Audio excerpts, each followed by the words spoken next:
Hola a todos chicos, soy Nerea Martí, piloto de BMW España Motorsport y estamos aquí en el circuito de Ricardo Tormo, que vamos a competir aquí este fin de semana y es mi carrera de casa, así que os voy a explicar un poco cómo es el circuito.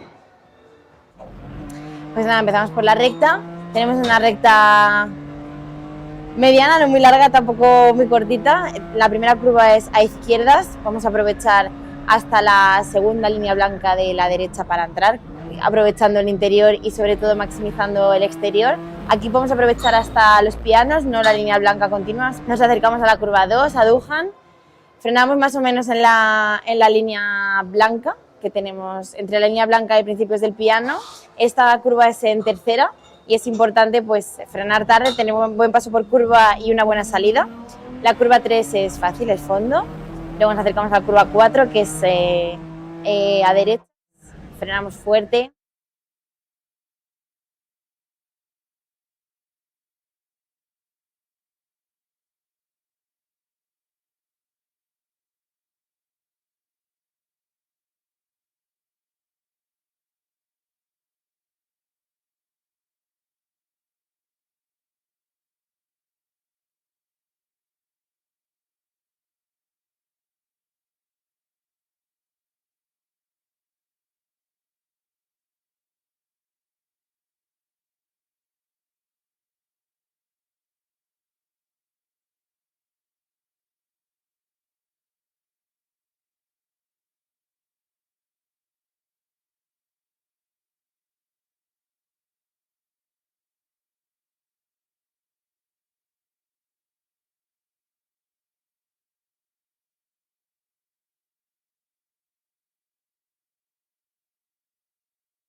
Hola a todos chicos, soy Nerea Martí, piloto de BMW España Motorsport y estamos aquí en el circuito de Ricardo Tormo, que vamos a competir aquí este fin de semana y es mi carrera de casa, así que os voy a explicar un poco cómo es el circuito. Pues nada, empezamos por la recta, tenemos una recta mediana, no muy larga, tampoco muy cortita. La primera curva es a izquierdas, vamos a aprovechar hasta la segunda línea blanca de la derecha para entrar, aprovechando el interior y sobre todo maximizando el exterior. Aquí podemos aprovechar hasta los pianos, no la línea blanca continua. Nos acercamos a la curva 2, a Duhan, frenamos más o menos en la línea blanca que tenemos entre la línea blanca y principios del piano. Esta curva es en tercera y es importante pues frenar tarde, tener un buen paso por curva y una buena salida. La curva 3 es fácil, es fondo. Luego nos acercamos a la curva 4, que es a derechas, frenamos fuerte. Nosotros estamos viendo a ver si hacemos tercera, cuarta, vamos con usadas, o sea que con nuevas a lo mejor es cuarta, aprovechando toda la pista, tanto en interior como en salida. Parecida también la 5, pero un poquito más rápida que la 4. Luego viene una pequeñita recta antes de la curva 6, que también es una frenada fuerte, en la que es muy importante no dejarse el vértice y salir con mucha velocidad aprovechando toda la pista, recordando también que se puede aprovechar hasta el piano. Luego tenemos la recta de atrás, tenemos ahí en medio la curva 7, pero no es una curva, es en medio de la recta, es fondo.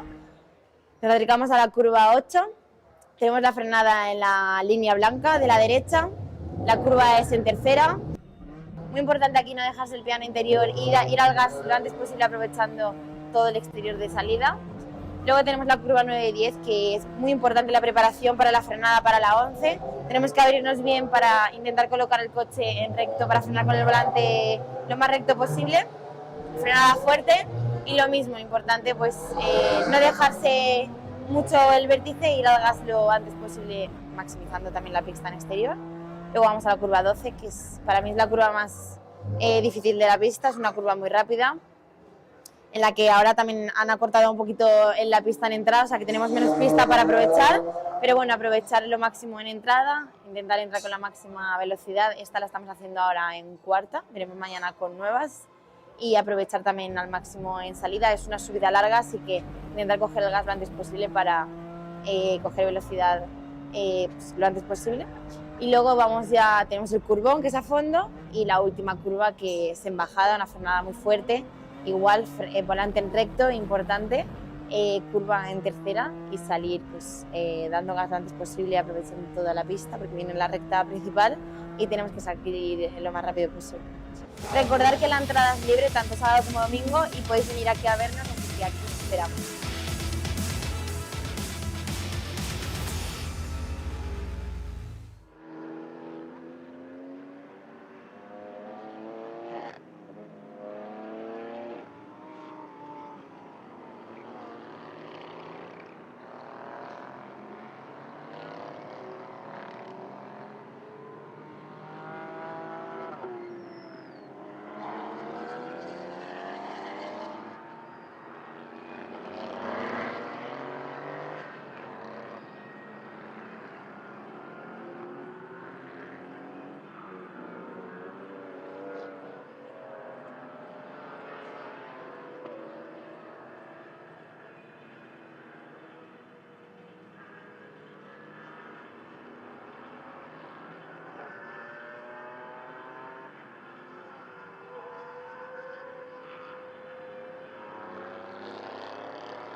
Bom dia, Patrick.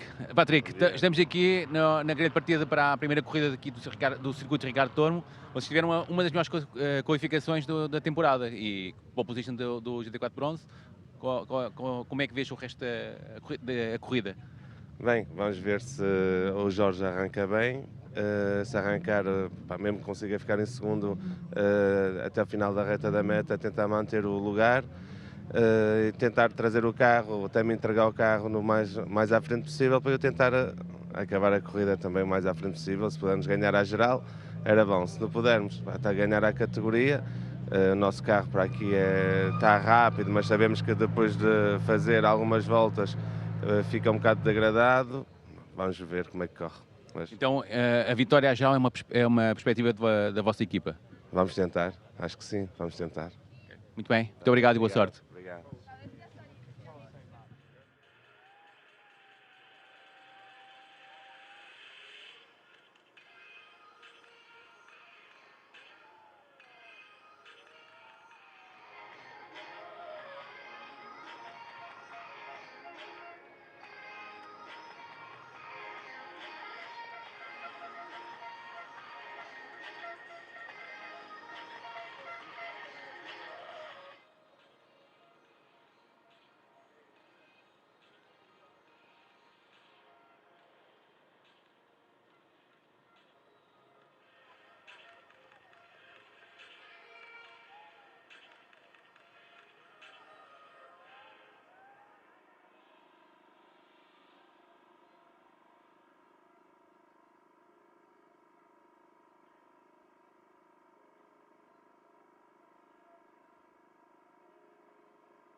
Hola Nerea, ¿estás corriendo en casa? ¿Cuál es el significado para usted de correr aquí en Valencia?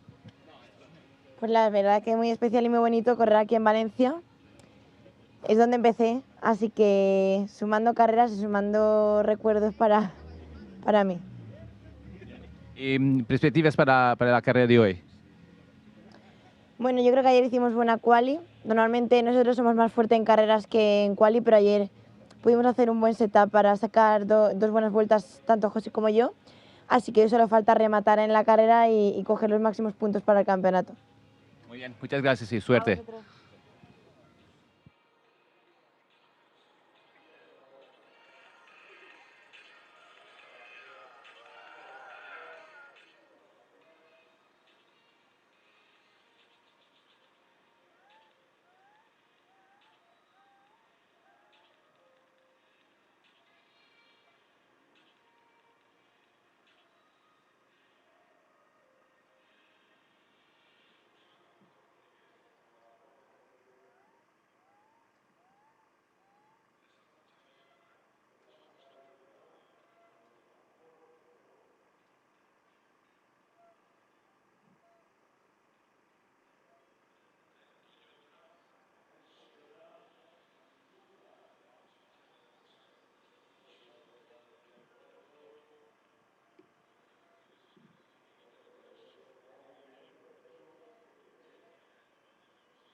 Salvador, has hecho una de las mejores calificaciones de la temporada. ¿Es un circuito que te gusta, Valencia? Sí, es un circuito que conocemos, que bueno, es como de casa. Llevamos muchos años ya corriendo aquí, muchos campeonatos, y la verdad que el coche tiene muy buen setup, hemos trabajado mucho en él y ya se van viendo los frutos de trabajar todo el año. Así que bien, tenemos buen ritmo de carrera y vamos a intentar pelear por la victoria que nos la merecemos. Muy bien, muchas gracias y suerte.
José, não foi o melhor regresso às corridas, com um incidente logo na primeira volta. Podes explicar o que foi que se passou?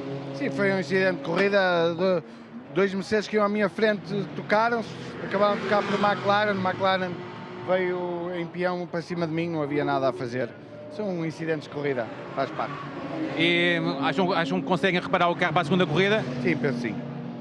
Muito bem. E como é que tem sido este regresso às corridas, depois de tantos anos de ralis? Tem sido divertido, difícil, o campeonato é muito competitivo, mas cada sessão estamos melhores e, ok, é um regresso pontual para já e é divertido. Muito bem, muito obrigado e boa sorte para a segunda corrida.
José, Nerea ha empezado en sexto de general, pero ha hecho una carrera muy de remontada. Estamos orgullosos del trabajo que está realizando ahora mismo Nerea. Como dices, salía en sexta posición, cuarta de la categoría Pro. Teníamos una estrategia que ha seguido al pie de la letra. Ha intentado coger al Toyota líder del campeonato y líder de la carrera e intentar que no se le escape. Y bueno, ahí estamos, en segunda posición absoluta en este momento, en su circuito de casa, con todo el público animando en cada adelantamiento. Cada vez que adelantaba se escuchaban las gradas todos los aplausos y tal, así que yo creo que hasta ella lo está escuchando dentro del coche y eso le da más energía. Y para los restos de la carrera, ¿piensas que es posible luchar por la victoria de general? Tenemos un gran ritmo como equipo los dos. Los dos somos muy rápidos. Ella se siente muy cómoda en el circuito de casa, a mí el circuito de Valencia me encanta. Y bueno, sabemos que los Toyotas son fuertes en todos los circuitos, pero cada vez estamos más cerca. Nos costaba clasificar, siempre teníamos que remontar de atrás, pero en esta carrera yo, por ejemplo, voy a salir en primera línea en la carrera 2. Y si el Toyota hace un podio ahora o una victoria, pues tendrá un hándicap de 10 segundos para la carrera 2, que espero que eso lo podamos aprovechar para obtener una victoria por lo menos durante el fin de semana. Ok, muchas gracias y suerte. Muchas gracias, espero que disfrutéis mucho.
Duran. Jan Duran.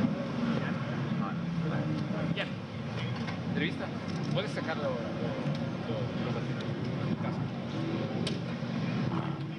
¿Cuál es la canción día? La entrevista es Jan Duran. Jan Duran. ¿Canción día? Sí. Jan Duran.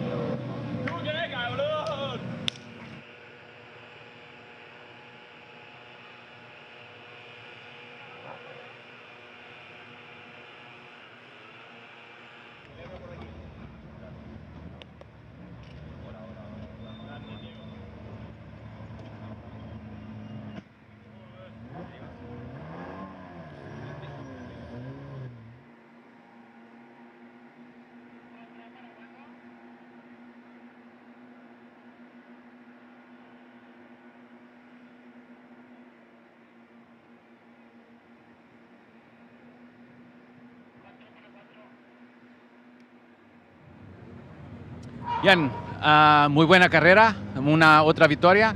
Ha sido una carrera de ataque, ¿no? Sí, ha sido una carrera muy intensa. Al tener a Philip detrás nuestra, poniendo presión ha sido muy complicado, pero hemos logrado mantener un buen ritmo gracias al equipo como hemos trabajado. Así que muy contentos con la victoria y a seguir trabajando para la siguiente carrera. Para la segunda carrera tenías un handicap de 10 segundos por la victoria de hoy. ¿Piensas que es posible repetir el triunfo de hoy, de mañana? Será más complicado con el handicap, pero tenemos las armas para seguir luchando y no lo dejaremos de intentar. Muchas gracias.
Temos com Jorge Rodrigues e Patrick Cunha, os vencedores da GT4 Bronze. Jorge, foi um primeiro stint em que arrancaste muito bem e depois tiveste algumas lutas até a bandeira, até o safety car.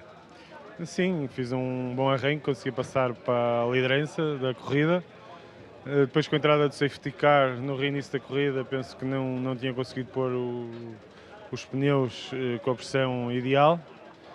E decidi não arriscar e pensar na nossa categoria, onde estávamos em primeiro, e rodar ali atrás do BMW e do Toyota para pensar no campeonato e na liderança da nossa categoria.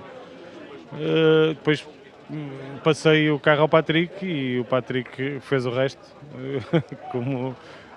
e acabamos por ganhar a corrida e cumprir os nossos objetivos. E Patrick, como foi fazer o resto, como diz o Jorge?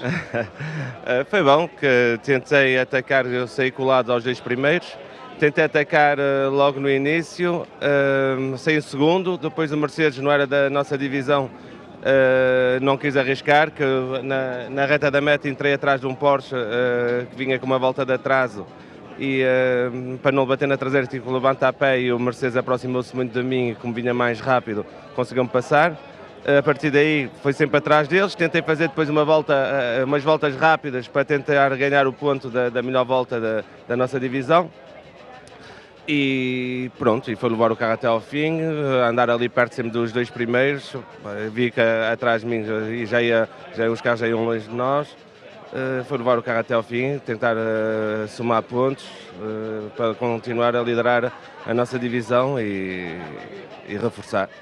E agora para a segunda corrida vocês terão um handicap de 10 segundos. Pensam que é possível repetir este resultado, lutar pela vitória novamente na GT4 Bronze? Vamos tentar, vou tentar arrancar bem, tentar estar sempre próximo dos nossos adversários para depois entregar o carro ao Jorge perto deles ou então passar para a frente, tentar ganhar alguns segundos, logo se vê. Okay. Muito bem, muito obrigado e parabéns. Obrigado.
Porque pensaba que, pues digo, ya que esto es para menos. Pues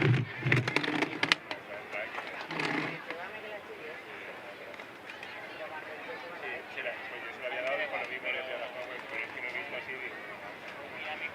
Pero son cero, son de cero.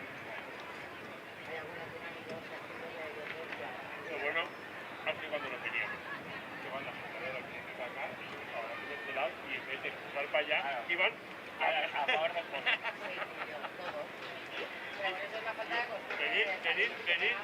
Venir, y la chavala va a viste de venido, pero los chavales son los que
la carrera Iberian Supercars en GT4 Pro. Terceros clasificados, Nerea Martín y José Milagros.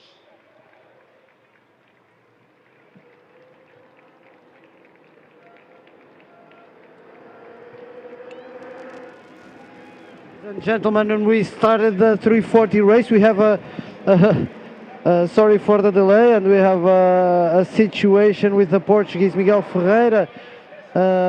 Pedro Ramos, the Portuguese side, takes the lead, and he has just behind Mathias Morel and Adrien Combe. Hello everybody, you have also Gabriel Benz, the French young driver with number 12, and the driving concept, the Palmi car, Anthony Guibaudot, and also Romain Argou, yes, and it's Portuguese drivers leading the race.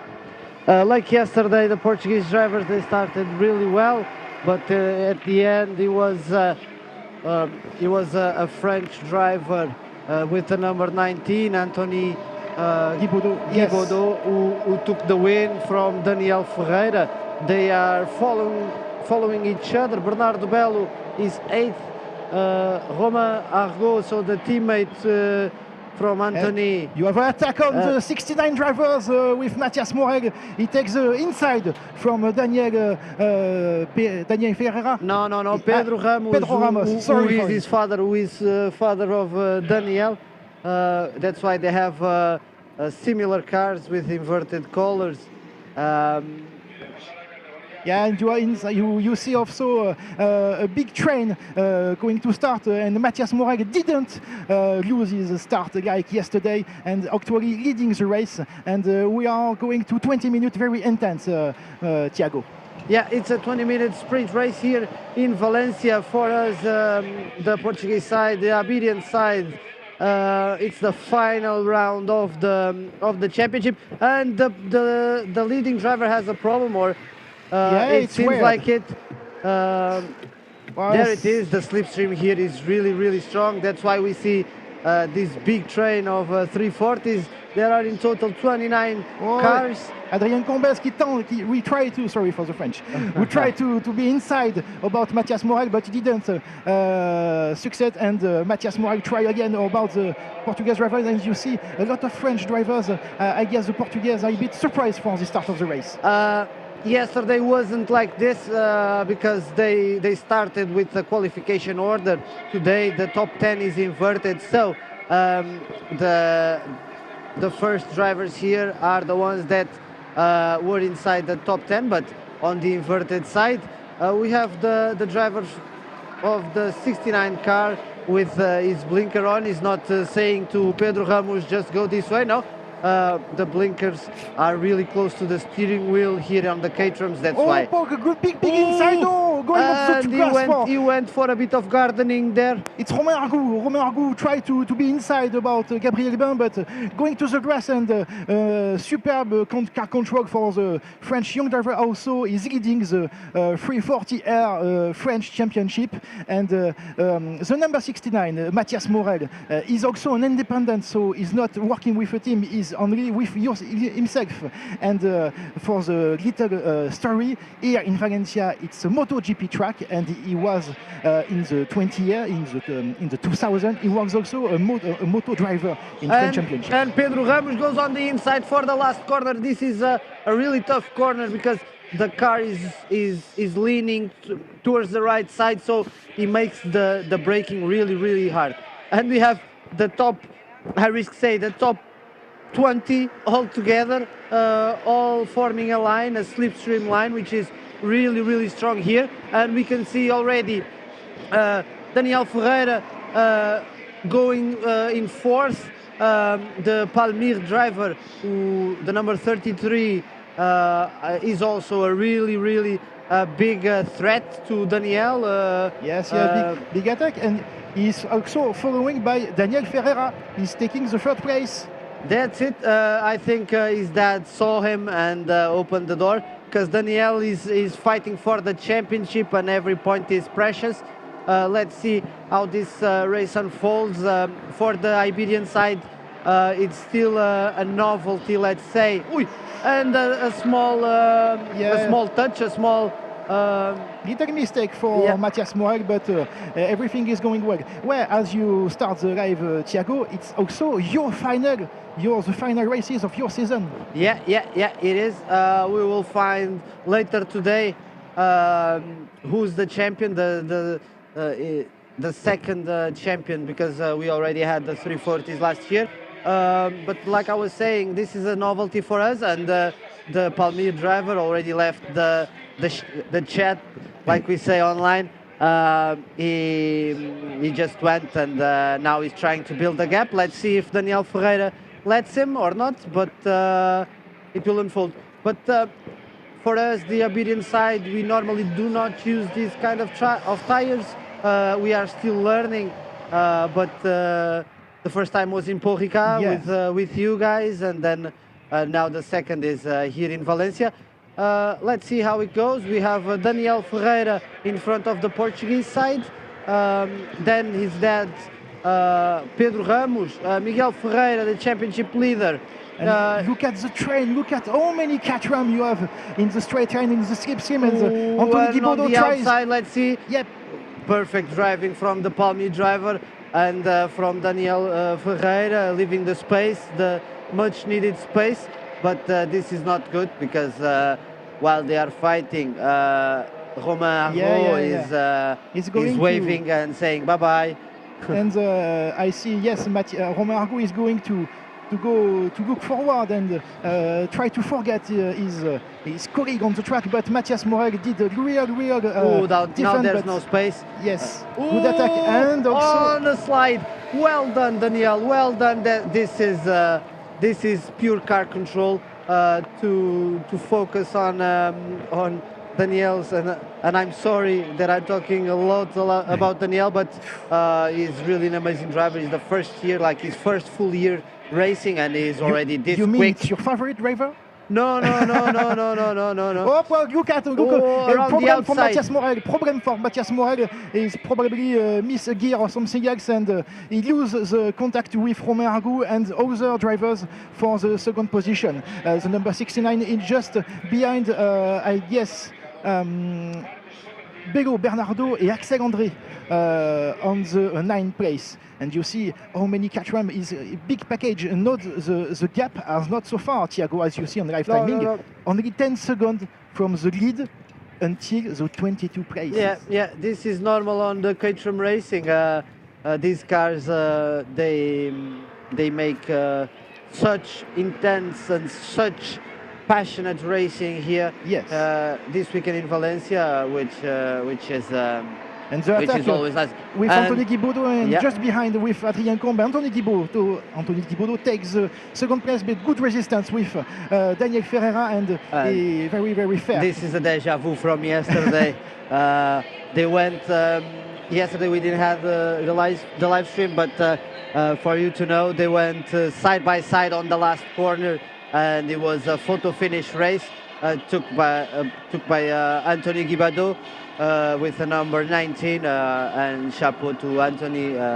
It was really an exciting race. And it's Bernardo Bello sliding. I think the pressures might be a little too high. It's very hot on track, Thiago. Yeah. We have almost 30 degrees here in Valencia now, which is not easy for our drivers. And we see the second and third place drivers trying to close the gap to the first. I think Romain Arnaud is going to help his teammate, making a bit of teamwork. Like you said, I think it's Romain who's leading the championship, or I guess Anthony. Earlier, Anthony said a message for Daniel to let's go. Yeah, let's work together. Yes. And we have a problem car. with the 777, Benoît Farine, with the exceptionally team CCF.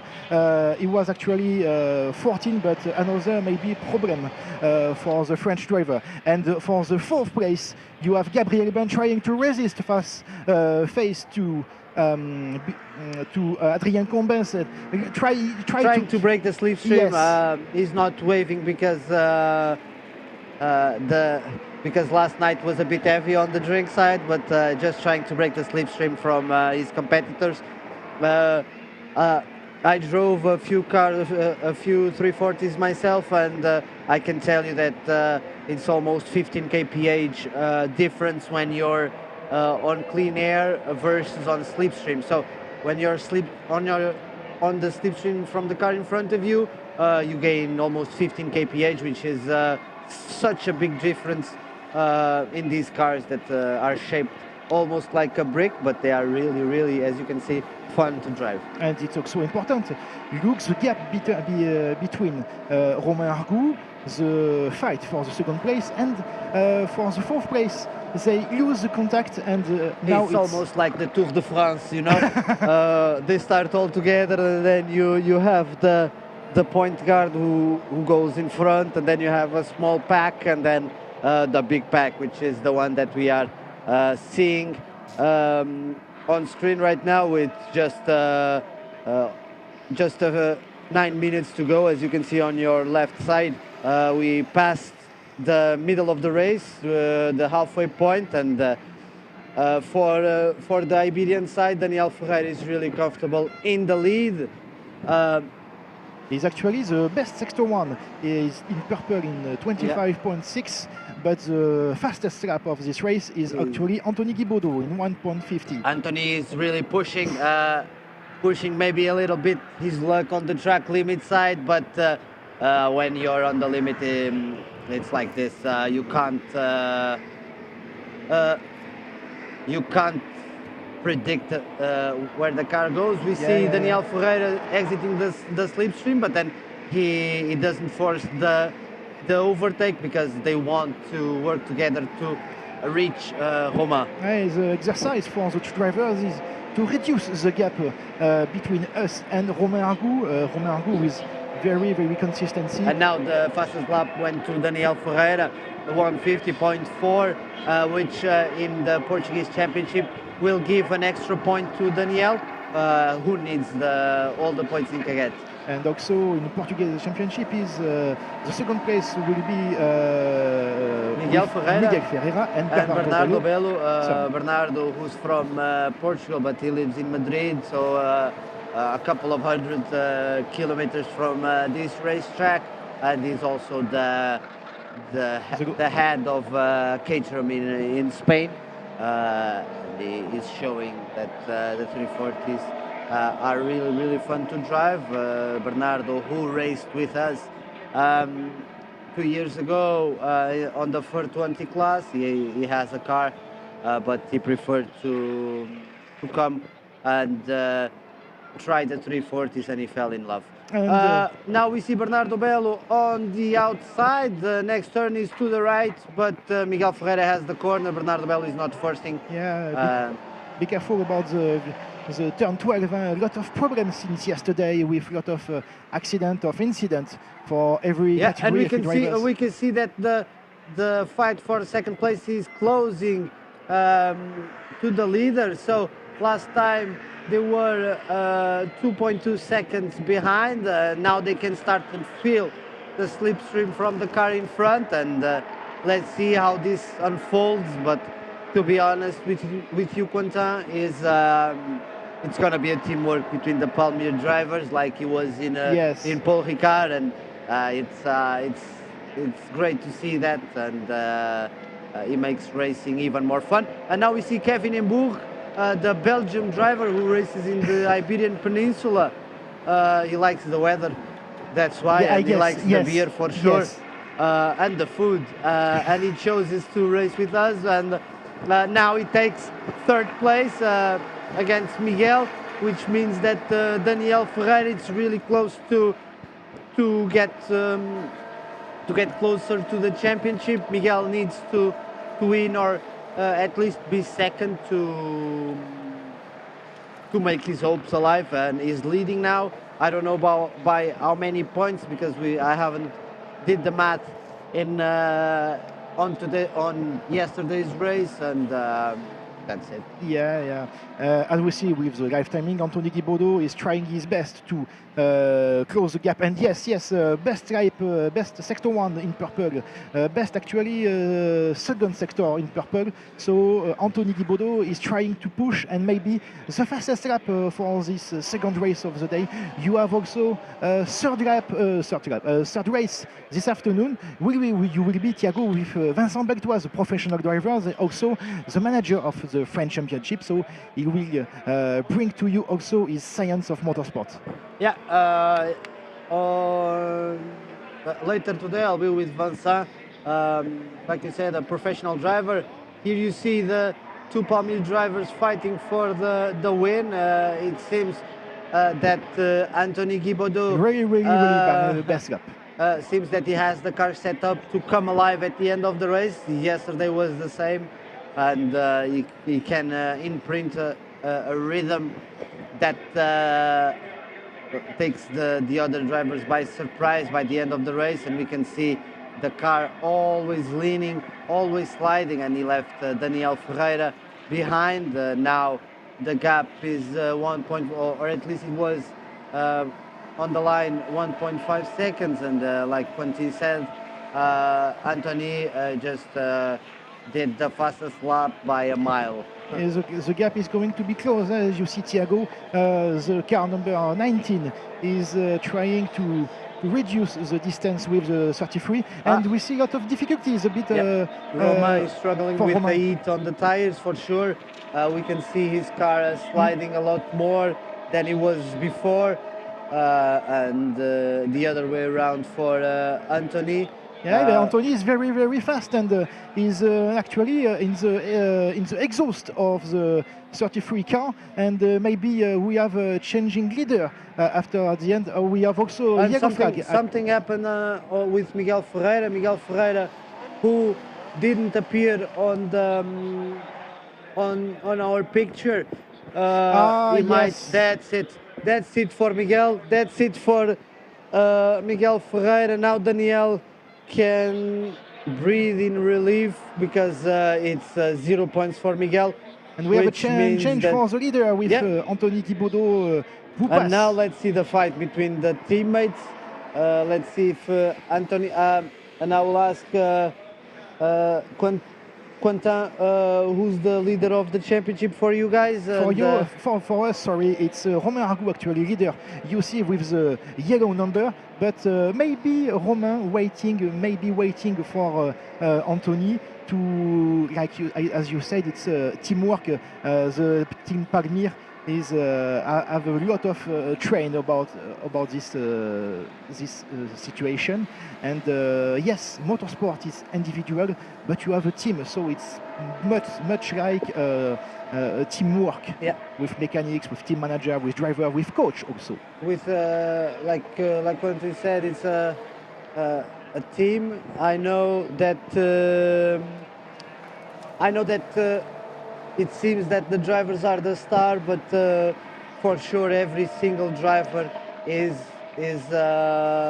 really thankful and always thanks his team, because without them they wouldn't be here. And for example, the Palmyre or Daniel, that is leading the Portuguese, the Iberian side, couldn't have the car this well prepared. Now that Daniel passed Miguel Ferreira, Kevin is attacking Miguel Ferreira, who was stuck on the gravel. Something happened with a Portuguese driver, maybe a touch, but I do not believe. But maybe a bit of overdriving. And now we see the Palmyre drivers fighting between them, which means Daniel Ferreira will try to close the gap, but with 1 minute left on the clock, it will be really hard, and Daniel only needs to end. Let's see how it goes. The difference between the cars are the numbers, and also the roll bar, the color of the roll bar with Palmyre and their in this case the driving concept sponsorship with the pink, black and white. The pink is fast. Yeah, it seems that way. It really seems that the pink is really fast. As we can see the beautiful scenery here in Valencia, our production is showing the beautiful scenery. and now he focus. And we have a car stopped on the inside of turn 9. I do believe it's turn 9. Yeah, we didn't. And let's see, he doesn't bring a safety car. But this is the last lap, so I don't no safety car for this race. But the leaders are now matching with the last driver, and they have to take lap, I guess, to Reddington Fraser. And they still the battles with the number 19 and the number 33, and just in third place Daniel Ferreira trying to keep the contact with the Paglia drivers. In fourth place we have also Adrien Combe on the background, and just behind he's just behind Kevin Hambourg and Bernard Bobolo. Bernardo overtook Kevin, but don't worry, the live timing only refreshes when they cross the line. So the end and the finish line with the Palmier driver who will win, Anthony Guibaudot, Romain Argout. That's it. That's the. And this is Anthony Guibaudot who finished first for the second race. It's also a double win for the Palmier drivers, the vice champion Academy 2023 win again also in Valencia behind Romain Argout, and Daniel Ferreira wins the Portuguese race. Daniel Ferreira wins the Iberian side. Bernardo Belo is second. Kevin Hambourg third. In fourth, and with his best result of the season, Abílio Justo. Ricardo Felipe is fifth. Seventh and eighth, the two brothers from Speedy Motorsport, Guilherme and Gonçalo. Salvador Poça de Andrade is right next, and then Ugantão, and finishing Pedro Ramos and Miguel Ferreira. Something happened with Pedro Ramos, who didn't finish the race, so he stood. He abandoned the race earlier. Yes. And for the French, Adrien Combe will be the third on the French race. Sorry, Mathias Morel fourth. Maybe a little deception for the 69 drivers, the independent driver at first. A very, very huge and strong start of the race. Gabriel Bain, ninth of the race and fifth of the French Championship, just behind Axel André, the CDF driver, the number 7. And this is. And that's it. That's it for our live stream here for the first race on the 340s. Right next, if my memory doesn't trick me, and believe me, it's a bit complicated. We have a lot of race today, Thiago. Yeah. We're gonna have the TCR Europe live stream, and then I'll be back for the 420 category. From me, that's all. I will say goodbye. It was a pleasure being with you here today, and now I have to run to the podium. See you, and don't leave the live stream, because lots of exciting racings are coming up. Thank you, Thiago. See you later.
Hello everybody, and for the final time in 2024, my name is Paul Jeffrey, and it is my distinct pleasure to welcome you all to TCR Europe, the final round here at the Circuit Ricardo Tormo in Valencia, where we will be crowning a new champion.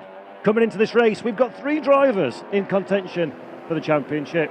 Of course, that is Franco Girolamo, who you see on your screen there, leading the title following a commanding Race 1 victory yesterday. Aurelien Comte, he has work to do. 19 points now is the gap between our top 2 drivers, with 40 points on offer. And in 3rd position, Nacho Montenegro. He got the pole, he got the points for pole position. He needed a victory in Race 1, but unfortunately, 2nd place for the Argentinian driver was all he could muster after what was a very intense race. And of course, in Race 2, as anybody who knows the world of TCR Europe will be well aware of, it is a reverse grid. So Montenegro will be starting in 10th. In 9th place will be Franco Girolamo. Aurelien Comte didn't have a great qualifying session. He was 5th for Race 1, but that gives him the upper hand into the 2nd race. He'll be starting from 6th. He's got work to do, but it is by no means over and done with in the fight for the title at the top of the field. As I mentioned, cannot wait to bring you this race. 14 laps are scheduled in the books around this beautiful 4-kilometre, 2.488 mile Circuit Ricardo Tormo. And if anybody watched the race yesterday, you'll be well aware this is a great track to go touring car racing. If you didn't watch the race yesterday, take some advice from me for free. Go back and watch it. It was very spicy indeed. In particular, the final few laps.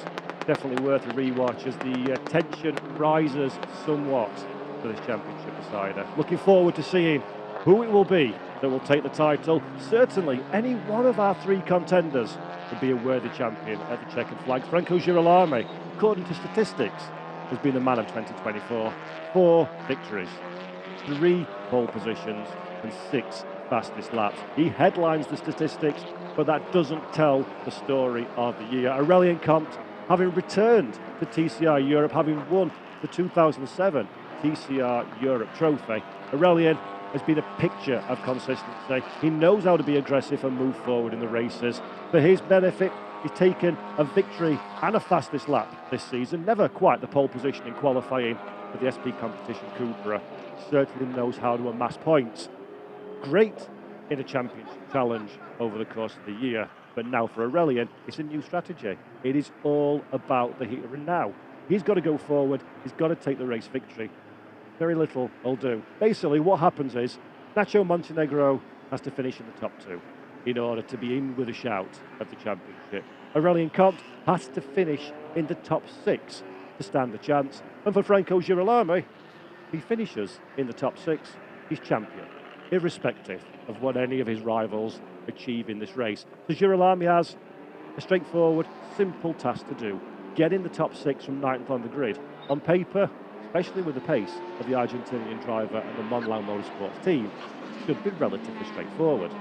But we all know a plan is only good until first contact with the enemy, and then that gets thrown away. So it's going to be a difficult day for Franco. He knows how to win championships. He won the 2022 TCR Europe title. He won the 2023 TCR Italy Championship. He knows how to win these things. But for Girolamo, staying out of the firing line, he's got some difficult drivers around him, just behind, directly behind him on the grid. Levente Lasonche, 11th place. Levente drives for ALM Motorsports. Nacho Montenegro drives for ALM Motorsports. Levente's got a simple job. He had a difficult qualifying. Go forward, engage with Franco, stop him progressing to give Nacho the best opportunity possible. And of course, it's a reverse grid, so we've got drivers that are very, very fast indeed in front of our 2 protagonists. It's going to be fantastic. I cannot wait for this next half an hour or so of racing. We are set there for what should be an absolutely incredible way to end what has been a very dynamic and exciting season. TCR Europe in 2024. Back in April, we went to Vallelonga for the opening round. May, Zolder. Then the rain of the Salzburg Ring in June. Spa-Francorchamps in July. Broke up for the August summer break. And then went to Brno last time around in September. Those races, these 6 rounds, all culminate in the here and now. Everybody's worked hard. We've had some first-time winners. We've had some young superstars emerge. Levente Lasonche, 2 victories to his name. The young Hungarian driver, very much proving to be one of the stars of the here and now, never mind the tomorrow. Ruben Volt as well, a double victory for the Estonian. Very, very quick Ruben. Got into a little bit of spice, it has to be said, in race 1. A 30-second time penalty for his trouble, so crossed the line in 7th, but he's been demoted to 14th, courtesy of his contact with Jenson Brickley. And then we've also had victories for Nacho Montenegro. His first year in TCR Europe. He's the rookies champion, but he's still going for the overall drivers. Brilliant contact, as I mentioned previously, taking a victory on his return to the category. And Nico Baldan, one of our more experienced drivers in his own Baldan group by Conti Audi, taking a victory in TCR Europe, leads the TCR Italy Championship standings. So we've got a wealth of talent on the grid, and it really is proving to be a fantastic sporting spectacle. Also, to remind you, we've got a few drivers that are new in for this weekend. I'll take the opportunity to name-check those drivers. Jimmy Clary returns in the Baldan group by ComTU, but in a Cupra as opposed to the Audi. Nicholas Taylor, Canadian driver, 3rd in TCR Italy as things stand. PMA Motorsports are entering an Audi for Nicholas this weekend. Then we've got the likes of Victor Fernandez for the RC2 Junior team, another one of the Audis. Sandro Palatti for PMA, again in an Audi. Daniel Teixeira, the Portuguese driver for JT59 Racing Team, the Hyundai Elantra. And great to see Hyundai back on the grid. And then the TCR Spain leader, Jenson Brickley, in the Jenson Brickley Racing Cupra Leon VZ. Very, very quick in race 1. Unfortunately, got involved in an incident with Ruben Volt. 30 seconds for Ruben to compensate for that one. But Jenson, he's starting up there in 3rd. So he's definitely one of the drivers that could be in the conversation for the race victory if the cards fall his direction this afternoon.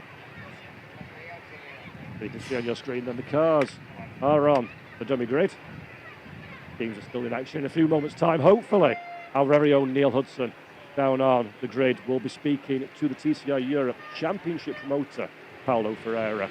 Just waiting for that interview to get set up. Paulo's got some exciting news about 2025. I'm looking forward to hearing what Paulo has to say about the future of TCR Europe. It's been a great year in terms of the on-track product. And in fact, speaking of which, let's head down to Neil Hudson, who's speaking to Paulo Ferreira right now.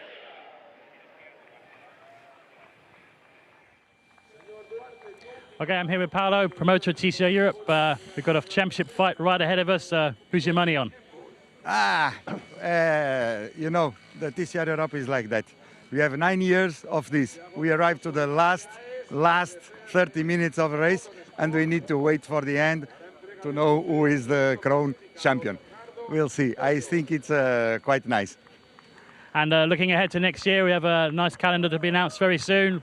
Things looking really good for the future of this series. I think that the calendar, it will be more or less the same of this year. We have the 6 events. We go more or less at the same places. Vallelunga, Zolder, Salzburg, Ring.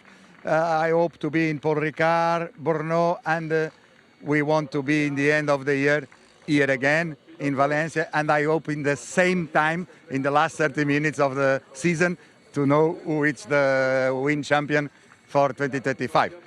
That's it. Cool. Looking forward to it. Let's go crown a champion. Thank you. Thank you very much, Neil. And Paulo down there on the grid. So there you have it, folks. The calendar is almost set in stone. Stay tuned to the TCR social media channels for the official announcement coming in the next few days. But we can confirm we will be in Vallelunga to open our season. And I'm looking forward to 2025. Resurgence starts here. But let's go back to the right here and now. This man is your pole position sitter. The most experienced driver in the 9 years of TCR Europe, Victor Davidovsky. Qualified 10th, will start at the head of the grid for this reverse grid second race. But alongside him, another returning name for TCR Europe is, of course, Jimmy Clary. Fabulous to see him in the Baldan group by ComTU. Jimmy Clary in the Cupra there, the car number 16. Looking resplendent. He was very, very quick in race 1, finished in 5th position. So we very much expect Jimmy to be in the conversation for race victory. Lining up in third place, another one of the new names in the field.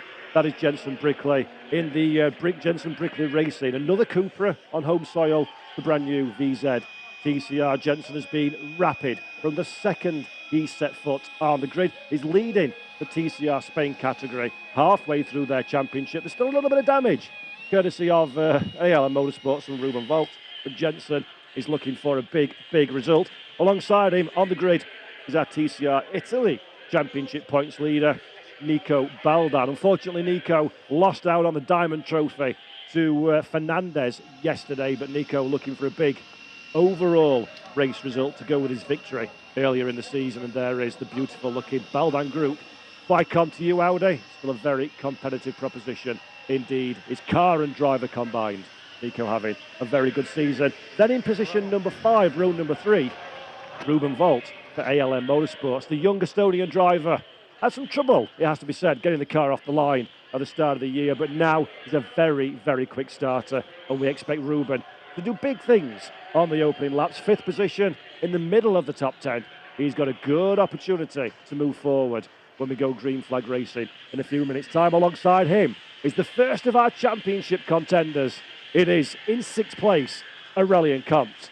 Aurelian's got 5 cars between himself and the victory he so desperately needs for this championship. Keep an eye on the grey and blue Cupra you see in the middle of the screen there. Aurelian needs a big race to stay in contention. Somebody who's had plenty of big races today, or yesterday even, should I say, and that is Santiago Concepcion in 7th position, the GOAT Racing driver. Santiago is a very quick driver around Valencia. Fantastic fight, right to the checkered flag last time around for the podium. The young Spaniard will be hoping for his first taste of champagne today. In 8th is Victor Anderson. They had car trouble in the MAGP Lincoln Co. Hopefully that is sorted for this race. Then Branko Girolami, our points leader. The red car you see on your screen with the yellow mirrors there, starting from 9th, just ahead of his rival, Nacho Montenegro, in 10th. That should be a great fight. Keep your eye on those 2 drivers. And down in 11th, courtesy of a challenging qualifying, Levente Lasonche. He's got Felipe Fernandez for company in 12th alongside him. Ruben Fernandez will once again be starting in 13th position. Nicholas Taylor, great race last time around, ended up coming the line in 9th place. We'll keep an eye on the PMA Motorsports driver during the course of this race. Giovanni Scamardi ended in the gravel in race 1. The Belgian driver will be hoping for a better time of it in this race. Sandro Paletti started in 16th, another driver in strife during race 1. Victor Fernandez makes up the back row of the grid, and Daniel Teixeira is alongside him. Daniel and Victor both in TCR Europe this weekend. Victor we've seen before, Daniel on his debut weekend in TCR Europe. So hoping for big things from the Hyundai Elantra N JT59 Racing Team driver. So then, here we are, a formation lap to the grid. For the last time in 2024, I always have a mild tear in the eye when we do things for the final time in a year. It's been a fabulous season of racing, and whoever takes the championship at the checkered flag, each and every one of these drivers are champions in their own right. They've put on a great show for everybody watching trackside and at home, and I dare say it will be absolutely no different for this final roll of the dice. We will be crowning a champion today. We've already crowned ALM Motorsports yesterday as the team's champion. Felipe Fernandez is our Diamond Trophy champion. And now it's all about who is the 9th TCR Europe champion as we head into our 10th anniversary year, 2025. That's the future though, folks. It's all about the here and now. Goosebumps are standing up on the hairs on the arms as this beautiful 18-car field make their way to the grid for the final time this year. Valencia playing host. What has been a spectacular way to say goodbye to this cohort of drivers who've entertained us over the last 6 months, beginning, as I say, in Vallelunga. It all comes down to now. Our front 2 drivers, the calm before the storm. Victor Davidovsky from Jimmy Clare, the front row of the grid. Jensen Brickley, Nico Baldan behind, but it's all eyes of the championship contenders. The yellow turns to a green at the back of the field, and we dance for the final time in 2024. TCR Europe is go from the line. There's a staller on the grid, 2 stallers in fact, and the Hondas struggling to get away from the line. Everybody makes their way around the stalled cars. That is good news. At the front of the field, Victor Davidovsky has an early lead. Just behind him is the Cooper and Jimmy Clary. Nico Baldan side by side into T1. Jensen Brickley under all the pressure in the world. Will Brickley get the pass done? Yes, he does. He has the inside line, converts that to third. Aurelian Compton, the blue flash car there, trying to find a little bit of space. Baldan all the way on the outside of the circuit, now side by side with Compt. He's got the outside line, though not where you want to be. Jimmy Clary takes over the lead as well. Jimmy Clary pounces. That is the new race leader, Victor Anderson, in all kinds of strife as well. Great bit of driving from Jimmy. Aurelian Compt did not make that move. If anything, he's under pressure, but in contact between himself and Ruben Volt as well. Not ideal. There is Aurelian Compt on the outside. To the inside is Ruben Volt at the back of the shot. At the front of the field, it is still Jimmy Clary. Jensen Brickley having a little look at Davidovsky. And there is one of our championship contenders, nose to nose, further in the pack. Not the optimal start for Aurelian Compt that he was looking for as a lock of the brakes from Davidovsky. The two Cupras, different teams, of course, different levels of experience in TCR Europe. And Jensen Brickley is definitely on his tippy toes in these opening few laps. Nacho Montenegro seems to have got through pretty much unflustered as well, as now Brickley is on the charge again. Davidovsky covers the inside line. It's all about corner exit though through this final turn 14. Nico Baldan, having struggled a little in the early few corners, is on his tippy toes as well. 3 cars as one over the line. Slippery surface flag was out, not quite sure what that's for. There is, in fact, flashing yellows as Baldan goes to the inside. Brickley doesn't fight that one too hard. Nico up in a 3rd position. A little bit further back, Aurelian Compt still holding on in 6th. Not the start that Aurelian was looking for, it has to be said. Remember, he really needs to charge through the order to be in with a shout of this particular excursion. There is Davidovsky, the cork in the bottle, some might say. Baldan newly into 3rd position. Brickley very interested in finding his way past. Where's Girolamo? Franco's had a great start. He's running in 7th position, just behind a championship rival. Montenegro follows him through as well. Levi Lasonche up into 9th, so he's had a good start as Lasonche from 11th on the grid. It's all working very nicely for Franco Girolamo as things stand. Remember, if Franco finishes in the top 6, it does not matter what his rivals do. He will be crowned champion. Although I would say he's the meat in the Championship Challenger sandwiches. Would not want to be there. And there's a mistake from Davidovsky. That opens a Nico Baldan-sized gap. Can Baldan get the overlap into the braking zone? Yes, he can. The inside line, though, not quite. Davidovsky holds on for now. Nico Baldan still in the challenge on the outside. That's a beautiful pass for Nico Baldan. Brickley decides he wants to go, misses the braking point by a country mile. Jensen Brickley off onto the runoff area. Careful not to contact Aurelian Compt on your return to the circuit, Jensen. Very nicely done. Compt up another position as well, so a little bit enthusiastic on the middle pedal for the British driver as costing dear. Nico Baldan now in 2nd. Victor Davidovsky does not have the pace, it seems, as things stand. Ruben Volt having a little bit of sniff. See if he can find somewhere to make his way past in 4th position. Volt trailing the Macedonian driver. Davidovsky would so dearly love to add to his podium collection this season, but as things stand, that car does not look comfortable. Nico Baldan on a charge. Clary having a bit of a lightning start to this race. 2.3 seconds is the advantage. I dare say Baldan, though, will be looking to close that gap down over the next few minutes. 12 laps are left to go in this race, and it's certainly the fight between Davidovsky and Ruben Volt is an interesting one. There is Aurelian Compt, dispirited, it has to be said. Compton, there is a dive to the inside, the 27. Ruben Volt sees a gap and goes for it. Beautiful pass from the ALM Motorsports driver. Davidovsky recognises the threat, gave him the racing room, although I dare say he had absolutely no choice about it, such was the lateness of that move. And Ruben Volt once again cementing his position of one of the most accomplished passers here in TCR Europe. Up into third position is Ruben. We know the ALM car is fast. They're the team's champion, let's not forget.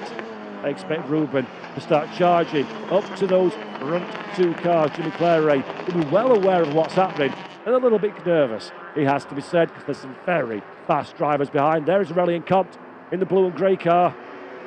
He's having a think about it. Girolami's got into some kind of strife off camera as well. He's dropped down to 9th position, so Girolami not having a good time of it. Nacho Montenegro makes his way past. Nacho needs a top 2 though to stay in the conversation, so Montenegro certainly back against the wall, perhaps fighting more for second in the standings than for first position at this moment in time. But Franco Girolami, the script is not going exactly as the Argentine driver would have liked, but I dare say that results are still heading his way, even if his own particular race is not quite panning out as he would have hoped. Aurelian Comte will be well aware of all this. Jenson Brickley and Levente Lesanche were having a bit of a squabble further back. There is Aurelian just behind him. Nacho Montenegro. Both drivers will be very, very keen to not squabble amongst themselves and to work their way through the order. Jimmy Clary, though, in the Baldan group by Comte Ucar, cares not one iota about that one. He's compounding the outstanding performance that we saw in qualification yesterday for what is a comfortable race lead. 2.5 seconds is the advantage. He was a tenth of a second just over ahead on lap time as well from Nico Baldan last time around.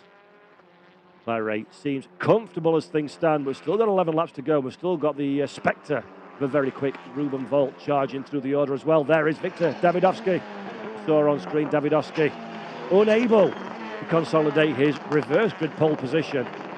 He's down in 4th position, has Aurelian Comte for company, but Victor will be more than aware his teammate's championship rival is the man behind him. And I dare say Davidovski won't be that enthusiastic about lifting up the skirt and running. He'll be more keen on trying to bring Aurelian into the fight of the cars behind. That's good news for Ruben Volt, Nico Baldan and that man, Jimmy Clary. That gives them an opportunity to work a little bit of breathing space to the chasing pack. Girolami now moves up into 8th position, so Giovanni Scamari has had some kind of dramas in the second of the SP competition. Cupras, he drops to 12th position. Let's take stock then for a moment. As things stand, it is a driver's title for Franco Girolami if the order stays exactly as it is. Knowing Franco, though, he'll not be enthusiastic at leaving fate into the hands and the results of others. He'll be keen to capture this one on his own. I do say Franco is playing the percentages game as things stand. 10 points, I've just been informed, would be the advantage if the race stopped now for Franco at the head of the field. But you know touring cars, if you watched yesterday, you really do see a visual example of how things could change, and it was fighting all the way through on the final lap to the checkered flag. So I dare say our top 8 will not stay as they are all the way through this particular race. Jenson Brickley, not sure what happened to Jenson. We didn't see it on the screen, but he's plummeted into pit lane. He's out of contention, is Jenson. So a weekend that promised so very, very much for Jenson and his team doesn't quite pan out onto the results sheet, and that's a real shame for the TCR Spain points leader. Very quick indeed he's been all the way through this weekend, and hopefully that's not the last time that we see Jenson in TCR Europe. It's been a real strong signal of intent, strong showing from the English driver. 10 laps to go then to cross the timing beam. The gap to Jimmy Clary now is extended to 2.8, so Nico Baldan again in and around a tenth away from our race leader. Baldan not quite able to close the gap. And let's remember, they maybe... Oh, Baldan is off the circuit. Nico Baldan, some kind of drama into T1 or T2 that might have been. We just saw it at the bottom of the shot. So Nico Baldan from 2nd position in some kind of strife in the Audi, the Baldan Group Audi. Yellow flags are waving at T2. I'm not sure if that car is moving again. The yellow flags have been retracted. So quite what happened to Nico there, I do not know. Sadly, we missed that one in the live, and there it is. Oh, that's a real shame. That is a real shame for Nico Baldan. He had dramas in race 1. Mechanical issues, slam of the door. You can hear that one on the camera. That is a man who is not delighted about the circumstances in which he finds himself, it has to be said. Real shame for Nico Baldan. That moves Ruben Volt up in a second position, and that brings out a safety car, folks at home. So, reset time. If you are Jimmy Clary, you will be steaming about a safety car. If you are Ruben Volt, Aurelian Comte, Nacho Montenegro and Franco Girolami, this, folks, presents opportunity for our drivers. And there is fabulous work, by the way, from the marshals. I've commentated on that in the qualifying and race one. Spoke about it off air as well to the team. The marshals here really are first class at the Circuit Ricardo Tormo here in Valencia. Very, very fast, very efficient at what they do. But don't expect this safety car intervention to last very long before they clear the stricken Baldan Group Audi. Then we can go racing again with the field and the gaps completely reset. We know how to add a little bit of spice, don't we, in these things. A touring car race, starts are always fun. Do it all again, the rolling style this time behind a safety car. Clary at the head of the pack, won't be happy. Even more frustrated, I think, because he's in the same team as Nico Baldan. Nico Baldan's DNF, but 1-2 to the team. Putting teammate Clary in a bit of strife. There is the safety car then. Lights are flashing. We'll stay behind it for a little while longer. Let's have a little bit of look at the Championship Challengers check. During all of that excitement, Aurelian Comte now finds himself in 4th position. Nacho Montenegro in 5th.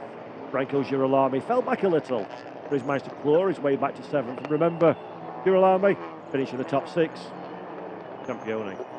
For Comte, he needs to finish in the top 6 to even stand a chance if results go his way. I dare say he needs to be a lot higher than that one as things stand. And Montenegro, he's got to be bare minimum in the first 2 placings in order to stay in the conversation. Ruben Volt occupies that 2nd position. I do think that Ruben will be more than willing to give the place away to his teammate. The problem is, it's a small matter, a couple of cars between them before that can even be considered. Timing screens then tell me that the safety car will be in this lap. I haven't seen the lights down on the top of it just yet. Confirm that one. In fact, yes, I do. Oh, no, the lights are still flashing, and there they go. They've been extinguished. So we're going to go racing again. We can add 2 laps to our race distance. Safety car interactions, of course. We're not going to be robbed of any racing action. Jimmy Clary slows them down. Girolami went early yesterday on the restart. Will Jimmy do the same thing? Or will he leave it to the line? Find out. There is the safety car down pit lane. Clary does go early, but Ruben Volt absolutely on the money. Follows the Cupra driver through. Ruben Volt, fantastic restart. Victor Davidovsky decides now's the time to get spicy as well. Follows through, so almost as one. Our top 3 drivers. Ruben Volt doing a great restart. Not quite close enough to drag to the inside of the Cupra. The Cupra's certainly pretty spunky in a straight line. And that's worked very nicely indeed for Clary. As you were, 1, 2 and 3. Jimmy Clary, Ruben Volt, Victor Davidovsky. Aurelian Comte has a little bit of wiggle room in front and behind.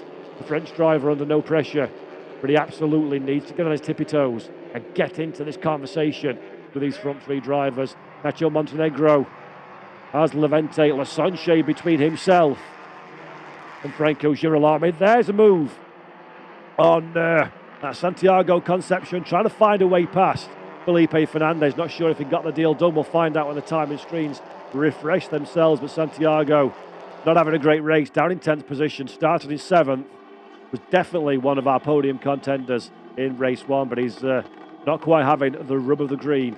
He has to be said as things stand. Jensen Brickley, by the way, still in pit lane. Nico Baldan into a DNF, so 16 cars are still running in this race. And they're headed up by Jimmy Clary at the head of the pack. Ruben Volt still trying desperately to cling on to the back of the Cupra. The Honda's not been quite as comfortable around the Ricardo Tormo circuit as perhaps we've seen in previous races. And I think this is a big opportunity for French driver Jimmy Clary to steal in and snatch a victory. Take away some of the pain that Nico Baldan is no doubt feeling. But the Baldan Group by Com2U car could still take a race victory. Such a popular victory it would be for Jimmy on his return to the series. Victor Anderson drops a few places on that last lap, so down in 13th place for the MAGP Lincoln Co. Hopefully that's not the beginning of more trials and tribulations for the Swedish squad in this race. Real shame mechanical issues on the car in race 1 prevented a potentially great result, having qualified all the way up in 3rd place with an absolutely dynamite lap in Q2. Victor was looking for big things, but it's not gone his way. Such has been the year, it has to be said, for Victor Anderson. Cards have not fallen his way in 2024, but hopefully this is just the beginning of what should be a very successful journey for driver and team. They stick around into 2025. I expect big things from both of those. Jimmy Clare, last time around, a 41.555 versus a 41.9 for Ruben Volt. Cooper seems to have the legs of the Honda at this early stage, but we did see Aurelian Comp, for example, in the SP car in the last race, starting to fade towards the end of the race. So it's all fine and dandy being quick now. Can you conserve the car? Can you keep the pace all the way through the stint? That's the big question. Franco Girolamo pops his nose out from the rear of Levente Lasonche. Remember, he needs a top 6 to be guaranteed the title. He's certainly trending towards the title as things stand. Franco will be keen to do that based on on-track positioning rather than relying on others around him. Although Girolami will be more than well aware Levente Lasonche knows how to defend a position, and Leve will be somewhat unenthused about the prospect of allowing the Monlau Cupra to make his way through. There is teammate, by the way, to Girolami, Victor Davidovski. Had a steady start to the race from pole position, but is holding on well on the bottom step of the podium, and that'll be a very, very well-earned podium for Davidovski as well, having had quite some success in the last few rounds, making it for what has been a relatively difficult year for the Macedonian driver. But coming on song towards the end, which is exactly what you want. There's a bit of dirt. He's kicked up by Ruben Volt. One thing you can say about Ruben, he sure is spectacular. And I do think wringing the neck of that ALM Honda is starting to pay dividends, actually. You can visually see on your screen that Volt is getting a little bit closer. Jimmy Clare.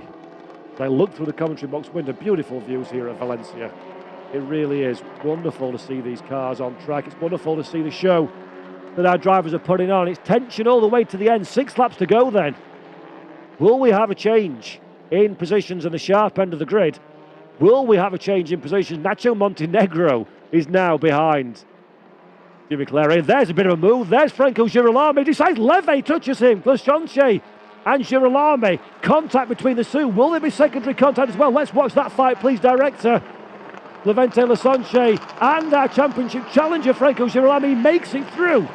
Girolami makes it through. The 33 of Santiago Concepcion slides in there as well. Look at Nicholas Taylor, the Canadian driver, decided this looks like a whole lot of fun, boys. I'll have a go. Lasonche massively defensive, pushing onto the grass. Felipe Fernandez won't enjoy that one at all, down in 10th position. Lasonche, though, going backwards.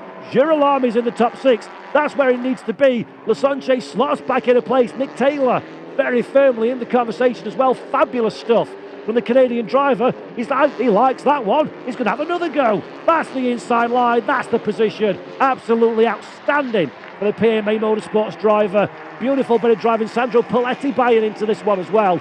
Levente Lasonche is the one that caused the drama. And there is Franco Girolami on Nacho Montenegro. He enjoyed that pass, did Franco. He's going to have a little bit more. And not for the first time. I'm going to say Giovanni Scamani is in the gravel. But Franco Girolami's decided, no. Playing the numbers game's not for me. Thank you very much, boys. I'm going to get the elbows out and make the moves. 2 cars in 1 lap. A yellow flag at T3. And Franco Girolami's now in position 5. As the safety car is called. I do think, folks at home, we've just seen the move for the championship from Franco Girolami. Bravery personified, got the job done, 2 cars in 1 lap. And Franco now, as we come to a brief pause in proceedings, has done what he needs to do. Fantastic stuff. Levente Lasonche drops back through that particular squabble down into 8th position. As again, the marshals are very quick at what they do here. So I dare say Giovanni Scamati's car won't be staying around for too long. And when that one's extracted, hopefully we've got enough time left on the clock to see out 2024 under racing conditions. But my goodness me, that was brave from Franco. And look at that one. Blue and grey Cupra, the Rallying Compt. Red and white one is Franco Girolamo. Our 2 championship challengers are as one on the racetrack for this restart. Right, the cars have passed the timing beam, which means, hip hip hip hooray, everything updates. Let's have a recap of where we are. Jimmy Clare still is our race leader. Best lap of a 1 minute 41.326. Looks to me like the quickest lap of the race, unless I'm missing something. Clare's definitely got the pace. Ruben Volt was catching before the safety car, so Ruben's going to be inspired, I think, to go for a final race victory. Because, of course, the success you have today, you carry all the way through the winter. And it's good for a driver to end on a positive note. Victor Davidovsky holding on to the bottom step of the podium from a Rallying Compt. Franco Girolamo currently in 5th place. It'd be easy for the organisation if Franco got a podium, because then we'd have it all wrapped up in one fell swoop. And I think Franco quite fancies the taste of champagne as well to confirm the championship. Should he confirm it? There's still 5 laps to go, folks. Let's not get too carried away. Nacho Montenegro is running his 6th. Santiago Concepcion makes his way through all of those dramas. Could have been so easy to be in the gravel. Santiago doing good stuff in 7th. Nicholas Taylor, big shout out to Nick Taylor, the Canadian driver for PMA Motorsports. Speaking to him this morning and yesterday as well. Thoroughly enjoyed his first foray into TCR Europe and learnt a few lessons, it looks like. Found a few tricks. Worked out how to get the elbows sharpened. He's in 8th ahead of Level Sonche and Felipe Fernandez in 10th. So once again, thank you to the great marshals. Brilliant work. They've cleared the track. We're going racing again. We've added a lap to the timing. We've got 5 to go. So once again, Jimmy Clare leads the car, goes early for the restart. This time, I don't think Ruben Volt is quite as close to the rear of the Peugeot. Ruben, though, definitely in the hunter-killer position just behind. There is Victor Davidovsky, Rallying Compt, all the way up the rear of Davidovsky. Aurelian fancies his chances. Franco Girolamo, having done a lot of good work before the safety car, now is under pressure from Nacho Montenegro. Montenegro knows this is the opportunity, as Victor Fernandez we saw in the background, just having a little look into T1 in the plain white liveried Honda. No such opportunity there. A bit further back as well, Felipe Fernandez getting excited down into T2. Can't get the deal done though, and it's 1-2 in the front of the field. Clare and Volt glued together. Davidovsky and Compt likewise a bit further back. Franco's got some spare breathing space, and then it's Montenegro, Concepcion, Taylor and Sonche pretty much climbing over each other in 4th, 5th, 6th and 7th position. 4 laps then on the clock. 4 laps to say goodbye to TCR Europe in 2024. It's been a fantastic year. It's a great way to close out the season in what has been a spectacular race, and we've still got plenty of wiggle room for drama.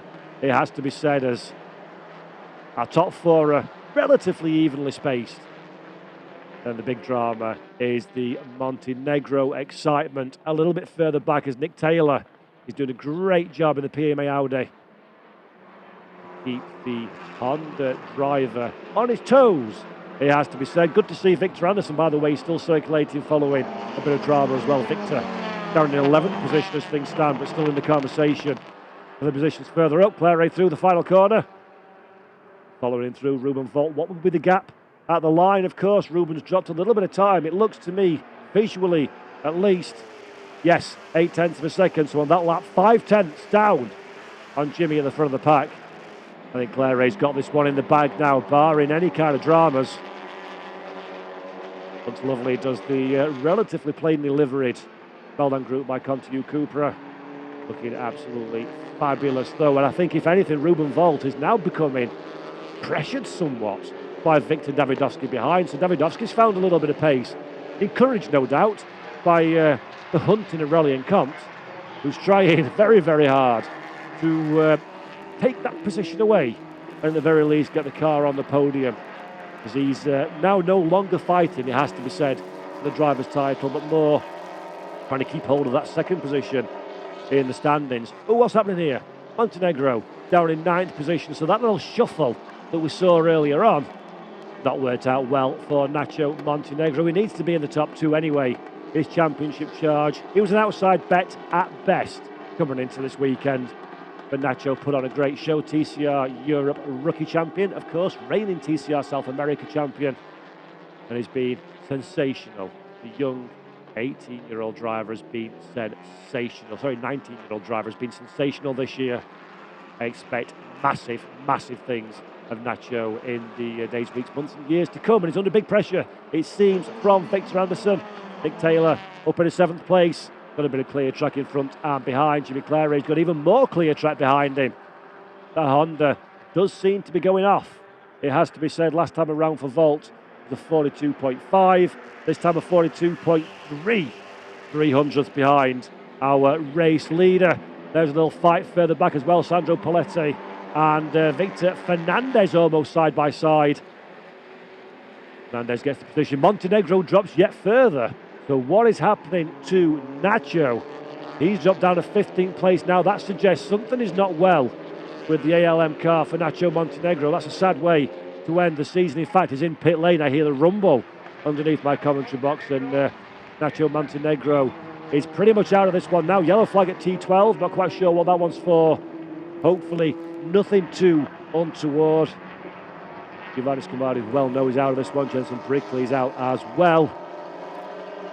With 2 laps to go, it is still Jimmy Clary at the head of the pack. Ruben Volt does not seem to have an answer for the Cooper driver. It is eking slowly but surely a few car paces further back. Victor Davidovski looks relatively well set in 3rd position. Will he do anything to try and back Aurelien Comte into his teammate Franco Girolami to give Girolami an opportunity to get on the podium? I doubt that one very much. Victor does like his trophies, it has to be said, and he'll be pretty keen to cling on to that bottom step in what has been a very strong race for Davidovski. Yes, he's lost a couple of positions from his starting spot. Still a very, very strong drive from the Macedonian driver. Victor Anderson, we saw in the background, having a little look to the rear of Levente Lasonchi's car, but not quite close enough. Anderson now up into 9th position. Sandro Polatti doing a good job as well in 10th place. Strong drive from the experienced Italian. Stayed out of trouble and is on course for a very solid finish indeed. So 1 lap to go. 1 more lap of the year to go, and it is Jimmy Clary that still leads on this final lap. I think he's got the job done now, barring significant misfortune. It will be a very strong victory for Jimmy at the front of the field. The Frenchman coming back into TCR Europe. We've seen him involved in the team's perspective for a while. But Jimmy came back in like he's never left, isn't it? Fabulous stuff. Quick from practice, very quick in qualification. Had a great race 1. Managed to snag a 5th position. They've got a lot better in race 2. All the way in the front of the field. Ruben Volt has no answer. Victor Davidovski, Aurelien Comte, they're not close. Franco Girolami doesn't need to do anything apart from keeping on the grey stuff in order to be crowned our TCR Europe 2024 champion. 5-second time penalty for car number 11. Track limits. Don't worry too much about that one. That's Ruben Fernandez, all the way down in 10th position. My apologies, 12th position. There we go, folks. Soak it up. Oh, fight, what's going on here? That's Aurelien Comte slowing to try and interfere with Franco Girolami. That's a little bit of an interesting tactic from Comte, throwing his last cards on the table he possibly can, but Girolami, no stranger to that kind of behaviour. So then, TCR Europe 2024, we cross the line. Jimmy Clary takes the victory from Ruben Volt. Victor Davidovski on the bottom step of the podium. There is Aurelien Comte and Conception. Franco Girolami, though, 6th position, is our provisional 2024 TCR Europe champion. He won it in 22. He went away and took another title, and then he came back and picked up where he left off. Franco Girolami has been a dominant force this year. 4 victories, 3 pole positions, 5 fastest laps, and with it, provisionally at least, he is crowned our champion. Thumbs up from the crowd. They know they've seen a great motor race. Jimmy Clary has most certainly produced a fantastic performance at the front of the field. Ruben Volt gave it everything he's got. The second position. Victor Davidovsky, great drive. Davidovsky to get yet another podium. Brilliant comp. Threw everything at it and more. Backed up Girolami on the final lap, but it wasn't enough. Santiago Concepcion goes up in a fifth. But with sixth position, Girolami does what he needs to get the championship.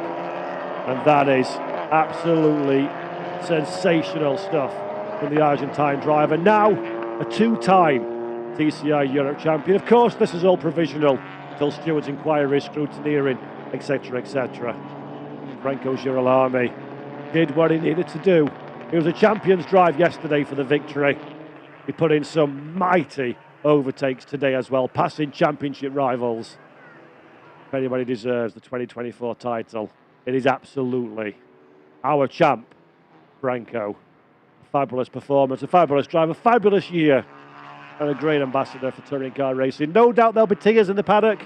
Franco's always got a bit of emotion close to the very top, and I'm looking forward to our very own Neil Hudson catching it with Franco as soon as he gets out of the car. We're on a tight schedule here. There's a whole lot of racing at Valencia, but we can't knock around for long. We're going to get some words, though, with our champion, and what a year. What a year it has been. Started off, as I mentioned, in Vallelonga at the beginning of the season, and we knew we were on for a good one. Moved on to the wet Zolder in May. Great to be back at Zolder again. Looks like we're going to be there again in 2025, according to Paulo Ferreira. Salzburg Ring, wonderful addition to the calendar, again in wet conditions, and we visited in June. Spa-Francorchamps needs no introduction, of course, in July. And we went to Brno, one of my personal favourite circuits. Was devastated to have missed that one, unfortunately, due to a rather silly incident on holiday, but hey-ho. And then here we are in Valencia, and what a great way to wrap up the season. Beautiful weather, sensational circuit, fantastic people, and masses of spectators watching all of the action that we've got on the table for today. And I think they've been trekked to a very apt and fitting end to the TCR Europe campaign in 2024. We've had plenty of winners. Let's have a look in fact. How many winners, Paul, have we had? Victories have gone the way. 4 for Girolami, 2 for Levente Lasonche, 2 for Ruben Volt, 1 for Nacho Montenegro, 1 for Aurelian Comte, and 1 for Nico Baldan. Experience and youth are plenty. And now, Jimmy Clary gets his turn to take home the victory trophy. Yes, says the Frenchman.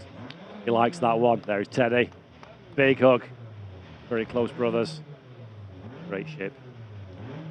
And there we go, there's Teddy. There you go. SP competition, of course, the team in which Aurelian Comte finished 4th run. Aurelian, saw in the back of the shot there for a moment, will be disappointed. It has to be said that his championship charge petered out at the very end. But one man that's far from disappointed is that man there. Big hug. Franco Girolami is our provisional champion. What a drive from Franco. What a performance all year long. I figured he'd come into this one and play the percentages game. The conservative, stay out of trouble. Not so from Franco. Champ, push forward, made the passes on track. Some great overtakes, massively committed and brave.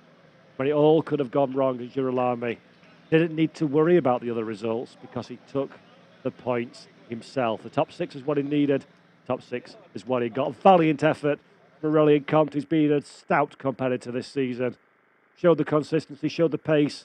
He knows how to get the elbows out when necessary. But it just wasn't enough for the SP car for Aurelian Comte, unfortunately. For him, he crosses the line in 4th position. It is still good enough to secure 2nd in the TCR Europe standings. And that is a superb result to be proud of course. But Aurelian will be a little bit frustrated, I think, that it all went wrong at the final round of the year. And then Nacho Montenegro. He has the consolation of being the rookie champion, of course.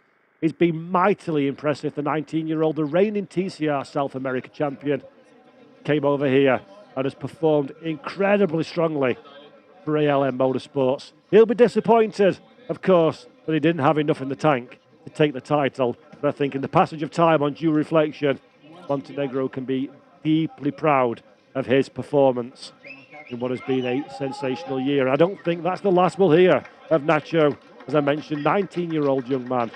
He's got a very bright future in tin-top touring cars ahead of him. Then we see the Baldan Group by Continu squad.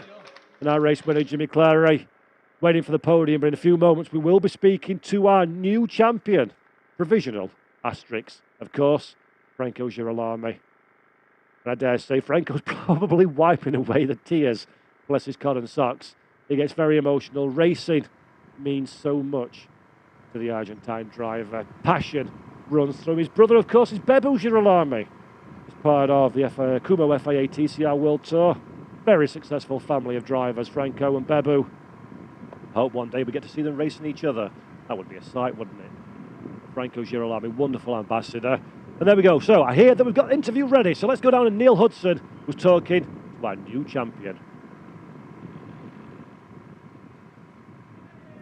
Okay, I'm here with Franco, the 2024 TCR Europe champion. How does it feel? I don't have a word to say thank you. Thank you, Cupra. Thank you, Monlau.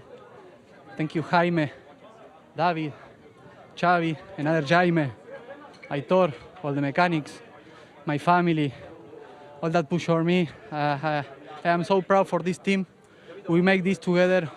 We make this together all the year, step by step. We did some mistake, but after every mistake, we keep forward, and this is the result. So very, very happy to all my team, to Sandro, my friend. It's a pleasure to share with you. For Argentina, thank you very much. Thank you very much, and welcome back next year. Vamos! Vamos, indeed. What a performance from Franco Girolami. You can see he's visibly emotional there. Good job to remember name-checking all those people in the heat of the moment. But Franco Girolami, a very deserving champion. Let's say 2022 was his year. He went to TCR Italy, showing everybody how it's done over there as well. Back-to-back champions in 2 years running. And then year number 3, back to TCR Europe. Very strong field of drivers. And he does it again. What a performance. The brand new Monlau Motorsports team, new for 2024, of course, using the brand new Cupra DZ TCR. Victor Davidovsky alongside him. They celebrate with a podium. Ruben Volt heads on out now. There is a delighted group of drivers, it has to be said, in an absolutely sensational race. And what a way to wrap up 2024. We've had it all on track and a great end. We've also got a brand new rookie winner, which is Hippie Hooray. Nacho Montenegro's made that one his own. Santiago Concepcion takes the rookie honours.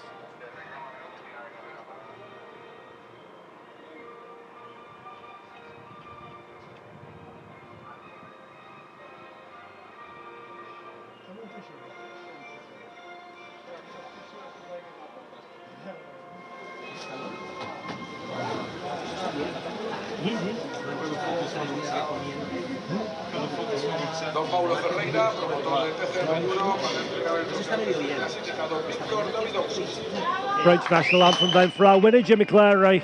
Brother Teddy alongside him on the podium. TCR Europe promoter Paulo Ferreira giving out trophies. Third place for Victor Davidovsky. He's delighted with that one. In second position, Ruben Volt. Pepe giving out the trophy there. Stalwart of TCR Europe, of course. Been here right from the very beginning. Pepe's not seen it. It ain't happened. And then our winner, Jimmy Clary, again Paulo Ferreira, giving that trophy away for first place. And at last, hip hip hooray, we have a new rookie winner as well. Baldan Group by Continu take the teams. And Santiago Concepcion rounds out what has been a deeply impressive weekend for the young Spanish driver. Every time he gets in a car, he seems to go quicker, does Santiago. I think that's another driver with a massively bright future ahead of him. Family photo time, diamond trophy as well. We almost forgot that one. Rene from Kumo Tyres giving the trophy to Victor Davidovsky, another diamond trophy victory. Family photo time, and then in time-honoured fashion, We're going to spray some champagne to celebrate the achievements, not only of this race, but also of what has been an incredible 2024. Fantastic stuff, boys. Get that champagne sprayed. Jimmy, first on track. First on the podium as well. Fantastic stuff. What a race. And there's our champ, Franco Girolami, up there as well. Superb stuff. We've had a brilliant start. It was all done on the first corner for Jimmy Clary. Got away from the line incredibly well. Followed through Victor Davidowski. Jensen Brickley, a brief excursion at the front of the pack. That wouldn't last too long though. Further down the running order, Franco Girolami was aggressive. Did everything he needed to do. That was Nico Baldan on the sharp end of the grid, around the outside. Brickley, even further around the outside, overshoots the corner. But Baldan, all the bravery in the world. And a little bit further back, Ruben Volt with a fantastic pass to 72, cementing his reputation of being a strong overtaker.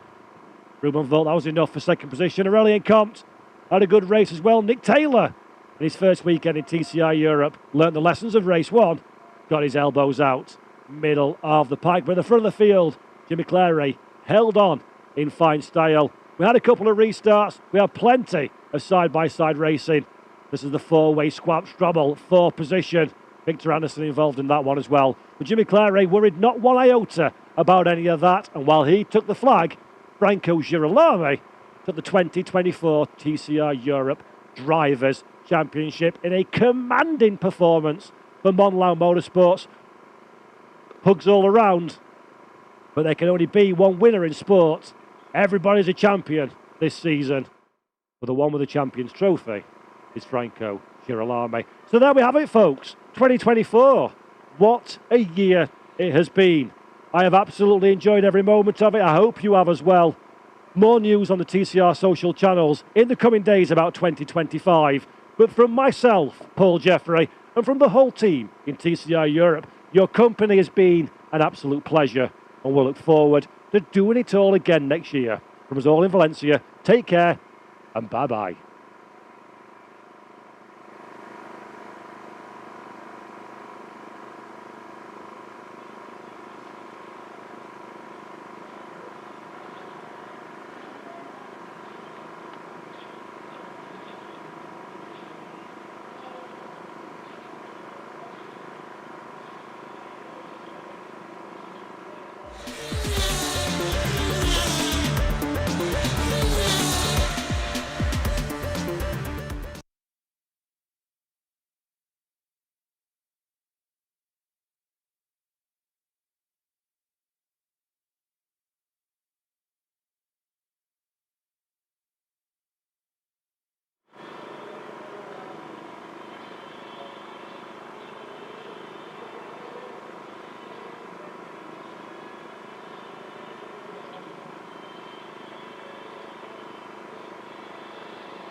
Et bonjour ou rebonjour, si vous étiez parmi nous ce matin avec la course des 340, je serai accompagné cet après-midi par Florian Bidot qui va commenter avec moi cette course des CATERHAM Sport. Salut Florian. Alors CATERHAM Sport, là, vous l'avez vu tout à l'heure ce matin, la course des 340R avec la belle victoire d'Anthony Guibaudot dans une course dominée par l'équipe Palmyre avec le duo des 340R, pardon, ainsi que les 340R Iberia, je vais y arriver. Il y a beaucoup de CATERHAM ce week-end, Florian, il va falloir suivre. Exactement. La CATERHAM Sport, donc, avec le tour de mise en grille. Et vous le voyez, c'est Maxime Batifoulier avec le numéro 36 qui va s'élancer depuis la pole position devant Brice Marette, excellente deuxième ce matin. Oui, Brice a réussi à faire une très très belle qualif, donc c'est assez satisfaisant. Donc on va croiser les doigts maintenant pour que ça se concrétise avec un beau résultat. Oui, parce que la différence que l'on a par rapport aux courses françaises qui sont généralement de 25 minutes plus un tour, et là c'est 30 minutes, l'histoire est différente. Exactement, la gestion de course est un petit peu différente. Il va falloir tenir le rythme tout le long parce que devant ça pousse, hein, ça va vite dès le début entre guillemets. Donc c'est pas forcément évident de rester accroché toute la course. Exactement, on va vous faire une revue d'effectifs de la grille de départ. Donc 23 voitures ici sur la grille de départ des CATERHAM Sport France. Maxime Batifoulier, le pilote Palmyre, a réalisé la pole position 1 minute 52 secondes et 235 millièmes devant Brice Marette. Maxime Aparicio, le leader du championnat, est en 3e place devant Stéphane Lagagné. Stéphane Lagagné qu'on va retrouver également en 420R. Il double la mise ce week-end ici à Valencia puisque le pilote d'Alès va cumuler les participations en road sport et en 420R. Mathieu Bataille 5e devant en revenant Bertrand Semaille qui revient de sa croisière, si on peut dire croisière, de son aventure sur les mers. Le pilote avec la numéro 55 de l'équipe Palmyre s'élancera en 6e position devant Achille Leroy que l'on peut retrouver également en CATERHAM Academy cette saison. Emmanuel Ornette partira de la 8e place devant Julien Marette. 10e, Michel Louca, le leader du classement Academy, participe également pour prendre de l'expérience avec l'équipe Rossel Sport. Devant David Grécourt, Stéphane Gian, Benoît Guillard, le pilote AMX Team, Jean-Fabrice Pietri, Frédéric Magoisel, première féminine Cécile Mignatelli en 16e position, devant Jean-Michel Bourrier, il va falloir suivre le pilote à la numéro 24 pour la remontée. Christophe Legrel partira depuis la 18e place. Il fait pas de pluie ce week-end, donc ce sera plutôt bon signe pour le pilote breton. Stéphane Porta partira depuis la 19e place devant Didier Couby, Evelyne Buatier, Loïc Potou et Denis Janet. De quoi on peut s'attendre là pour cette deuxième et dernière course des road sports ce week-end, cet après-midi, Florian? On va, je pense, avoir une très très belle course parce qu'effectivement c'est la dernière du week-end, donc les pilotes se tiennent tous prêts, on va dire, à faire un beau résultat. Devant, on a eu quand même de belles qualifs de pilotes qui ne sont pas forcément toujours au premier rang. Je pense notamment à Julien Marette qui a fait un très beau week-end jusqu'ici. Donc non, ça va être une course assez intéressante. Dans quelques instants, le départ, vous voyez les voitures qui s'installent sur la grille de départ. Alors, on a eu un départ lancé tout à l'heure parce qu'on s'adapte au championnat portugais, mais là, on revient à nos classiques avec un départ arrêté. Et vous le voyez, les dernières voitures s'installent sur la grille de départ. Et on va avoir donc 30 minutes de course avec quand même des températures très espagnoles. Oui, on est encore en été ici.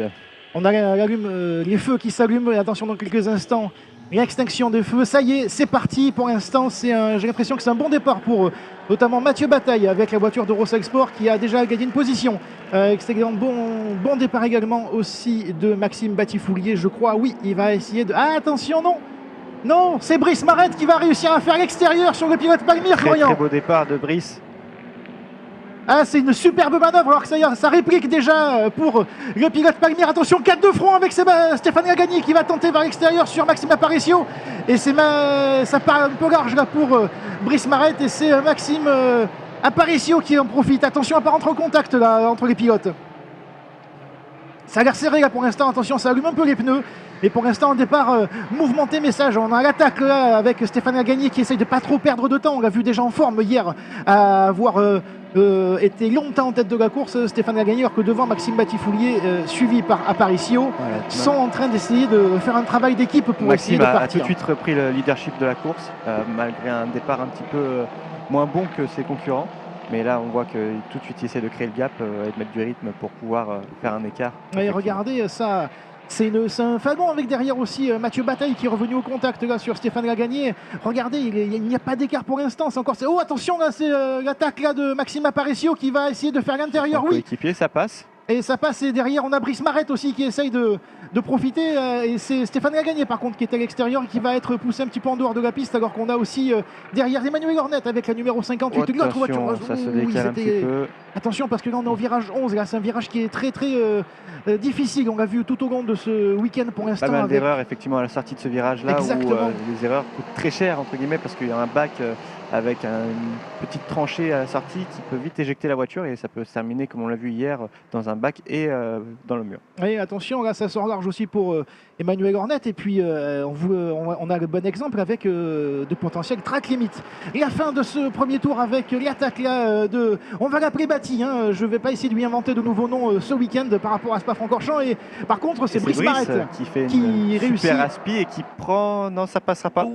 Ça passera pas. Il y a plus de vitesse à l'extérieur, alors que derrière apparemment on s'en fiche royalement des limites de la piste, notamment pour Luca Michel, mais pour l'instant tout va bien. Oh, dans le cœur du peloton là, c'est un peu tendu là, j'ai l'impression. Ah, on est parti pour 30. Il ne faut pas oublier, Florian, que c'est 30 minutes, donc c'est plus d'efforts. L'effort sera sur une plus longue durée.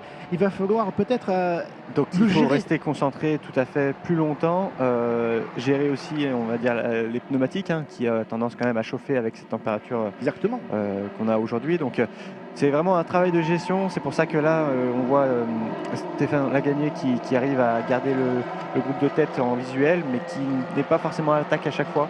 Et c'est pas plus mal en termes de stratégie. Et oui, on lui disait tout à l'heure, Stéphane Lagagné, il cumule ce week-end, puisqu'on va le retrouver également à la deuxième course des 400 VR tout à l'heure en fin d'après-midi. Oui, c'est un gros week-end pour lui, effectivement, un bon challenge. C'est un sacré défi, exactement, on peut le dire. Alors que Maxime Aparicio, il a un petit peu perdu le contact, j'ai l'impression, face à Monsieur Bati, on va l'appeler comme ça. Il fera plaisir, je l'espère. Mais vous le savez, ceux qui suivent la CATERHAM, il y a beaucoup d'aspiration. Donc même si l'on pense avoir perdu le contact, une bonne ligne droite et une bonne relance peut vous permettre de reprendre. C'est vrai que la ligne droite des stands étant particulièrement longue, ça permet quand même aux retardataires entre guillemets de se rapprocher, notamment en l'occurrence Maxime et Brice qui vont pouvoir en bénéficier pour se recoller à Maxime Batifoulier. C'est ça, là, on le voit, regardez, 1, 2, 3, il y a presque 10 voitures là, Florian, là, c'est plus un wagon, là, c'est carrément une locomotive. Et on a Brice Marette là qui est dans l'aspiration, vraiment dans l'aspiration de Maxime Aparicio, qui lui-même aspiré par Maxime Batifoulier. C'est un duo de Maxime qui est en tête, et il ne va pas falloir se tromper, surtout pour moi. Et là, par exemple, Brice a été intelligent. Il a bénéficié de l'aspiration, mais il est resté derrière parce qu'il a vu que les tours d'avant, il avait tenté une attaque justement dans le T1 et on perd plus de temps finalement à s'attaquer. Et là, on commence à voir Maxime qui commence à prendre un petit peu le large. Donc voilà, il faut essayer de rester au contact du premier pour justement après porter des attaques en fin de course. Par contre, c'est Mathieu Bataille derrière qui est en plein effort. On l'a vu sortir un tout petit peu large avec la voiture Lars Sauver, l'équipe Rossel Sport, et il est devant son équipier Luca Michel qui c'est le leader du classement des académies. Donc c'est sa première. Oh là, c'est sorti large.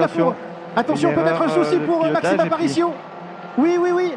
Un souci pour Maxime Aparicio. On le voit au ralenti. Que s'est-il passé sur la voiture de Maxime Aparicio? On l'a vu sortir au large là et on le voit rester en trajectoire. Il y a quelque chose là sur la voiture du leader du championnat. Si il s'avère qu'il ne peut terminer la course, ça va être de gros points qui vont manquer pour le pilote de la numéro 9. Là, il va falloir suivre avec attention dans les prochains instants. Et ça profite à Maxime Batifoulier, à Brice Marette, à Stéphane Lagagné. Et là, on a un drapeau jaune au niveau du virage 6. Je pense que c'est la voiture de Maxime qui s'est arrêtée. Oui, elle est arrêtée. Et il va y avoir probablement l'intervention de la voiture de sécurité. Oui, safety car. Oh, c'est un coup dur là, c'est un coup dur pour le championnat. Pour le leader du championnat. Oui, forcément le leader du championnat, mais là, c'était pas vraiment le plan attendu. Aussi bien pour l'équipe Palmyre que pour le pilote de la voiture numéro 9.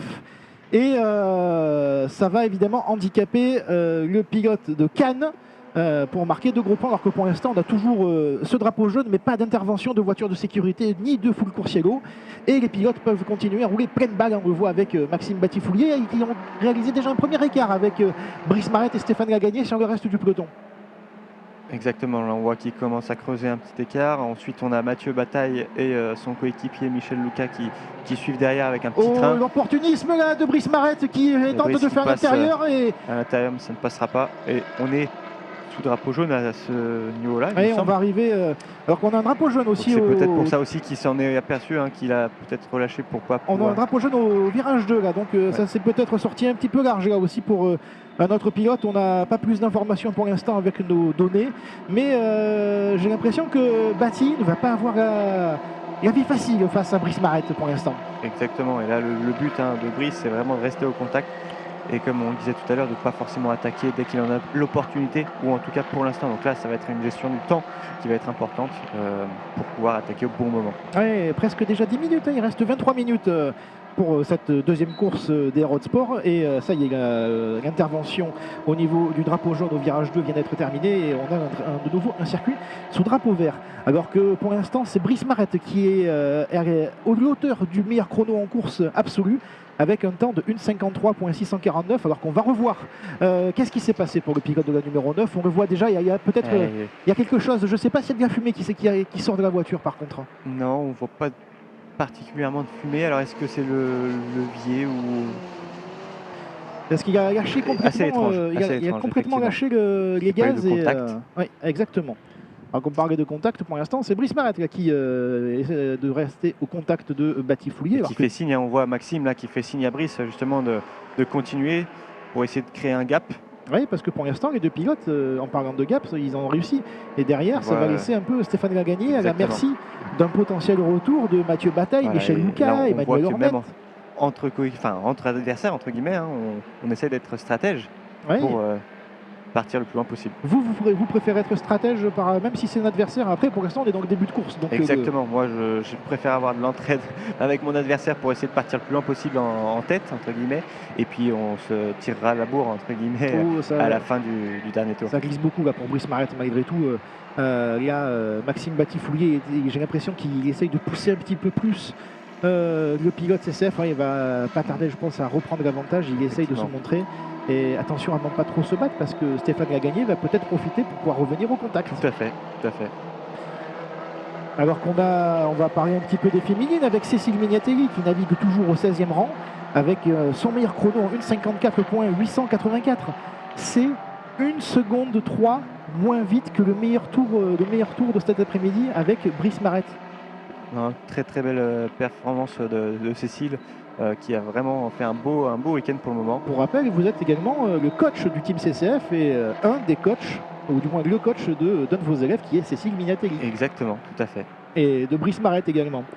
Alors que derrière, c'est Luca Michel qui est en train d'emmener un petit wagon là. On a Emmanuel Ornette, on a Achille Leroy, on a David Grécourt également.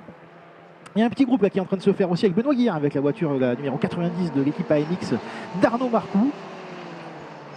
Alors pour l'instant, c'est tendu et voilà, ça y est, Stéphane Lagagné refait le contact avec les deux leaders de ce classement. Oui, on voit ensuite Mathieu Bataille qui est un petit peu seul. Et après, on retrouve un deuxième wagon avec Michel Luca, Emmanuel Ornette et Achille Leroy, puis David Grécourt. Oui, il y a encore 20 minutes, donc ça va être assez long. Ça reste un sprint, hein, Florian, mais c'est un petit peu plus d'effort, de gestion. Et c'est une intelligence de course qu'il faut avoir en fait à ce moment-là. C'est vraiment, comme on le disait, hein, vraiment attaquer au bon moment. Attention à Stéphane qui se fait un petit peu surprendre au niveau du freinage. Attention à ne pas perdre le contact ou au pire, aller au contact avec son équipier. Donc ce serait avec Brice. Il y aurait un gros apéro à payer du coup ce soir. Surtout qu'on est ici à Valencia et Valencia c'est un circuit qui est à la fois technique et rapide. Oui, un circuit très technique où il faut garder beaucoup de vitesse, notamment avec les road sport qui ne bénéficient pas de l'autobloquant pour les personnes qui ne connaissent pas forcément la catégorie. Donc c'est des voitures qui sont assez vives et qui demandent quand même une certaine finesse en termes de pilotage. Donc c'est assez intéressant justement ce circuit-là. C'est encore une fois, c'est des voitures qui n'ont pas une puissance extraordinaire mais qui ont un poids léger qui compense ce manque de puissance. Ouais, un rapport poids-puissance très très intéressant. C'est ce qui fait le charme de la CATERHAM en général. Oui. On a souvent des pilotes qui viennent apprendre, hein, notamment on peut citer Mathis Jobert qui a brillé ce week-end ou qui brille encore en Porsche Carrera Cup France ou en Porsche Carrera Cup Asie ou en Porsche Super Cup. Il a notamment gagné la course hier sur le circuit du Mugello. Donc c'est à la fois du plaisir mais c'est aussi très très formateur. Tout à fait. Ou derrière, c'est un petit peu en désordre là, derrière Michel Luca. Là, c'est Michel Luca qui emmène le petit train derrière et qui est sous la pression un petit peu divers pilotes. C'est moins ordonné là, j'ai l'impression que contrairement au peloton de devant. Là, ouais, ça y est, une belle réalisation. Là, et c'est Bertrand, non c'est pas Bertrand Semaille, c'est Achille Leroy que l'on retrouve également, le jeune pilote. On retrouve les deux académiciens. Exactement, bien vu, bien vu. C'est pour ça que j'aime vous prendre comme consultant, Florian. Michel Luca qui se dispute aussi dans une autre catégorie, la catégorie académie.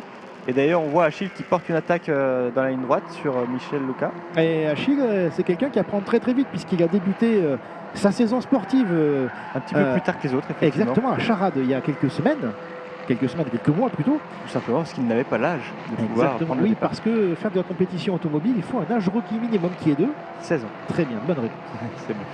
Vous gagnez le droit de continuer d'être consultant pour cet après-midi. Alors qu'on a une amélioration du meilleur tour en piste par Maxime Batifouli en 1,53.289. Alors que là, oui, en effet, Michel Luca, est-ce qu'il ne serait pas plutôt intelligent au pilote Rossexport de laisser passer un petit peu, de faire le relais? On parlait de course cycliste tout à l'heure avec mon homologue portugais. Oui, d'essayer de faire passer Achille, pourquoi pas, pour essayer de se tirer entre eux. Mais derrière, ils sont quand même sous pression. Donc c'est vrai que c'est pas évident à gérer. Puis on rappelle, c'est vraiment de jeunes pilotes. Alors, même s'ils ont une expérience en karting qui est assez importante. Mais on peut voir que notamment Benoît Guillard avec la voiture de la MX Team qui emmène Stéphane Giane derrière, eh bien ils reviennent petit à petit. Exactement. Et par contre, il y en a un qui doit se sentir un petit peu seul. On va essayer de ne pas l'oublier. C'est Mathieu Bataille à la 4e place. Hop, là, la petite voiture qui est toute devant, là, qui est devant, qui navigue. Il est un peu éloigné de devant et il est à distance de ceux derrière. Et là, c'est difficile pour Mathieu parce que non seulement il n'a plus le bénéfice de l'aspiration, donc il doit continuer à essayer de rouler seul, ce qui n'est pas forcément évident. Et puis derrière, on a quand même des pilotes qui, eux, reviennent petit à petit. Donc là, c'est grosse concentration de sa part pour exactement, là, concentration, garder les idées claires. Et parce qu'on l'a vu hier lors de la première course, le rythme est tombé dans les 10 dernières minutes. Exactement. Il y a eu ça a été très très longtemps. Stéphane Lagani avec la numéro 26 là, du team CCF qui a été longtemps en tête. Et puis l'effort est combiné à la chaleur ont fait que les chronos et la lucidité de certains pilotes ont été ont baissé au fur et à mesure que le temps passait. Ouais. Toujours ce trio devant et toujours Brice Marette qui, j'avais remarqué à Spa qu'il avait déjà le clignotant d'activer et j'ai l'impression qu'il a gardé toujours ce clignotant activé, Brice. C'est pour se montrer un petit peu dans les rétros, faire des appels lumineux à Maxime. C'est un pilote très poli, Brice, on est d'accord. Exactement, il demande la permission avant de dépasser. Bon, pour l'instant, c'est une course qui a quand même un bon rythme et puis on le voit avec des chronos qui sont très très rapprochés jusqu'à Frédéric Maloisel qui est en 16e place avec un chrono de 1,55.5. Il n'est pas si éloigné que ça en termes de performance pure. Donc on l'a vu avec Cécile Minatelli qui vient de passer Frédéric Maloisel justement, elle vient de passer pour la 15e place avec un meilleur chrono toujours en 1,54.884. On retrouve du coup la deuxième féminine de ce week-end, Evelyne Buatier, qui elle est en 20e position. Un petit peu plus en difficulté Evelyne, mais bon, on a l'habitude avec Evelyne, c'est quelqu'un qui ne lâche rien et puis alors qu'il y a quelques restes d'un potentiel contact là, et on voit c'est une aile de CATERHAM que vous voyez sur la piste. On va voir si ça va peut-être avoir une incidence d'une intervention potentielle de la voie. Oh, attention justement, à rouler dessus sous risque de potentielle crevaison également.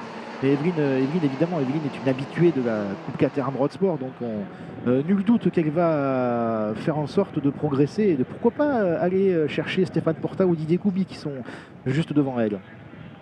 Allez, et là on voit vraiment les trois premiers qui ont réussi à créer un écart avec la deuxième partie de peloton entre guillemets. L'écart a l'air quand même plus important qu'hier, donc je pense à un pilote comme Stéphane, est-ce que ça risque de potentiellement voir ou de gérer sa fin de course? Oui, exactement. Donc là on voit que Stéphane, il est un petit peu en retrait. Alors, est-ce que c'est exact? Je pense que Stéphane est quelqu'un d'assez calme finalement dans la voiture, qui a une capacité d'analyse assez intéressante. Alors que ça revient déjà sur les retardataires. Là, c'est, je crois que c'est Loïc Potou avec la numéro... non, c'est Denis Janet. Avec la numéro 16 là, qui partage le volant avec Stéphane Brun ce week-end. Et Stéphane Brun a laissé sa place aujourd'hui. Et là, ils reviennent sur le premier retardataire du jour. Donc attention à ne pas gêner, oui, il s'écarte. Voilà, ça s'écarte, voilà. C'est propre. Impeccable. Impeccable. Et alors, ça y est, les track limits, la numéro 90. Les team managers des numéros 23 et 90. Le numéro 23 c'est Julien Marette, donc c'est le team CCF, et 90 c'est Arnaud Marco avec AMX Team, seront déjà convoqués à la fin de la course par rapport au track limit. On en a un petit peu parlé tout à l'heure des track limits Oui, la particularité de Valencia au niveau des track limits, c'est qu'on a le droit de dépasser la ligne blanche entre guillemets et d'aller au-delà de cette ligne-là à partir du moment où on reste sur le vibreur. Donc c'est assez intéressant parce que ça permet quand même d'ouvrir un petit peu plus les virages, hein, comme on voit ici actuellement à l'image. C'est pas forcément le cas de tous les circuits, notamment à Spa il y a quelques semaines en arrière où là on était vraiment sur la ligne blanche au maximum. Et on le voit, c'est Achille Leroy qui a pris l'avantage sur Lucas Michel, et derrière c'est au tour d'Emmanuel Hornet désormais de faire le wagon de tête face à Bertrand Semaille, Julien Marette, Benoît Guillard, Stéphane Gian, Jean-Fabrice Pietri. On voit le serpent un petit peu de la part de Brice pour essayer de casser l'aspiration. Alors dites-moi Jamy, voilà, pourquoi ils font ce serpent sur la ligne droite? Tout simplement pour gêner l'aspiration de son concurrent dans la ligne droite. Par contre c'est Stéphane Lagagné, ça y est, il passe à l'attaque là, le pilote de la numéro 26, il fait l'extérieur sur Brice Marette. Exactement. Mais c'est pas passé là sur Maxime Batifoulier, on est dans la deuxième partie de course et il reste un peu plus de 12 minutes. Et ça y est, Stéphane a gagné. Stéphane qui essaie de porter une attaque également à l'intérieur, mais sous pression Maxime. Ça y est, Stéphane a décidé de se montrer un petit peu plus. Voilà, exactement. Passer à l'offensive. Il passe à l'offensive, on passe pas en... Est-ce que c'est un petit peu tôt? Ça on le verra dans quelques minutes. Oui, c'est là où ça va être intéressant de suivre, c'est que on parlait de courses cyclistes tout à l'heure, avec parfois pas forcément des courses sur route, mais les courses sur... le cyclisme sur piste, voilà, j'y arrive, on sort en plus de la période des Jeux Olympiques. Le cyclisme sur piste avec les fameuses courses en paquet où c'est beaucoup de stratégie aussi. Hein. Et donc là, Stéphane a gagné, ça y est. Il a décidé d'attaquer, de passer en 4-4-2 offensif sur le pilote Brice Marette. Et c'est maintenant au tour de Maxime Batifoulier d'être dans la ligne de mire du pilote CCF. Là, Maxime, pareil, hein, essaye de mettre vraiment du rythme pour pouvoir créer un écart, mais c'est difficile ici hein, de s'échapper tout seul. Alors qu'on a un drapeau jaune au niveau du virage 1, virage 2. Alors on est en train de voir s'il y a... drapeau jaune au niveau du virage 1. Alors on n'a pas plus d'infos pour l'instant. Oui, ça a l'air d'être bien passé. Mais par contre, Achille Leroy, ça y est, lui aussi, à l'image de Stéphane Lagagné, il a décidé de mettre le turbo Achille Leroy. Il vient de passer Mathieu Bataille pour le gain de la 4e place. Attention, c'est sorti un petit peu large là. Une erreur de la part de Stéphane. Et la piste aujourd'hui, enfin ce week-end, est partagée par d'autres championnats. Et on parlait des limites de la piste, mais là aussi, il va falloir suivre aussi l'état de la piste. Oui, alors on a pas mal d'autres catégories qui roulent, effectivement, avec des pneus slick, en l'occurrence, qui déposent pas mal... Slick, qui déposent pas mal de gomme en dehors de la trajectoire. Et c'est pas toujours évident de passer en dehors de cette trage, justement, on peut vite perdre de l'adhérence. Oui, on a vu beaucoup se faire surprendre. Beaucoup de saleté, hein, et les commissaires n'ont pas le temps de... Oh, attention, là, c'est un petit peu optimiste là, pour Brice Marette, là. Et il s'est fait recroiser par... Stéphane Lagagné, et tout ça, ça profite à Maxime Batifoulier qui a pris encore un petit peu plus de mètres d'avance. Et là, c'est un petit peu une erreur des deux pilotes du team CCF hein, de s'entre-attaquer entre guillemets, parce que le problème c'est qu'on laisse un petit peu s'échapper Maxime, qui lui continue à mettre du push pour pouvoir s'échapper. Et vous parliez tout à l'heure, malheureusement Maxime Aparicio a dû mettre pied à terre en début de course, mais là c'est au tour d'être du team CCF d'être à 2 contre 1. Et pour l'instant, c'est le 1 qui gagne. Exactement.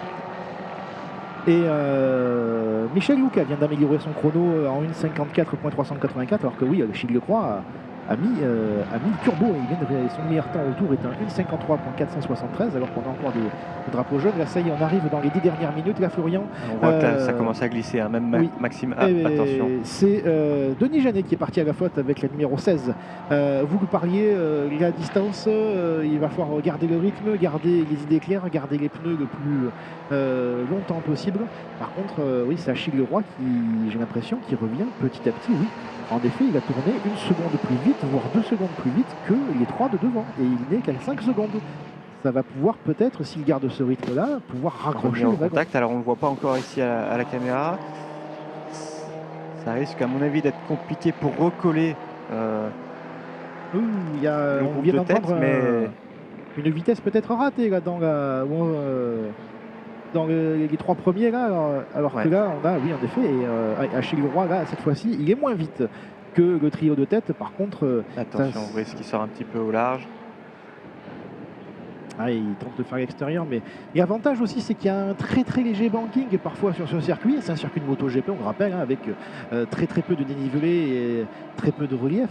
Mais par contre, ça permet de pouvoir jouer au niveau des dépassements. Oui. Ah, je vous vois râler, vous n'êtes pas content. Là. Le coach CCF a parlé. Non, j'essaye de me canaliser justement parce que là, c'est vrai que c'est un petit peu dommage de la part de ces 2 pilotes. On bipera les gros mots, je vous rassure, on est en direct, on fera un bip. Hein. De s'attaquer alors qu'on est encore un petit peu loin de la tête. Il nous reste encore 8 minutes de course. Alors, effectivement, c'est pas forcément une information que les pilotes ont en tête dans les voitures parce que c'est difficile, hein, encore une fois, de gérer son timing. Mais là, c'est vrai que c'est dommage de s'attaquer aussitôt cette course-là parce qu'on voit Maxime qui, lui, ne commet pas beaucoup d'erreurs et continue de creuser l'écart. Est-ce que Maxime ne serait pas commencerait pas à gérer justement son effort? Parce qu'il y a le temps de voir venir justement les 2 pilotes revenir sur lui, donc de pouvoir gérer et avoir un petit peu plus de fraîcheur aussi bien dans les pneus que dans la tête. Tout à fait, exactement. Et puis là, on voit vraiment Maxime qui lui check un petit peu ses rétros et qui voit les 2 autres concurrents s'attaquer. Donc lui, ça lui permet de souffler un petit peu. Ça glisse encore. On voit Bertrand Semaille là, qui était un petit peu en glisse là, à la limite dans la sortie de cette partie technique de ce circuit de Valencia. Et pour l'instant, on peut le noter, c'est une course qui quand même se déroule sans grand souci. Alors, en effet, là, on voit déjà la souffrance des pneus. Et il va falloir tenir bon parce qu'il reste encore 7 minutes. On a quelques améliorations de chrono, notamment Bertrand Semaille, qu'on va voir, on voit passer la ligne. Il vient d'améliorer son meilleur temps au tour. On a David Grécourt qui a réussi à remonter dans le top 10. Il est 8e juste devant Emmanuel Hornet. Et Bertrand Semaille, pour quelqu'un qui n'a plus piloté depuis pratiquement 1 an, le voir à la 7e place, il a gardé des bonnes habitudes. C'est comme le vélo, ça ne s'oublie pas. Exactement, c'est une belle apparition de Bertrand Semaille ce week-end, qui revient dans cette catégorie, avec qui j'ai eu la chance de pouvoir disputer quelques courses en 2021, et qui revient et qui est finalement toujours dans le coup, dans le top 10. C'est beau à voir. Il y a un beau panachage entre des pilotes d'expérience et des jeunes pilotes. Et on voit que c'est pas parce qu'on a un petit peu plus d'expérience qu'on est moins rapide. Et la preuve avec Stéphane Lagagné devant Brice Marette, là on a un excellent panel de personnalités, d'âge aussi, avec Brice Marette qui est plus jeune, on a Maxime Batifoulier qui est un peu plus jeune. Et de saison passée en CATERHAM. Exactement, parce que Stéphane Lagagné est un vrai habitué de la road sport, c'est un spécialiste. C'est la pleine 3e au championnat cette saison, derrière Maxime Aparicio et Mathieu Bataille. Par contre, Mathieu Bataille risque de refaire une bonne partie de son retard. Si pour l'instant il est toujours à la 5e place, il n'est qu'à 8 dixièmes d'Achille Leroy, donc une 4e place peut lui faire prendre encore plus de points. Vous le voyez juste derrière avec l'arceau vert. Exactement, Mathieu Bataille qui essaie de rester au contact d'Achille.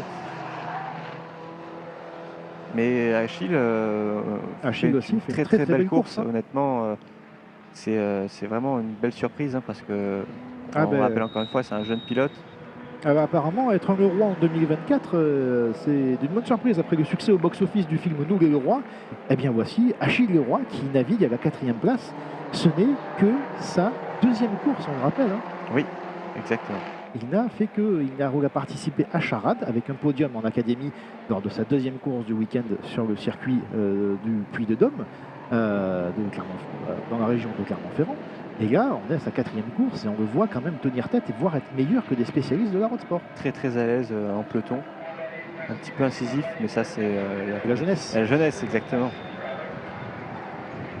Allez, un peu moins de 5 minutes avant la fin de cette course 2 des road sport ici sur le circuit de Valencia. Et c'est toujours Maxime Batifouli qui mène les débats devant Stéphane Lagagné et Brice Marette que l'on voit à l'image et qui, eux, par exemple, ça y est, je pense que l'esprit d'équipe a complètement disparu entre les deux pilotes et ça se bagarre un peu, mais j'ai l'impression que Stéphane Lagagné a quand même un petit avantage sur le pilote de la numéro 85. Ouais, et puis là, je pense que Stéphane essaie vraiment de s'appliquer pour remonter au mieux sur Maxime Batifouli. Mais là, Maxime a réussi à creuser un écart de plus d'une seconde maintenant, donc ça va être difficile parce que maintenant l'aspiration devient de plus en plus moins en moins performante. On vous rappelle, il n'y a pas de DRS, il n'y a pas de KERS également, c'est une voiture sans aide au pilotage. Et c'est difficile. Par contre, on va revenir sur les débuts de course où il y avait peut-être une gestion d'observation de Stéphane Lagagné. Eh ben, elle est peut-être en train de fonctionner cette observation, puisqu'on voit quand même Brice Marette qui par contre lui a un rythme un peu plus ou un style un peu plus incisif en termes de pilotage par rapport à la propreté. On le voit avec des trajectoires très claires et pas d'excès dans la voiture, pas d'effort supplémentaire dans la voiture pour Stéphane Lagagné. Oui, on voit Brice là faire un petit geste du bras.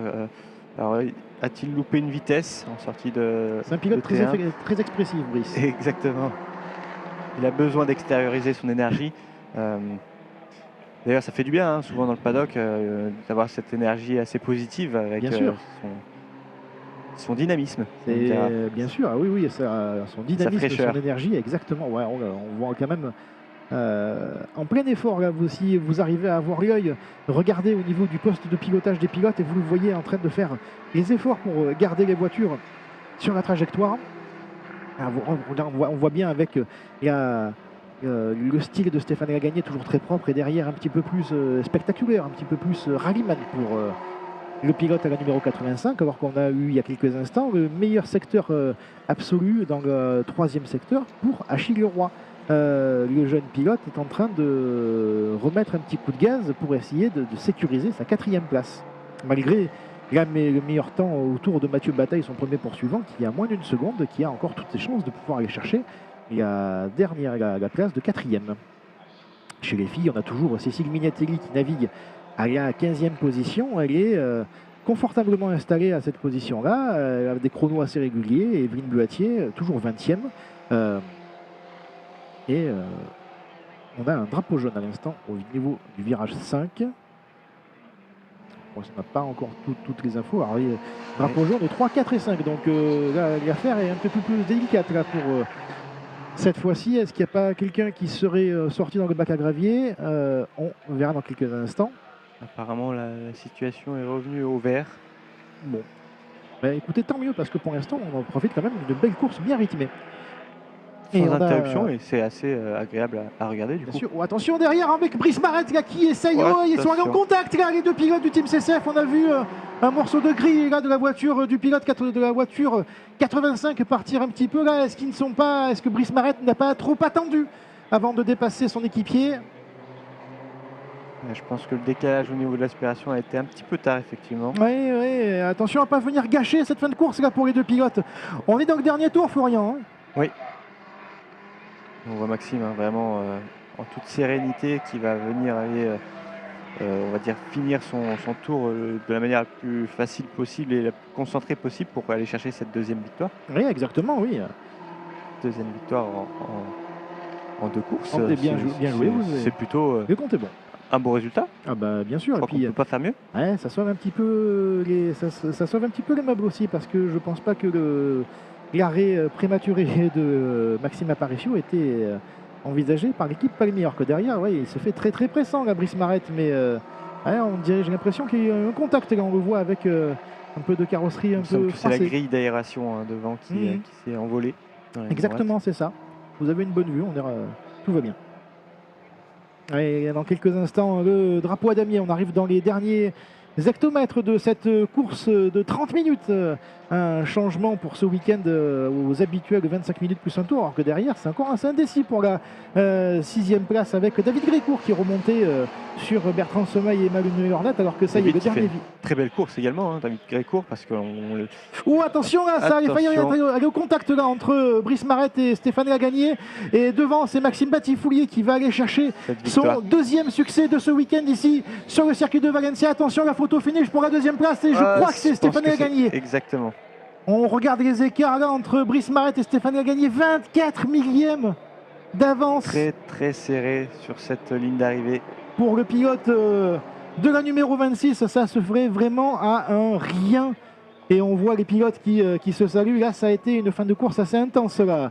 Peut-être une discussion à l'arrivée dans les paddocks, mais une belle victoire pour Maxime Batifoulier devant Stéphane Lagagné et Brice Marette. 4e place pour Achille Leroy devant Mathieu Bataille. David Grécourt termine à la belle 6e place. Bertrand Semaille, donc, qui réalise un top 10 avec cette 7e place pour son retour en compétition ce week-end sur le circuit de Valencia. Emmanuel Ornette 8e devant Lucas Michel qui a un petit peu baissé en fin de course, j'ai l'impression. 10e Julien Marette, le frère de Brice. 11e Benoît Guillard, 12e Stéphane Gian, 13e Jean-Fabrice Pietri, 14e Jean-Michel Brouillet, 15e place et vainqueur du classement féminin Cécile Mignatelli qui confirme encore une fois ses progrès sortie après sortie. 16e position pour Frédéric Magloisel, alors qu'on attend le passage sur le drapeau à damier de Didier Couby, 17e, Christophe Legrel, 18e. Et là aussi, un écart très serré entre les deux pilotes indépendants. CATERHAM, c'est des teams, mais aussi des pilotes indépendants, c'est ce qui fait son charme. Et dans quelques instants, Stéphane Porta, Evelyne Buatier et Denis Janet vont franchir la ligne d'arrivée. Loïc Poutou a dû malheureusement s'arrêter un peu plus tôt dans la course et Maxime Aparicio, malheureusement, a eu un souci en tout début de course. Donc on vient d'assister donc à cette belle deuxième course de road sport, encore une fois. On voit le petit, il y a eu en effet un contact, on voit le devant de la voiture de Brice Marette qui est un peu tordu. Et les pilotes qui se dirigent tout doucement vers la pit lane et on va s'approcher dans quelques instants à cette fin des CATERHAM Road Sport. Mais ne zappez pas ou restez proche de votre ordinateur si vous nous suivez sur votre chaîne YouTube. Puisqu'on va avoir encore de belles courses. On va avoir la course 3 des 340 R avec peut-être des Portugais qui vont avoir le couteau entre les dents parce que pour l'instant il y en a un qui essaie de faire un super week-end, c'est Anthony Guibaudot avec 2 victoires en 340 R. Tout à fait, pour le moment ça fait 2-0 pour les Français. 2-0. Donc on va voir si les Portugais ont envie d'aller chercher cette victoire. Il faut chercher la 3e pour les Portugais, il y a un petit enjeu. Et évidemment, la 420 R que vous allez avoir à partir de 15h si, encore une fois, ma mémoire ne me fait pas trop défaut. Ça y est, Maxime Balguet de Maxime. La belle image entre Maxime Aparicio qui vient féliciter son équipier Maxime Batifoulier. Là, voilà, ça c'est le prix CATERHAM, on félicite la mécanique, on félicite les équipiers, on félicite également les adversaires, notamment avec David Zolinger qui est là pour féliciter ses pilotes et Achille Leroy. Encore une fois, on peut dire la surprise de cette course, Florian. Ouais, vraiment très belle course de la part d'Achille. C'est sa 4e course, il a 4e course pour le jeune pilote de 16 ans, le pilote belge.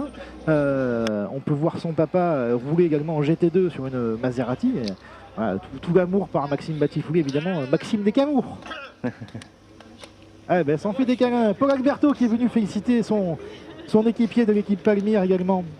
Alors que les pilotes, Christophe Legreg qui arrive dans la voie des stands et qui va aller tout doucement s'avancer vers le podium. Également Didier Couby avec l'ex-voiture de Bruno Dorégral pour ceux qui suivent la Coupe CATERHAM depuis de nombreuses saisons. On va voir dans quelques instants les highlights de cette deuxième et dernière course des road sport ici sur le circuit de Valencia. Alors que les pilotes se congratulent au niveau du podium. Florian, qu'est-ce qu'on peut en tirer comme bilan de cette course ? On voit qu'il y a eu quand même une très belle course dès le début, avec beaucoup de rythme, un petit peu à tous les niveaux. Les 3 premiers qui ont réussi à créer une certaine différence pour pouvoir être assez tranquilles finalement dans leur bataille. Mais ensuite, on a eu de belles batailles également au milieu de peloton. Oui, Donc, exactement, hein, ça a été assez intense et assez pas rythmé. d'incident majeur, donc ça c'est aussi Exactement, encore une fois, une intéressant course à sans noter. safety car, hein, c'est à noter. Hein. Pour l'instant, c'est un sans faute Les des pilotes courses sont françaises. restés assez sages Ou finalement. des courses françaises. On a eu malheureusement un souci hier avec les 420R, mais c'est une très très belle course, notamment des road sports. Là, on le voit avec notamment cette grosse bataille pour la 6e place avec Michel Louca face à Bertrand Semaille qui revient ce week-end rouler en Caterham après son long séjour en bateau. Et cette bataille à 3, avec notamment Stéphane Gagné qui a observé pendant longtemps le duel entre Brice Marret et Maxime Batifouli avant de passer à l'offensive.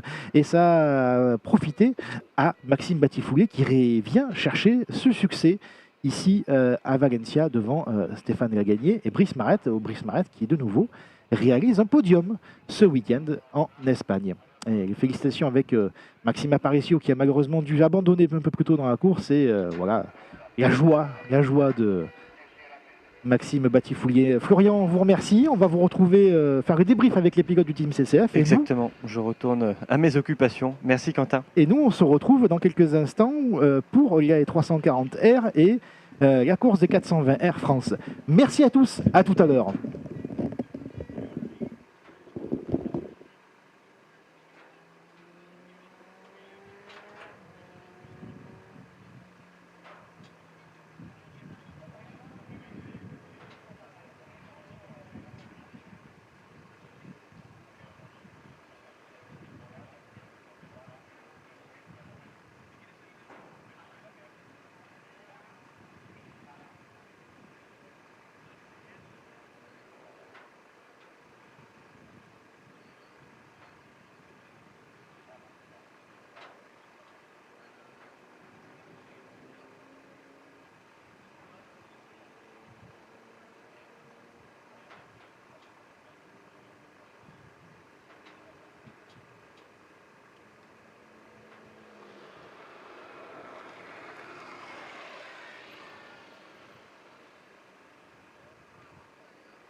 tengo aquí, que bueno.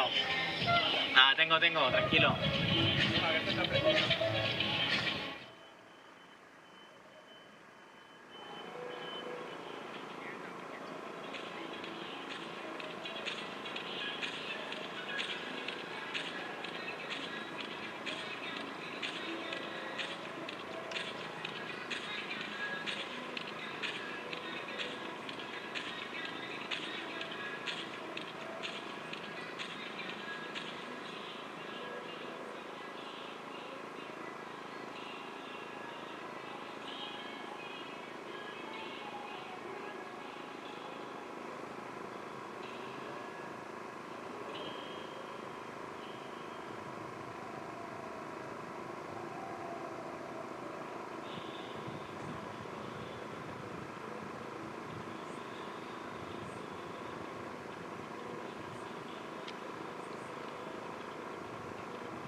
Good afternoon, ladies and gentlemen.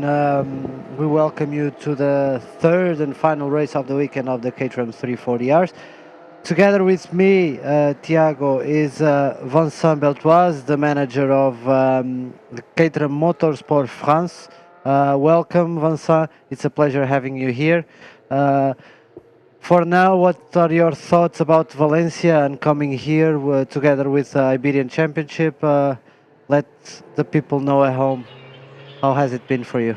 Hello Thiago, hello everybody. I am super excited to waiting this final race, the 340R. We already came last year with the CATERHAM Motorsport France, and our drivers really enjoy this track. And this season it's really great to be able to share a grid with you, Iberian Championship. And we have the exact same specification of car. We are running the Yokohama tires, and we can see that the drivers are very competitive and very close, and so we are very happy, and we see very strong race from all the drivers in this championship. Yeah, we witnessed two races fought until the end. Yesterday, Daniel, together with Anthony Guibaudot, until the last corner. They did the last corner side by side. Earlier this morning, the Palmyre boys, they dominated the race. with Daniel Ferreira coming third. Now let's see what this race brings us, because contrarily of what our French brothers are used to, with us the starting grid is set by the previous race, with the exception of the first one, which is set by qualifying. But now the first 10 are inverted. So the Axel André. Yes, Axel André will start from pole position because he finished 10th. Exactly.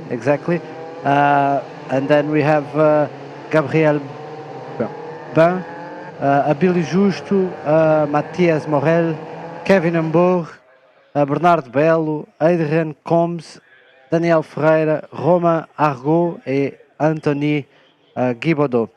Now they are getting ready to start this third and final race of the weekend.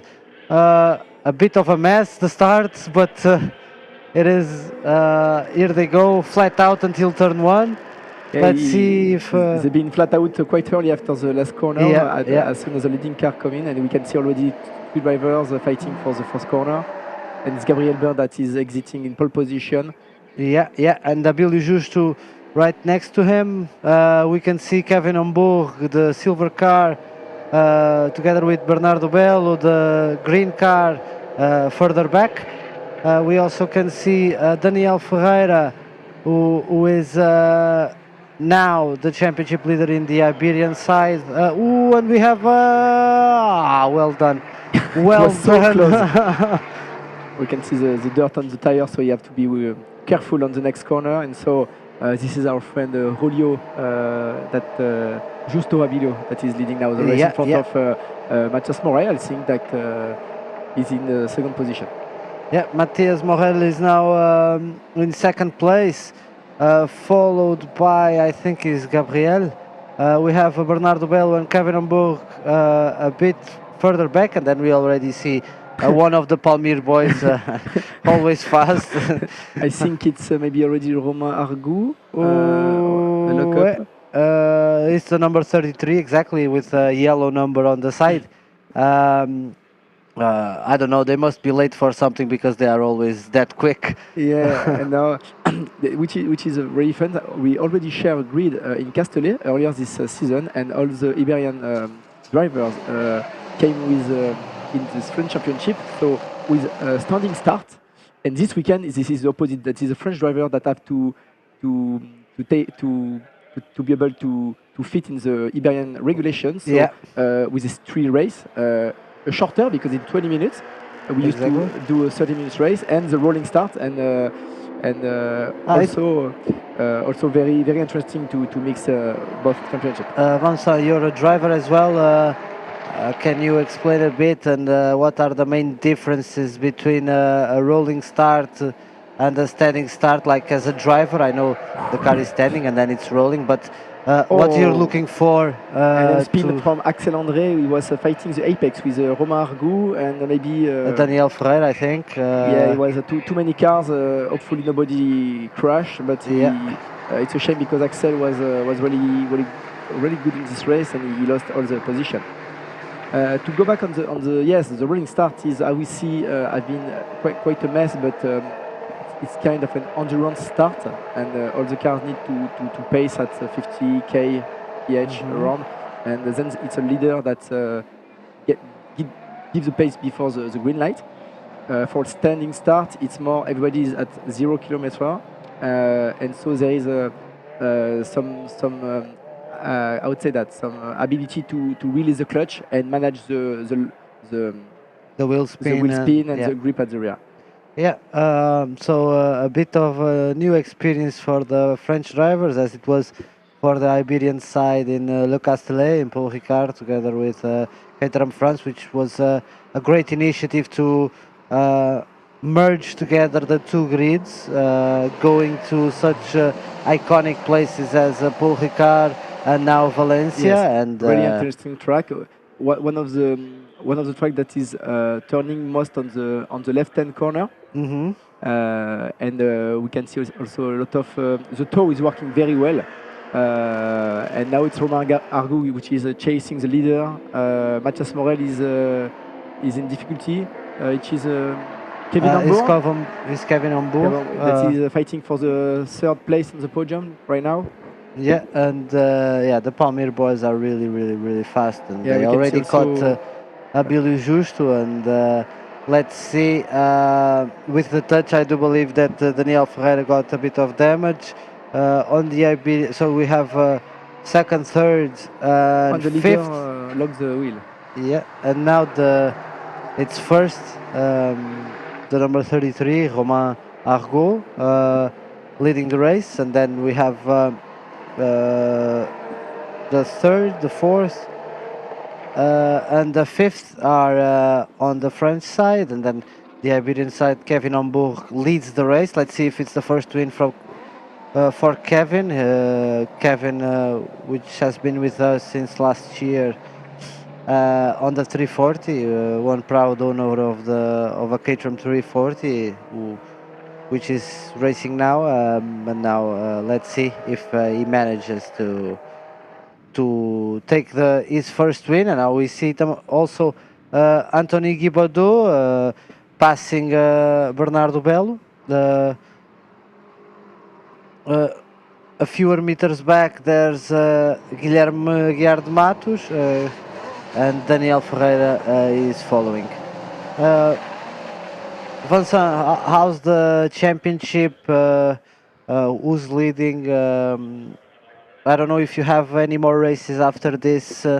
For us, it finishes here. Okay, that's a final for you. Yeah, we still have Magnicourt in 1 month. Okay. And then the final will be Nogaro, which is also a very interesting and narrow track in southwest of France.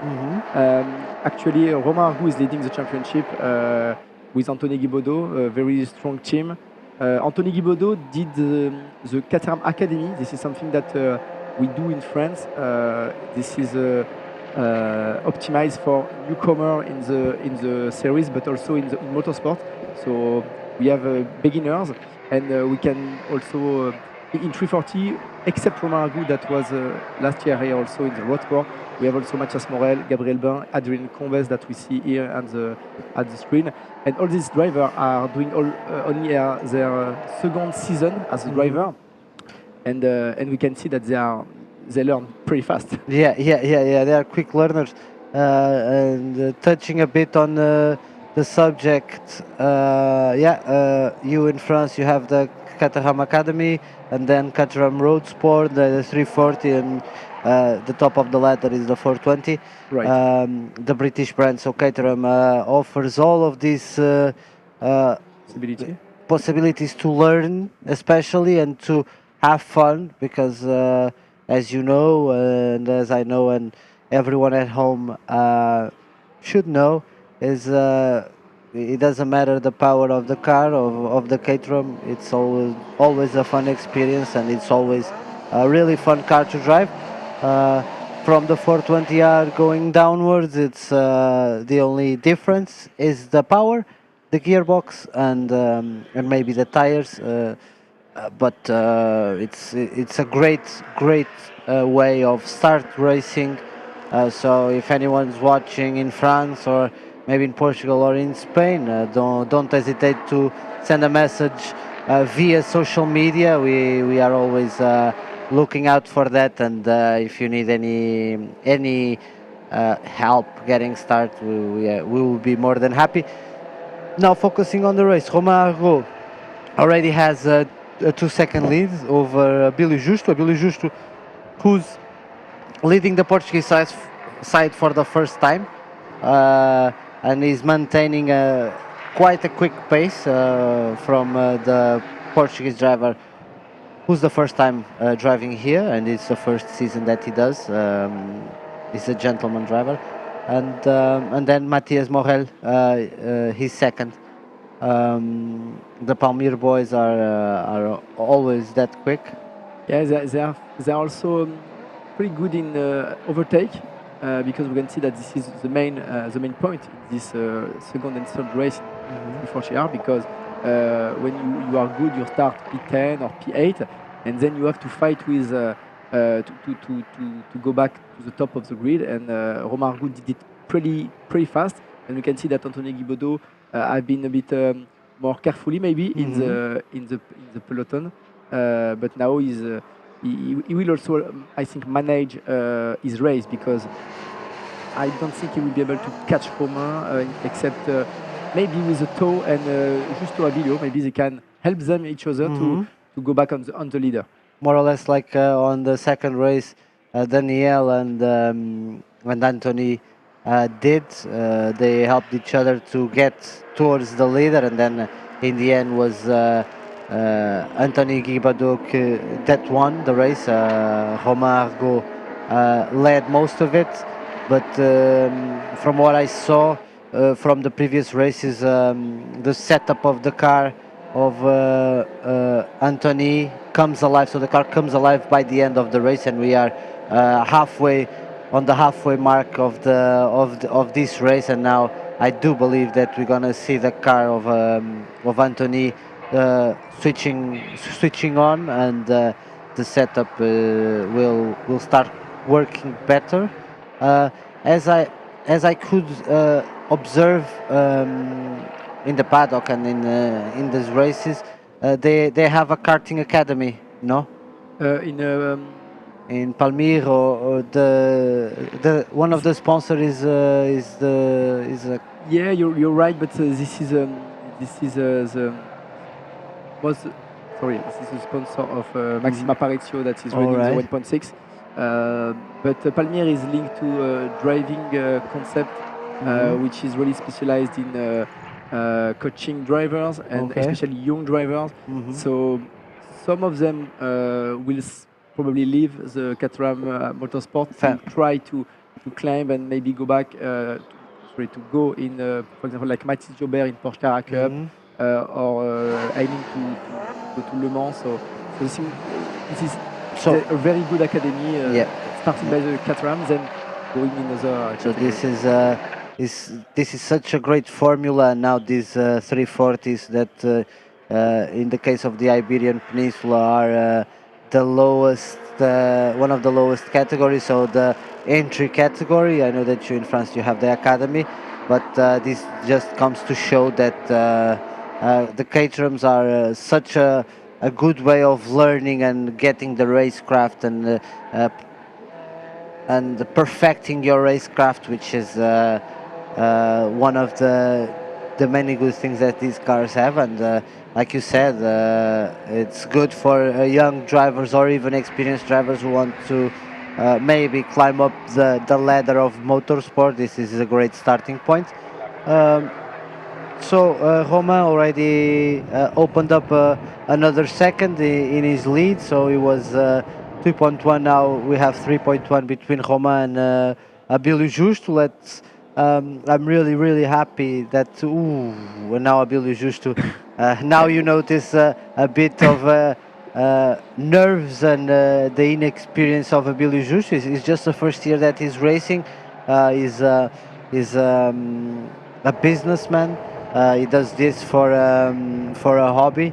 To come, and he's doing great. Yeah, because you do not have the academy, so when you want to start, you have to fight against the drivers that's competing Caterham for a few years now. So not so easy to start. No, but he's doing great because he's still second of the race. He is managing and he's holding on to the second place. I don't believe it will be for long because Anthony Guibaudot is coming, and we know that he's such a fast driver. And also with the toe, it's going to help him. Now Abilio just do not have the toe of Romain, so, and we can see his front wing that is also maybe slowing down a bit, but it's not so easy. He did a good exit. Maybe Anthony, he will pass. He passed now. On the inside, he braked a little bit later, and the overtake is done. And now Bernardo Bello is enjoying the train, and here he comes. Now we see nice move. And Bernardo Bello takes the lead on the Iberian side. Let's see if Anthony also can stretch his legs and try and reach Romain. like he did on the previous race, and if he finishes like this, I do believe that Daniel Ferreira will be crowned champion, the second champion after Pedro Reis Ferreira, and the party will start. This is a good thing of the CATERHAM racing that we must talk about, which is the social part of it. So it's not just racing. I know that you in the French side, you also have this philosophy. So it's not just racing. We can race on track, but then off track we have to get along, and we have to socialize and have fun, because in the end of the day, that's why we're here, no? Yeah, for sure. And this is really important also to have fun and to respect each other on tracks. There is, at the end, nothing big to win. So, so, and I think this is really great with the Iberian Championship, because we are on the same page for this. That's why we get along so well, and that's why we had the idea together to merge these grids. Yes. This is something from the Palmyra boy also, is to wave in the straight line to cut the toe. But I think because I spoke with Bernardo Bello, he's happy to overtake, because he wants to beat the French guy. So nice move. He's now in P2.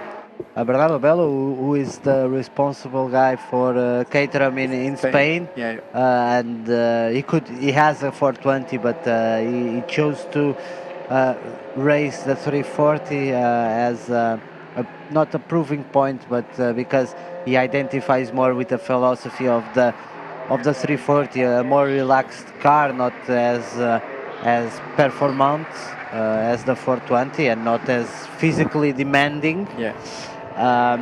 And now most of you at home are asking, why don't we join the 420 grid, because we have a bit of a difference between our 420s and the French 420s. The chassis are the same, the wheels are the same, not the tires, but the wheels are the same. Everything is the same. Except a bit, you have a ECU which is a bit more fine-tuned than ours. Ours is 100% stock, but we had the proof back in last year and the year before that they can race together and perform such great races, and which is a good part. So maybe soon we will see the 420s getting together again. Not this time. We are focusing on the 340s, and what a race it has been. And now Anthony will focus to catch Bernardo Bello, but he have to also and we can see that Bernardo is waving now, and Abelio Just is also trying to move on Anthony Libodosa. We can say that CATERHAM races are really entertaining. It's really nice here to have the broadcast, the live TV. We can see the work of the driver that are holding the car, sliding, shifting gears, and this is really what motorsport is. We can say that track activity and motorsport is really part of the DNA of CATERHAM, and the lightweight is really something that I believe in. I used to drive a lot of cars, but when it's light, it's really great and fun, and it's an old school way of racing. No assistance, no ABS, no traction control. So this is really nice, and when you understand and you can really, I would say that under your car, you manage the oversteer, the understeer. Yeah, this is really, you can play a lot with the car. You play with your car. And you can, and it's inevitable that you're gonna have fun driving one of these, because they are not that powerful, but they are just powerful enough. They are really lightweight. They, in this case of the 340s, they have a manual gearbox. Yes. You have to remove the hand from the steering wheel to downshift. You have to understand how to downshift, not to unsettle the car. Some drivers use the heel and two to balance the car. Which is... and excuse me, Thiago, because I believe this starts the last lap of the race now. Yeah, exactly. So Romain is still leading for more than 4 seconds. Which is second now? Is Anthony, I think, or Bernardo? I think it's Anthony. Okay. Bernardo On the last lap, he was second, but as we saw, because the live timing only refreshes when they cross the line. We have just under a minute to go, more or less, and I do believe, and I can say that unless something really unusual happens, and hopefully no commentators curse, but No. Romain has this race in the back. The uncertainty is just who's going to finish second And third, because and third.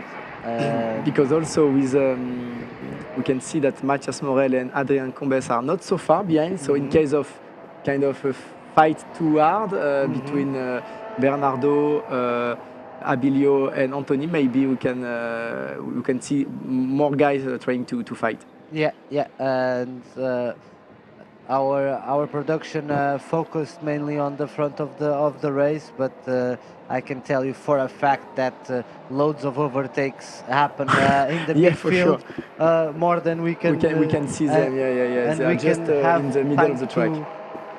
to talk about. But what a race! A bit more calm than the previous ones, but still such a good race. A well-deserved win, if it happens, for Romain Argaud. He drove brilliantly, starting from back of the pack, and so middle of the pack. Let's say he was ninth, I do believe, and he climbed in 2-3 laps. He was at the front, and here he goes. Let's start waving. Celebrate now, Romain.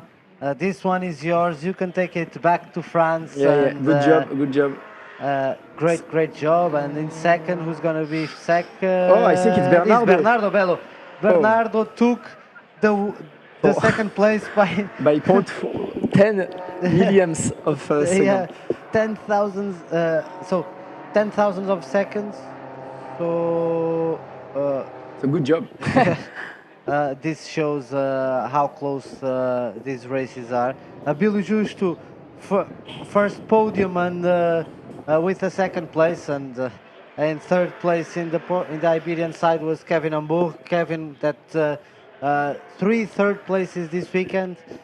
Great job from the Belgium driver that came to the Iberian side. Daniel Ferreira is fourth on the Portuguese side, on the Iberian side, in front of Guilherme Matos and Gonçalo Matos.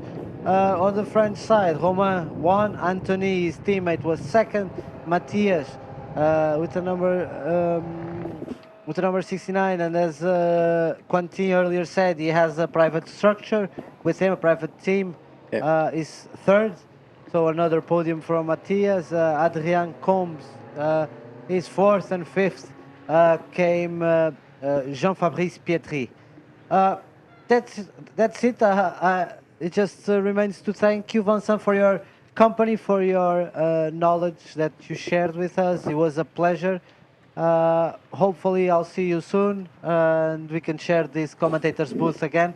And from me, from my part, it was a pleasure. The 340 is now head to Estoril for the CATERHAM Festival, and keep in touch here in the live stream, because we have more races happening here in Valencia, and we're gonna have the 420R, the Iberian. I don't know if you still have any more races. You do? Yeah, we do have the 420R for the French 420R? Motorsport French Caterham Championship. Then after this race. All right. So straight after, more CATERHAM racing, and one of the fastest races here this weekend. So one of the fastest cars here this weekend are coming up next.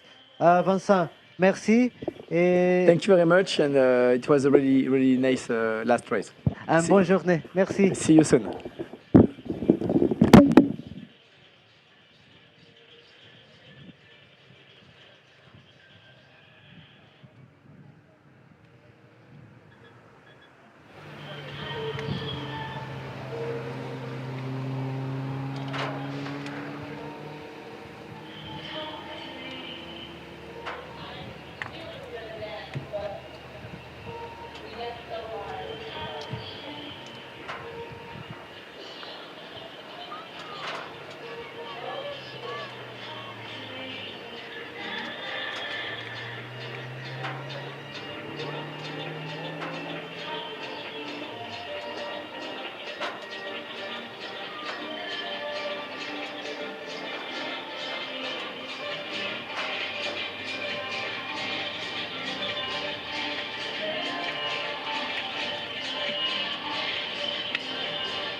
varias si quieres.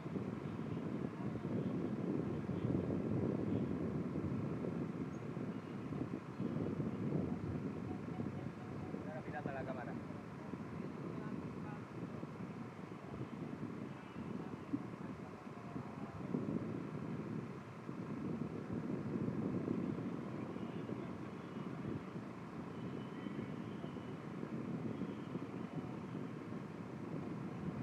Voy a cortar porque es que mira cómo me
comme tout à l'heure live stream.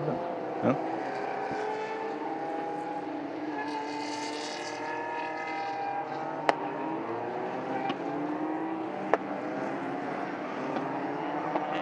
Et rebonjour si vous êtes toujours avec nous, bonjour si vous arrivez uniquement pour la course des 420 Air France, la dernière course du championnat de France de Caterham ici sur le circuit de Valencia en Espagne. Et je serai toujours accompagné au micro de l'excellentissime, à la fois pilote, coach, consultant, il fait également très bien la vaisselle, le ménage et les repassages, Florian Bidot.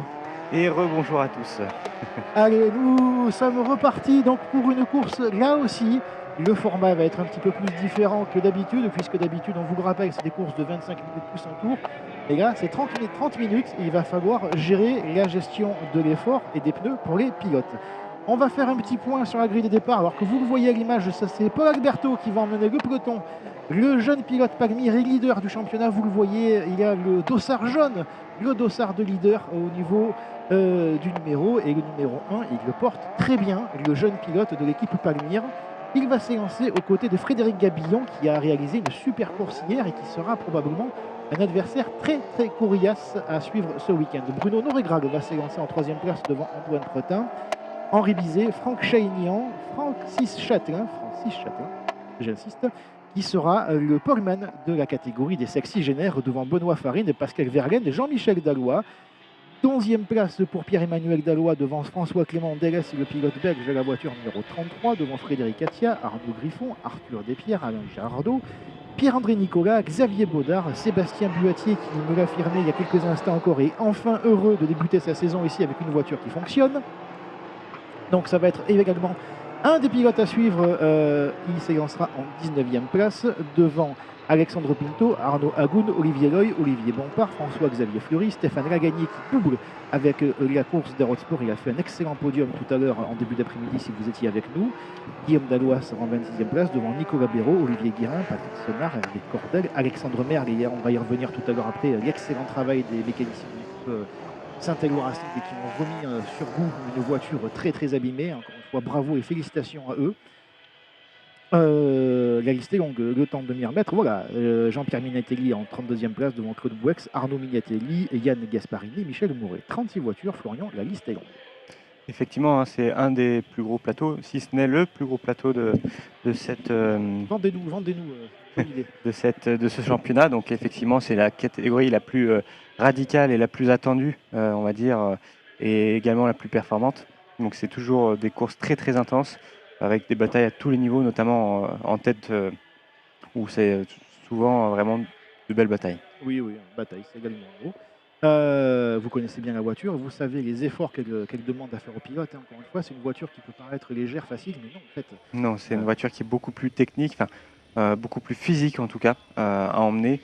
Et effectivement, c'est ce qui rend cette catégorie aussi intéressante. Passionnante, hein, c'est le mot, passionnante. Du début jusqu'à la fin, 30 minutes de course, hein, on l'a vu tout à l'heure avec les Roadsport, ça a été sur la fin, on a vu une baisse de rythme pour la part des pilotes, et là la température de piste comme celle de l'air est bien plus chaude, et là on arrive à des efforts qui vont être pour certains difficiles à gérer. On voit, vous le voyez également, la grille qui se complète petit à petit avec le petit commissaire de piste, petit par la taille par rapport à l'écran, forcément, qui agite le drapeau jaune. Ça va se transformer en quelques instants avec le drapeau vert et on va être parti pour 30 minutes de course ici. On espère avoir, comme le disait un certain Adrien P, avoir plus de batailles que de cheveux sur la tête de Vincent Beltoise. Les feux s'allument et dans quelques instants, le départ de cette deuxième course des 420 R. Ça y est, c'est parti avec un excellent départ de Paul Alberto devant Bruno Noregrag et Frédéric Gabillon. Également un bon départ de la voiture d'Arthur Despierres, là, le numéro 144, alors que ça commence déjà un peu à se croiser et ça protège la position. Franck Chaignan qui à l'attaque à l'intérieur, est-ce que c'est passé? C'est serré là entre Chaignan et Pretin et c'est Pretin qui a profité de ce cafouillage pour rester à la 3e place. Alors qu'on a aussi Henri Bizet qui essaye de faire l'intérieur de son équipier et ça va passer. On voit aussi que ça sort large aussi derrière. Il y a un contact avec Francis Châtelain qui est parti en tête à l'issue du deuxième tour. Attention à ne pas entrer en contact avec notamment Guillaume Dallois, c'est bon. Plus de peur que de mal, mais là c'est un départ plus mouvementé pour cette deuxième course des 420 R, Florian. Oui, beaucoup plus mouvementé, hein, comme on le disait, des pilotes qui sont plus expérimentés aussi et qui ont, on va dire, cette rage de vaincre à tous les niveaux. Rage, c'est ça. Et ça y est, on a déjà un petit trio qui s'est formé. Alors, on l'a vu hier avant le drapeau jaune qui est venu un peu casser le rythme en fin de course. Mais devant Frédéric Gabillon avec Paul Alberto, on réussit à creuser l'avantage sur Antoine Pretin, qui pour l'instant, Antoine Pretin a peut-être appris de la leçon d'hier pour de suite rester au sillage de ses deux prédécesseurs. Alors que derrière, on a notamment Jean-Michel Dallois qui a réalisé un bon départ et on le voit, je pense, à la 8e place. Et là, effectivement, on voit Antoine Prétin qui arrive à être au contact des deux premiers, chose qui n'était pas forcément le cas hier, donc ça risque de faire une belle bataille à 3. Et puis on va pas oublier Henri Bizet, hein, le pilote de 6 fois champion de la CATERHAM avec son expérience. Ouais, j'ai l'impression que c'est sorti un peu large, on a entendu des bruits de gravier, on va voir s'il n'y a pas eu d'incident sur le plan suivant. Non, ça va, c'est pour l'instant pas de souci puisque c'était un virage. Oh, mais là c'est sorti large là pour... c'est Frédéric Gabillon là, qui est sorti dans la partie sale, là, il vient de se faire passer par Antoine Pretin et derrière ça va aussi profiter pour Henri Bizet, Franck Chaignan, Bruno Noregral, alors que devant Paul Alberto a déjà réussi à creuser un petit écart avec ce petit incident. Allez, ça joue déjà de l'aspiration là pour les pilotes. Et pour l'instant, Paul Alberto, il profite que derrière ça chamaille pour prendre déjà quelques mètres d'avance. Et on voit que c'est vraiment en sa faveur, hein, parce qu'il a juste plus ou moins du coup à dérouler pour continuer à prendre son avance. Après, il va être seul face à des pilotes qui peuvent s'aspirer. Donc, s'ils arrivent à s'entendre, à communiquer et à bien travailler, ils vont pouvoir... Mais je pense que ça risque d'être compliqué parce que là, on a vraiment 3 pilotes de 3 teams différents. Donc, l'entente, à mon avis, sera plus difficile. Je ne vais pas être d'accord avec vous, Florian. Parce qu'on joue la victoire, là. Donc, Effectivement. Mais là, on voit que ça ferme déjà plus ou moins les portes. On va dire qu'on est vraiment dans la course. Là, et on ne veut pas forcément se laisser passer. Il n'y a pas le temps de s'échauffer en 420 RL. Vous le savez très bien, Florian. On part de suite... À fond, comme disait un certain pilote caricaturé dans une émission de télévision. Antoine Pretin est en train de mener le peloton de chasse à la 2e position derrière Paul Alberto et oui, on a vu déjà peut-être un résultat, on veut parler tout à l'heure d'Eurosport, mais l'état de la piste est quand même très dégradé. Oui, alors les chronos, il faudra les suivre parce qu'effectivement ça risque de rouler beaucoup moins vite que tout à l'heure en qualification, ce qui est normal, hein, dû aux températures extérieures. Et aux gommes qui vont chauffer beaucoup plus rapidement. En l'occurrence, en plus, on se gêne un petit peu plus en course. Donc les chronos risquent d'être un petit peu moins bons, mais c'est tout à fait normal.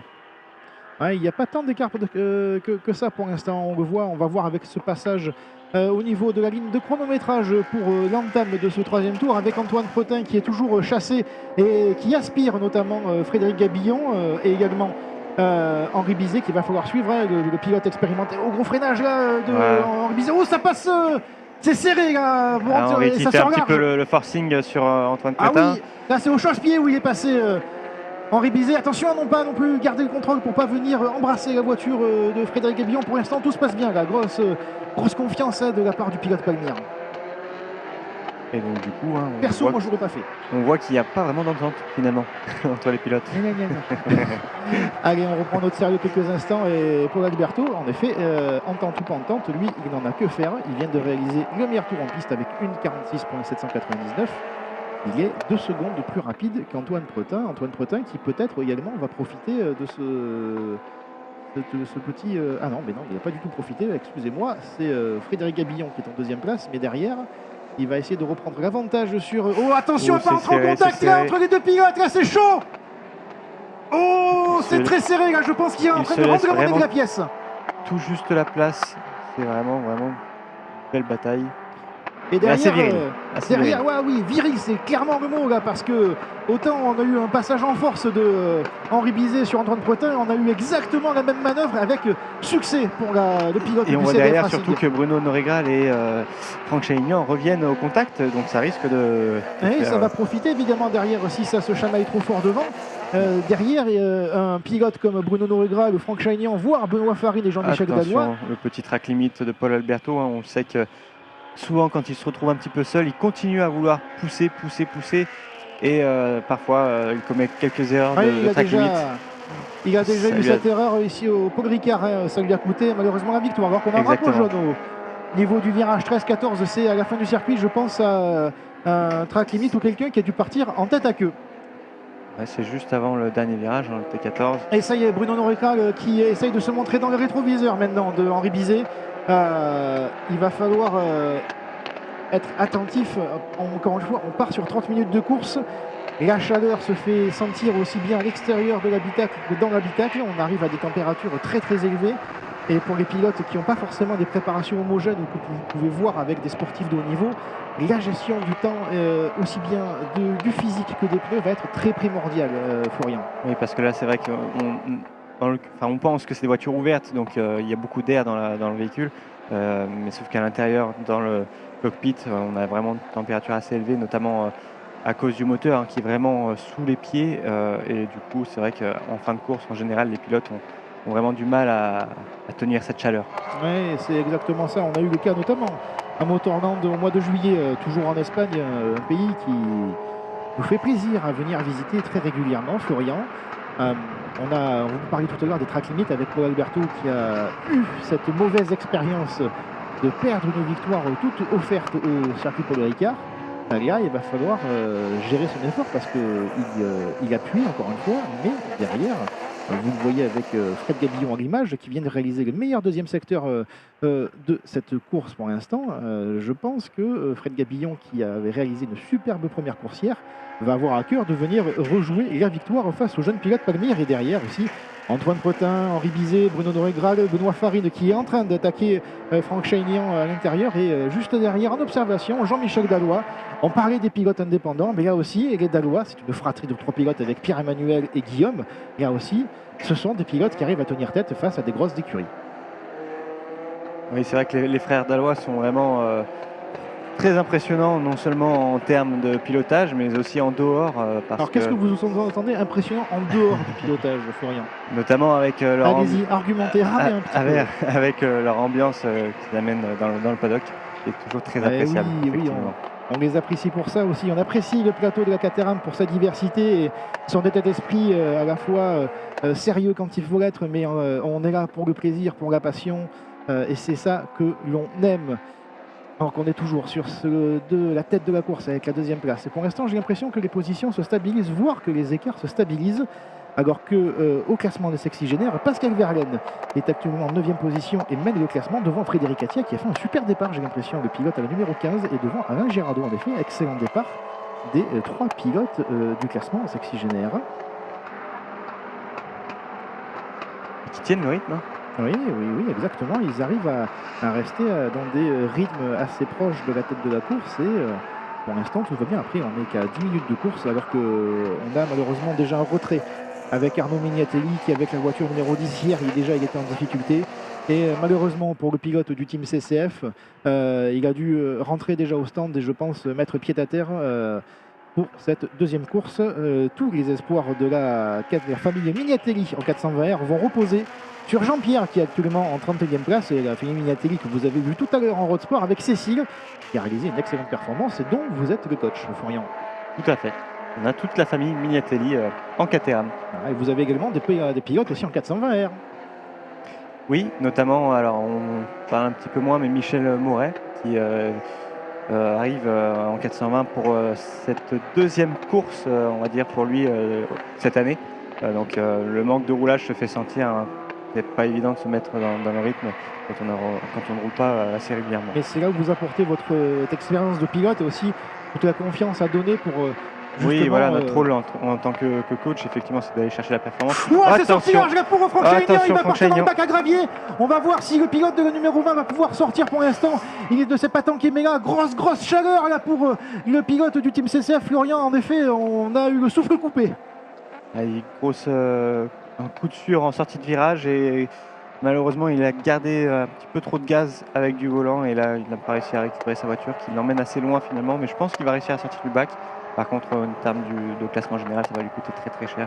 Ah bah oui, là c'est un bon résultat qui vient de s'envoler carrément. Exactement, c'est un week-end difficile pour Franck Chaignan qui pourtant était très à l'aise dès les premiers essais libres, mais malheureusement ensuite... Et je crains qu'on va avoir un safety car parce que vous voyez au fond la dépanneuse, exactement, merci Florian, heureusement que vous êtes là. La dépanneuse est en train de rouler à toute berzingue pour aller sortir dans le bac à gravier la voiture numéro 1 et, on le voit à l'image.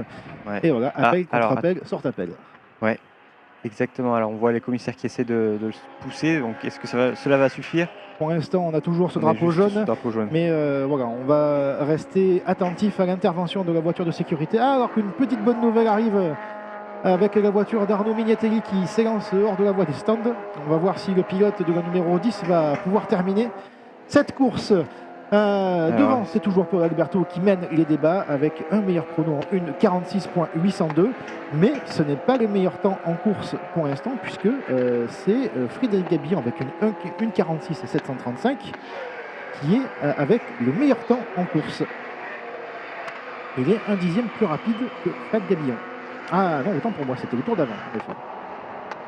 Ouais, exactement. Vous me dites qu'il faut m'acheter des lunettes. Oui, écoutez, je le prends bien.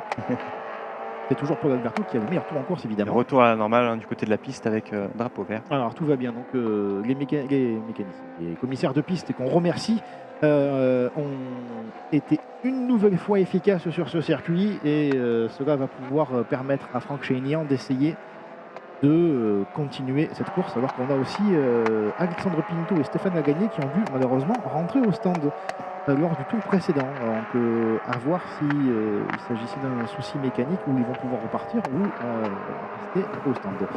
Un peu moins de 18 minutes. La Florian, c'est un début de course sur le chapeau de roue là. Oui, alors on voit en tête de course que Paul a réussi à créer un gap assez important. Maintenant c'est au tour de Frédéric Gabillon de s'échapper à son niveau, et puis on voit Antoine qui malgré tout essaie de tenir la roue de Frédéric, mais ça semble compliqué avec une légère baisse de rythme. Ouais, Frédéric Gabillon qui apprécie énormément ce circuit, il a roulé dans énormément de catégories ici. Ouais. Vous n'étiez pas né, je crois qu'il roulait déjà ici. C'est fort possible. Et Bruno Noregrag donc en a profité également pour prendre l'avantage sur Henri Bizet. Et maintenant, le pilote à la numéro 9 est sous la pression de Benoît Farine. Attention, deuxième track limit pour Paul Alberto. Alors on sait qu'ici, on a le droit à plus ou moins à 5 track limit. Et à partir du 5e, on est en drive-through. Et faites-moi un petit rappel là, sur les track limit, ce n'est pas les 4 roues, c'est les 4 roues vraiment en dehors des vibreurs complets. Exactement, voilà, on a le droit de dépasser la ligne blanche comme on voit ici à l'image. Mais on doit absolument rester sur le vibreur. C'est-à-dire que si on est dans la partie verte, c'est pas bon. Si on est sur la partie verte, c'est pas bon. Okay. Tout à fait. Écoutez, on va suivre ça avec attention. Vous voyez, la voiture 46, celle d'Alain Girardot, a notamment un avertissement pour les track limits aussi. Alors que on a François Clément Délès qui a profité de la faute de Franck Chénian pour monter à la 11e place. Et on a Arthur Despierres avec la numéro 144 qui est juste devant Sébastien Buatier. Sébastien Buatier, dont on le disait ravi de retrouver une voiture performante. Tout comme Arthur d'ailleurs, comme Arthur Despierres qui a eu un petit peu du mal en ce début de saison avec d'une part son auto et d'autre part son pilotage, parce que lui, on le rappelle, il vient de la catégorie road sport et il arrive dans cette nouvelle catégorie où il faut quand même malgré tout s'adapter à cette nouvelle voiture. Donc c'est pas forcément évident. Et là on commence à voir qu'il arrive à se familiariser avec cette nouvelle monture. Donc on lui souhaite voilà, une belle progression et une bonne continuation. Et le niveau est d'autant plus relevé cette saison également, et c'est un championnat qui révèle de talent. C'est tout à fait ça. Puis c'est vrai que c'est toujours un petit peu frustrant en tant que pilote quand on a performé dans d'autres catégories, d'arriver dans une nouvelle catégorie et de ne pas forcément être tout de suite aux avant-postes. Il faut savoir l'accepter et continuer à travailler pour pouvoir justement rejoindre à nouveau le top de cette catégorie. Exactement, c'est aussi un travail de patience. Alors cette fois-ci, pas de track limit pour Paul Alberto qui est resté bien les deux roues sur le vibreur. À mon avis, il a dû avoir quelques signes en bord de pit lane par ses coéquipiers et son staff technique pour lui dire attention, Paul, rappelle-toi ici. Le staff de l'équipe Palmyre, et oui, on rappelle, il a déjà eu une victoire qui lui a été coûtée avec l'abus de track limit. Et c'est le seul moyen d'ailleurs de communiquer avec notre staff, c'est au moment où on passe dans la ligne droite des stands. Oui, parce qu'il faut rappeler, on n'a pas de radio en CATERHAM. Donc, voilà. Non, il n'y a pas ni de radio, ni d'autoradio, ni d'aide au pilotage. Tout à fait. Un volant, 4 roues, un moteur. Voilà, et un pilote. Et un pilote. Forcément. Paul Alberto toujours en tête devant Frédéric Gabillon, Antoine Pretin, Bruno Noregrag, Henri Bizet, Benoît Farine, Jean-Michel Dalloy, et du coup c'est Alain Girardot qui est passé en tête du classement des sexygénaires à la 8e place. C'est une belle prestation également d'Alain Girardot, évidemment habitué de la CATERHAM, mais qui revient après quasiment une saison blanche. Oui, tout à fait. Gérard Noëlin qui est de retour, on va dire, à temps plein dans cette catégorie. Et ça fait plaisir à voir. Ouais, et puis ça va faire d'autant plus plaisir à son mécanicien, grand admirateur de Valentino Rossi, qui est affiché en grand ici sur ce circuit de Valencia, puisque le numéro 46, évidemment, cher aux pilotes enfin, l'ancien pilote de MotoGP, aujourd'hui il est pilote automobile. Et si le message est traduit en italien qui parvient à ses oreilles, évidemment, nous serons ravis de l'accueillir pour venir se mesurer sur un circuit de moto dans une voiture qui rappelle des conditions très motocycliques. Oh là là, cyclisme. Voilà. Vivement la fin du week-end. Hein. Allez, mais c'est pas encore fini, il y a encore une course à faire, hein. Il y a encore un peu... Il nous reste encore 13 minutes effectivement de course. Et on voit toujours Benoît Farine cette fois-ci qui met la pression un petit peu à Henri Bizet. Oui, après un bon début de course d'Henri Bizet, j'ai l'impression qu'il marque un petit peu le pas là, dans la suite. Là. Mais Bruno Noregra n'arrive pas non plus à s'échapper également. Non. Ah, c'est difficile. Hein. Et on voit Benoît également. Et Arthur Despierres vient de rentrer au stand de la mauvaise surprise là, pour le pilote de la 144. Après un excellent début de course, là, c'est un peu la mauvaise surprise là, du pilote AMX Team. Ouais, c'est dommage, il était dans une bonne course, dans un bon rythme également. Et ça profite à Sébastien Buatier, on rappelle qu'il me semble partait 19. Et qui rentre dans le top 10. Et qui rentre à l'instant dans le top 10 derrière Frédéric Attia et Girardot. On arrive à avoir une course avec des écarts assez conséquents. Hein. Il y a de la marge entre le premier et le deuxième, le troisième, le quatrième, etc.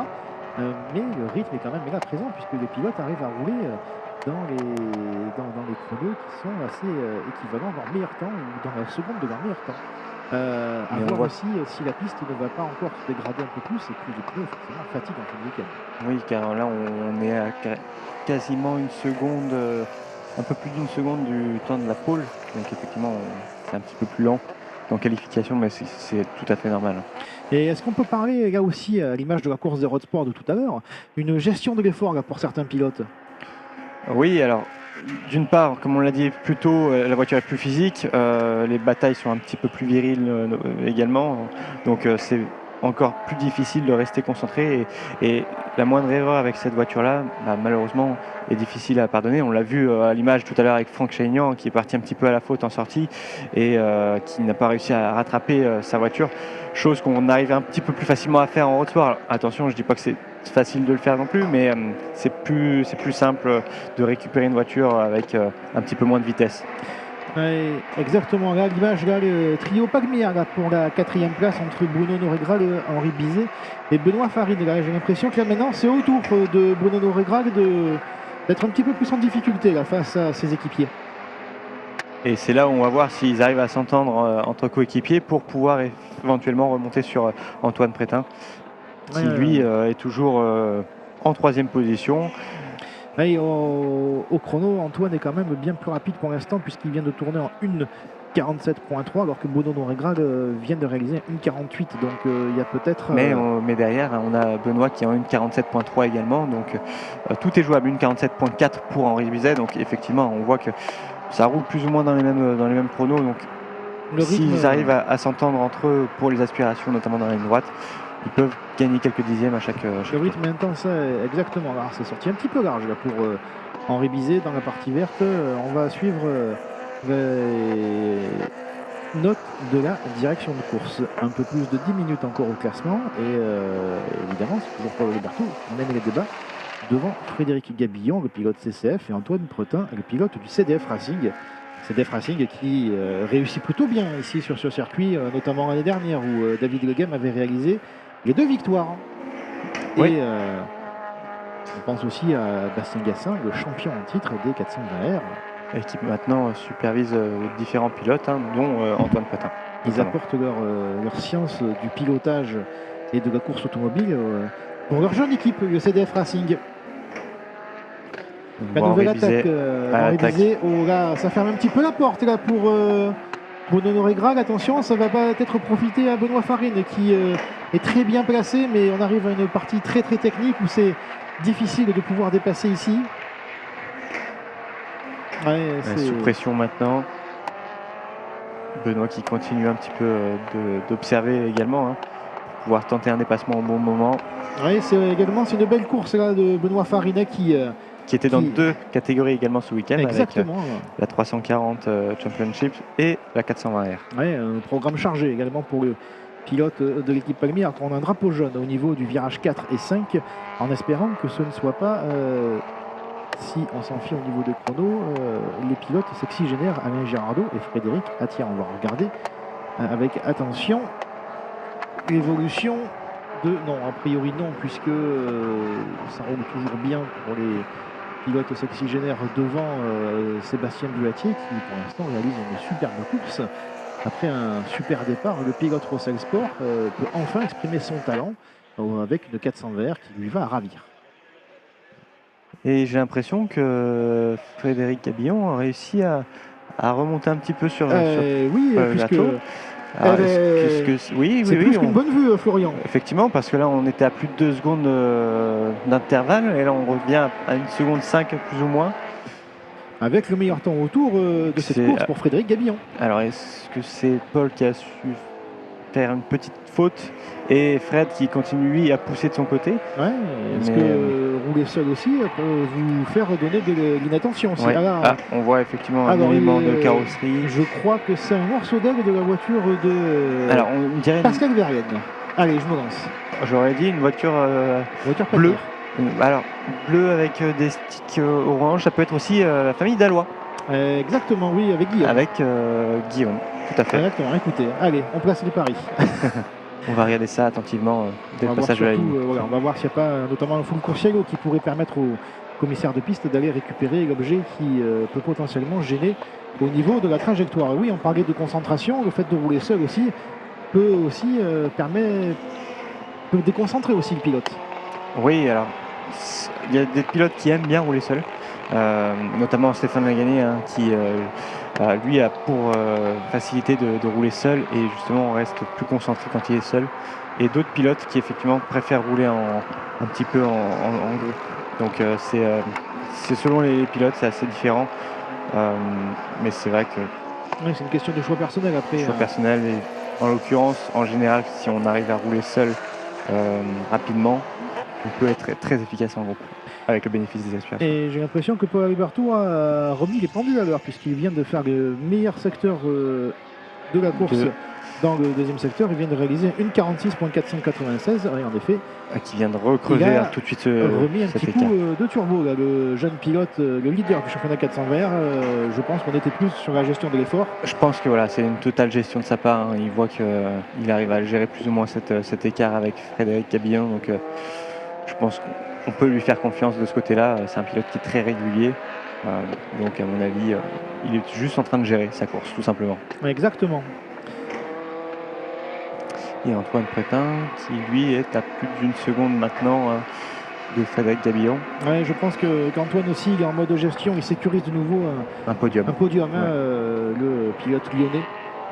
Tim Bouchon, représentant de la Team Bouchon, on salue évidemment ses supporters qui doivent le suivre avec attention, notamment sur notre chaîne YouTube. Allez, encore un peu plus de 5 minutes là, Florian, de cette course. 30 minutes, ça peut paraître à la fois un sprint, mais c'est quand même beaucoup d'efforts sur un circuit qui est quand même assez technique. Ouais, avec beaucoup d'enchaînements rapides. Et parfois vicieux, on peut dire. Parfois vicieux, et effectivement les sorties de virage où les bacs sont proches, certains trous commencent à se former, et si on a la malchance de mettre ses roues à l'intérieur, on peut vite se faire piéger. Oui, ça a été alors, ça n'a pas vraiment été le cas de l'incident ou la sortie de piste de Franck Chaignan, mais la piste ce week-end est partagée avec d'autres championnats, notamment des voitures, des GT roulant avec des pneus slick, et la piste est quand même assez dégradée en termes de qualité. C'est-à-dire que vous sortez hors trajectoire et vous risquez d'avoir ce phénomène de marble, de débris qui peut déstabiliser la voiture, notamment sur le point de freinage. Oui, tout à fait. Même si la piste a été balayée tous les soirs après les journées de roulage, en fin de journée, on a de plus en plus de gomme sur cette piste. L'utilisation de la piste ce week-end est différente de ce que l'on peut retrouver sur les circuits français, puisque là, nous sommes non-stop depuis 9h du matin. c'est aussi un avantage en Espagne, c'est qu'on a le droit quand même à beaucoup plus de roulage, donc c'est d'autant plus agréable pour les spectateurs. Oui, pour les spectateurs, il n'y a pas de temps mort, et également pour nous. Allez, on revient sur devant de la course, là toujours Fred Gabillon en plein effort avec la numéro 2, la bicolore, à l'image de son casque là, le pilote du team CCF qui pousse, on le voit encore une fois, il reste constant dans ses efforts et essayer d'aller chercher, parce qu'encore une fois, il reste encore quelques minutes. Mais c'est dommage parce que c'est vrai qu'il fait une bonne course, mais la petite erreur de pilotage au démarrage lui coûte finalement assez cher parce qu'il n'arrivera jamais à venir au contact, ou en tout cas pas pour le moment. Donc l'écart s'est fait dès le départ. C'est encore une fois une catégorie où ça demande beaucoup de technique, de concentration, et on l'a vu, la moindre petite erreur peut vite coûter cher au chrono. Après, encore une fois, tout peut encore arriver, il reste encore un peu de temps, alors que derrière on a un écart. Ça y est, Bruno Norigral s'est donné un petit peu d'air face à Henri Bizet, qui également s'est donné un petit peu d'air face à Benoît Farine. Une seconde d'écart qui s'est creusé. Benoît Farine est en 6e place avec pas mal d'avance sur Jean-Michel Dallois, Alain Girardot, Frédéric Atia et toujours Sébastien Boatier à la 10e position. Encore une fois, tout peut arriver, parce qu'on l'a vu hier en fin de course avec... Oh là, c'est Michel Moret qui a un peu plus de difficulté au niveau du frein. Et pour l'instant, ça passe pour le pilote du team CCF, alors que là, on a une image de Yann Gasparini qui attend avec impatience la nouvelle 400 vert. Est-ce que vous l'avez vu Non, pas encore. Allez, je vous promets quelque chose un petit teaser psychédélique. Si vous êtes amateur de Porsche et de Le Mans, sa prochaine décoration et sa prochaine voiture devrait vous rappeler quelques bons souvenirs pour les amateurs de courses d'endurance. J'ai hâte de voir du coup cette nouvelle voiture. Ouais, on vous fait un petit teaser, il va falloir être là, notamment pour un prochain rendez-vous à Magny-Cours au mois d'octobre, dans quelques semaines. Et on arrive dans le Money Time là, dans quelques instants. Paul Alberto va pouvoir attaquer le dernier tour. Sur les retardataires. Et ça y est, il revient sur les retardataires. Alors est-ce que ça va donner un petit peu de... relancer un tout petit peu Fred Gabillon? On va voir, on va observer ça avec attention. Mais on l'a vu hier avec la fin de course des 420 où ça a été quand même sous safety car, avec notamment un souci au niveau de d'huile sur la piste. Et c'est pour ça que Fred Gabillon n'a pas intérêt à baisser de régime. Tout à fait, et là on va voir si vraiment les retardataires font attention au drapeau, notamment au drapeau bleu qui leur signale vraiment un pilote plus rapide derrière. Donc dans ces cas-là, il faut vraiment à tout prix se décaler et laisser passer. Il faut faire attention aussi à rester pas trop éloigné de la trajectoire. On parlait de... Pour ne pas partir à l'erreur, tout à fait. De partir à la faute. Bon, pour l'instant, ça s'est très bien passé. Voilà. Effectué en toute simplicité. Excellente compréhension des messages de la direction de course et des commissaires. Et je pense qu'on va attaquer le dernier tour, Florian. Dernier tour de cette dernière course du championnat de France des 420R ici à Valencia en Espagne. Et Paul Alberto qui fonce vers une nouvelle victoire sur les terres valenciennes. Attention à ne pas sortir trop large. Ça fait quand même pas mal de fois que le jeune pilote de l'équipe Palmyre va au large au niveau de la piste. Il va falloir suivre avec attention les messages de la direction de course. Deuxième place pour Frédéric Gabillon. Et troisième place pour Antoine Protin. Pour l'instant, le trio du podium est assez assuré. On peut s'avancer sur ce point. Et au niveau des gentlemen, par contre, rien n'est fait entre Alain Girardot et Frédéric Atia à la 8e et 9e place. Et on voit Paul qui continue quand même à mettre vraiment du rythme. Il est encore en dessous des 1,47. C'est d'ailleurs le seul pilote en dessous des 1,47. Donc on voit vraiment qu'il a une grosse vitesse. Depuis son arrivée cette saison en championnat de France des 420R, le jeune pilote impressionne par son talent et par son adaptabilité à cette voiture si particulière. Il y a ce championnat qui est très réputé pour notamment les habitués, les expérimentés. Ce n'est pas une voiture facile à apprivoiser. Non, comme on l'a dit un petit peu plus tôt, effectivement, c'est vraiment une voiture particulière à apprendre. On voit là Fred qui, lui, maintenant, je pense, gère aussi sa fin de course. Un petit peu moins à l'attaque. D'ailleurs, ça se voit, il est à 3 secondes 5 maintenant de Paul, donc il sait très bien que ce sera compliqué d'aller le chercher. C'est fait. Et qu'on attend juste la fin de ce tour pour arriver. C'est fait pour Paul Alberto qui va triompher une nouvelle fois ici sur le circuit de Valencia. Ça y est, voilà, c'est une belle nouvelle victoire Très belle pour victoire. Paul Alberto, le numéro 1, le leader du classement des 400 verts, s'impose ici devant Frédéric Gabillon et Antoine Pretin. Troisième, le pilote du CDF Racing. Nouveau podium pour le Lyonnais devant Bruno Noregrag, Henri Bizet, et on va attendre la 6e position par Benoît Farine. Ça y est, il vient de passer la ligne d'arrivée. Il va falloir patienter un tout petit peu plus pour voir la position de 7e. On attend Jean-Michel Dallois qui est actuellement placé. Oui, ça y est, 8e place pour Jean-Michel Dallois. Belle performance du pilote qui a obtenu son podium ici il y a quelques saisons, notamment devant un certain Mathis Jobert. Ouais, qui est du coup le premier pilote indépendant. Exactement, Jean-Michel Dallois, premier pilote indépendant. Victoire dans la catégorie des sexagénaires pour Alain Girardot. 8e place pour le pilote à la numéro 46 devant Frédéric Attia. C'est un doublé de l'équipe CCF. Et 10e place qui vient récompenser les efforts de Sébastien Buatier. Il va pouvoir et qui va lui faire du bien au moral, hein, cette performance. Ça va lui redonner un petit peu confiance en lui. Et puis va pouvoir continuer à travailler davantage pour revenir encore plus fort à Manico. Il le disait, sa saison est lancée. Et un beau top 10 là pour le pilote de l'équipe Rosal Sport. 11e place pour Pierre-Emmanuel Dallois devant François Clément Délès. 13e position pour Nicolas Béraud devant Xavier Baudard. Et Nicolas Béraud qui fait une très belle course également, hein, parce qu'on peut le rappeler qu'il est parti, il me semble, 27e sur la grille de départ. Oui. Donc on voit qu'il a fait une belle remontada. Ouais, il avait déjà été assez surprenant à Motorland et il continue. Le pilote qui vient du milieu de l'endurance. 14e place pour Xavier Baudard, 15e place pour Arnaud Agoun, 16e position pour Pierre-André Nicolas, 17e place pour Francis Jacquelin qui complète le podium des sexygénaires devant Olivier Bompard, Arnaud Griffon, Pascal Verlaine, Olivier Loy, Guillaume Dallois, Claude Bouex, Patrick Senard, Alexandre Merle, Jean-Pierre Mignatelli, Olivier Guérin, François-Xavier Fleury, Hervé Cordel, Yann Gasparini, Michel Moret qui clôture la marche. Et malheureusement pour Arthur Despierres, Stéphane Lagagné, Franck Chaignan, Alexandre Pinto et Arnaud Mignatelli, ces pilotes n'ont pu franchir le drapeau à damier. Une course intense, Florian, hein, même si elle n'a pas été aussi disputée en termes de spectacle, ça a été quand même assez intense du début jusqu'à la fin. Oui, on voit que c'était quand même une course intense, à mon avis difficile pour les pilotes à cause de la chaleur. Donc c'est vrai qu'on peut les féliciter parce qu'encore une fois, on n'a pas eu de safety car. Oui, exactement. Donc bien vu. ça reste encore une fois une belle course. Toute course sans safety car est une belle course, Florian. Oui, sans incident majeur, donc ça c'est aussi important de le noter.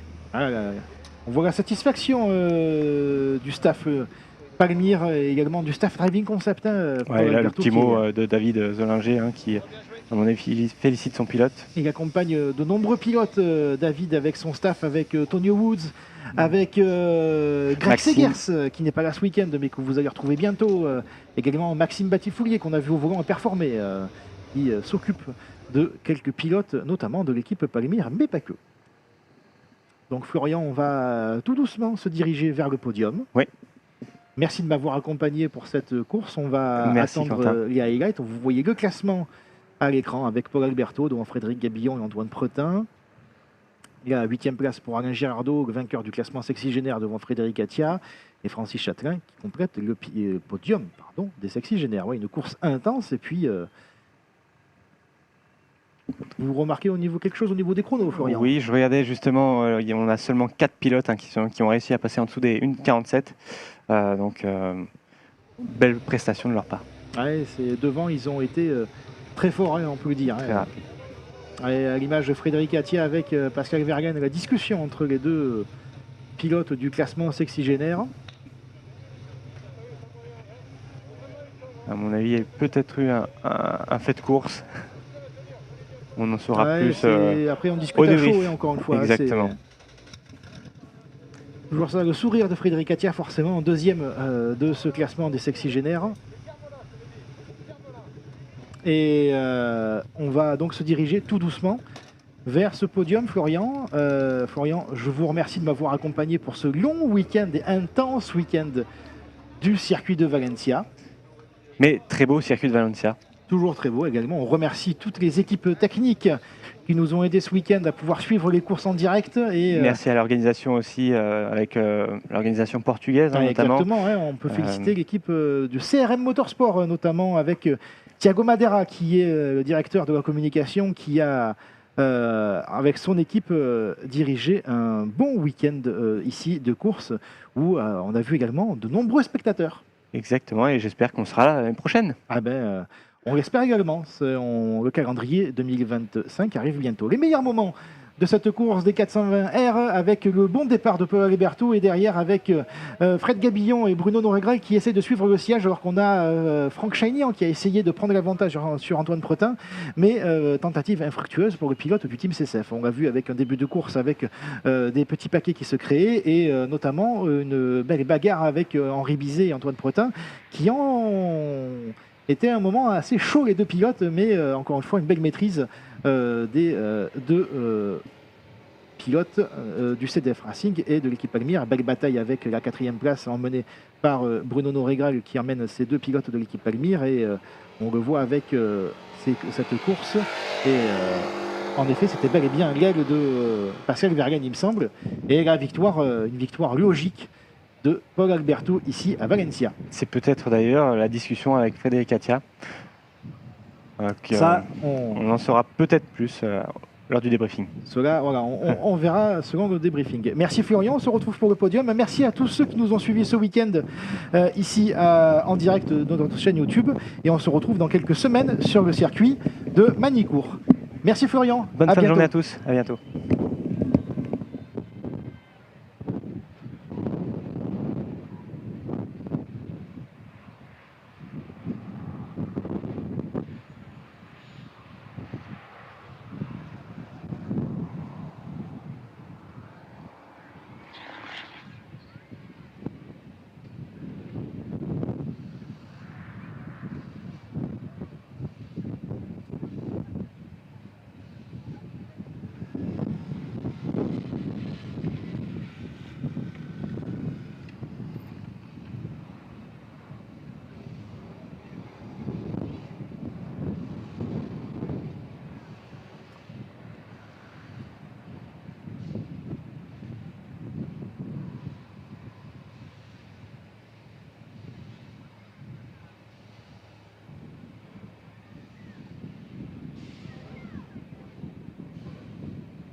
Estamos preparando el podio de la carrera de CATERHAM,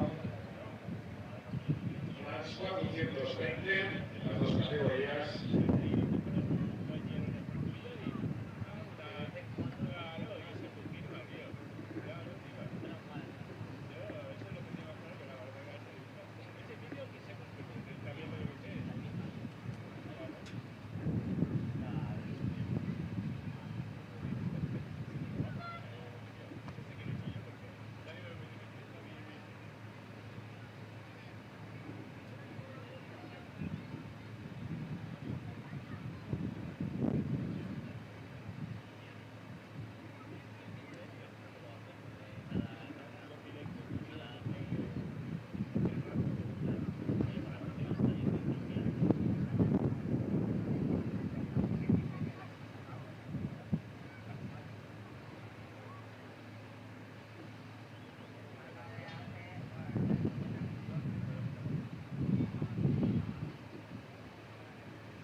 con el primer podio de la CATERHAM Racing 400 Games Crash del clasificado Antoine Breton. Segunda plaza, cómo no, para Frederic Davillon. Y el vencedor, Paul Alberto.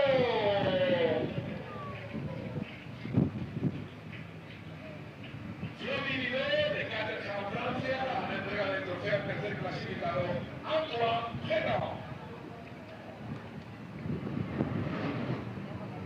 Flot individual entregará el trofeo al segundo clasificado, Frederic Davillon.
Roberto, vais partir de quinto. Pensas que é possível chegar ao pódio?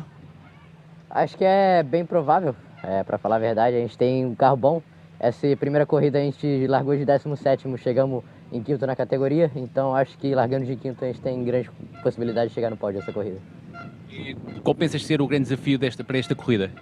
Essa vai ser bastante gerir o pneu. A pista está muito quente agora, então bastante carros vão ter dificuldades no final. Eu acho que com o desgaste dos pneus vai ser bem maior do que na primeira corrida. Muito bem, muito obrigado e boa sorte.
Nil, sales de primera posición de GT4 bronce. ¿Piensas que puedes pelear por la victoria de división? Sí, estamos luchando mucho para este campeonato desde el inicio de la campaña. El Audi R8 de Patrick y Jorge también están muy fuertes, estamos muy igualados. Hemos hecho un muy buen quali ayer con P4 overall y P1 bronce, el coche va muy bien. Creo que vamos a tener un ritmo fuerte de carrera. No sé si para aguantar con los pros, pero sí para pelear con el Audi R8 seguro, y voy a dar mi máximo. Bien. Y por la partida, ¿qué piensas que puede acontecer? Bueno, saliendo P4 tengo una buena posición.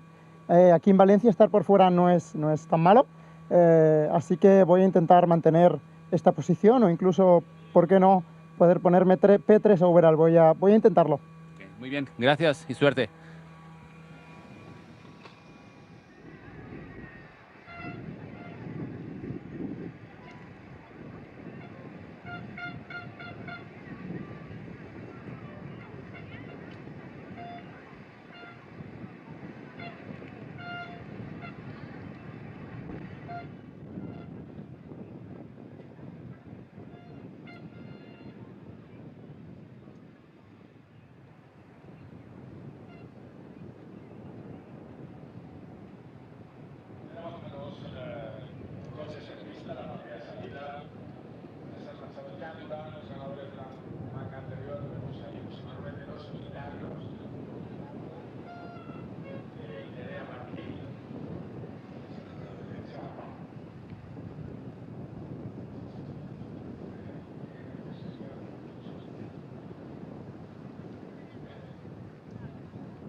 Alba, mañana terminaron en cuarto, ahora están en el sexto. ¿Piensas que pueden terminar en el podio? Bueno, vamos a trabajar para ello. Esta mañana salíamos octavos, hemos estado tercero hasta la última curva prácticamente. Así que bueno, vemos que tenemos opción por el podio y a por la victoria, así que esta carrera intentaremos apretar y hacer eso difícil a ellos para tener podio.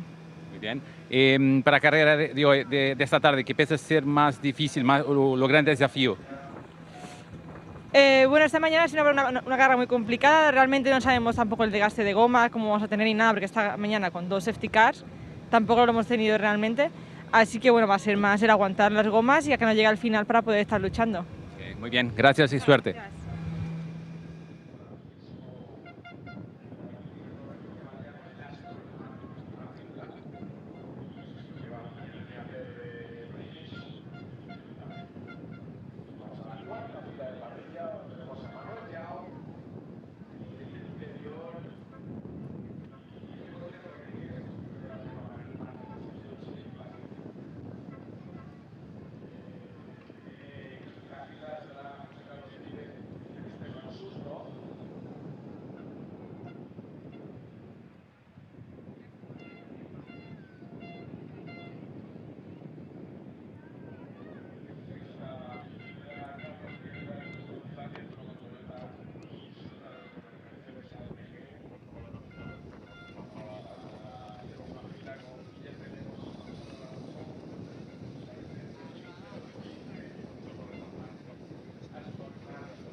Gonçalo, terminaste o teu stint no 10º lugar da GT4 Pro.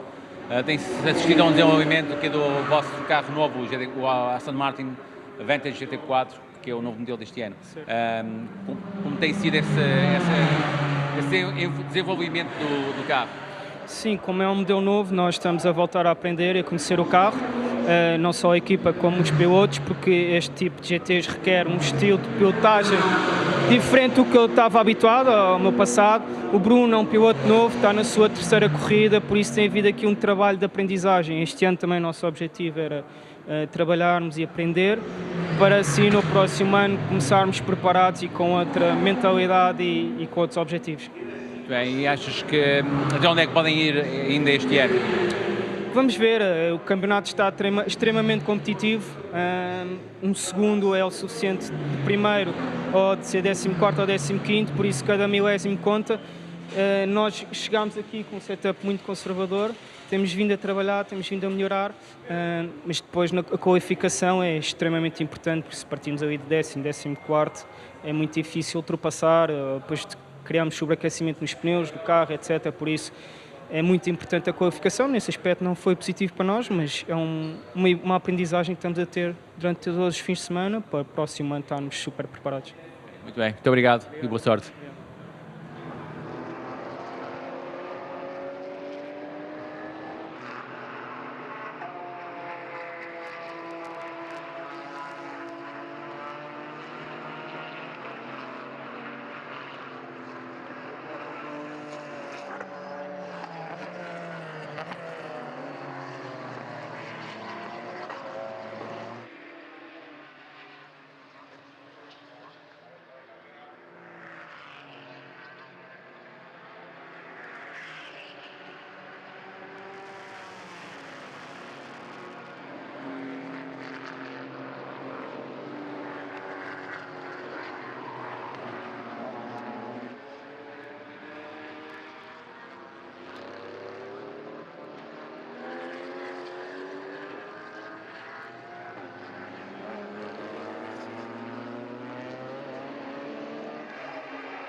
Jan, has intentado pasar para el primero, pero no te ha sido posible. ¿Cómo ha sido?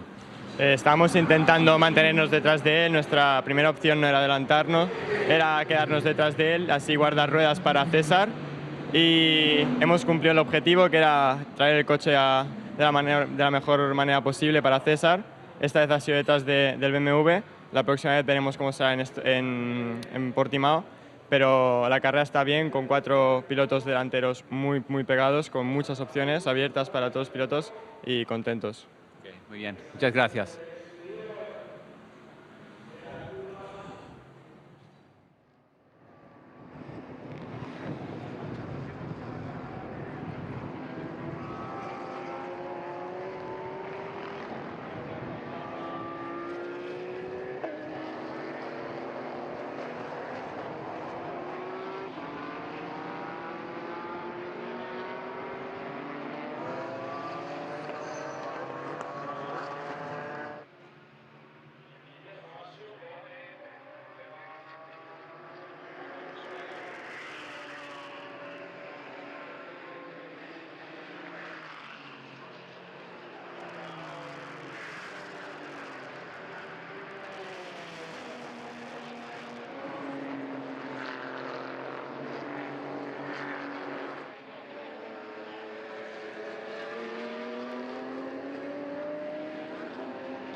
Mateo, foi uma corrida ao ataque.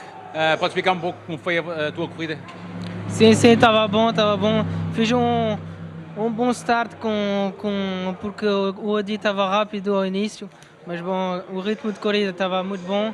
Agora estamos primeiro, temos de terminar a corrida. Okay, esta aqui pode ser a vossa segunda vitória na categoria e a primeira geral. Qual é o sentimento neste momento na equipa? É bom, estamos já a trabalhar por isso. Agora é a recompensa, então é bom. É bom. Muito bem, obrigado e boa sorte.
que lo he dado, pero mi cámara no la tienen en reper, entonces no lo van a sacar.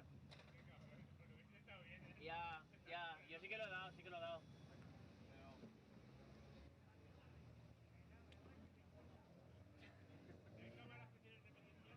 Sí, ahí creo que son 4 o 5 que tienen repetición.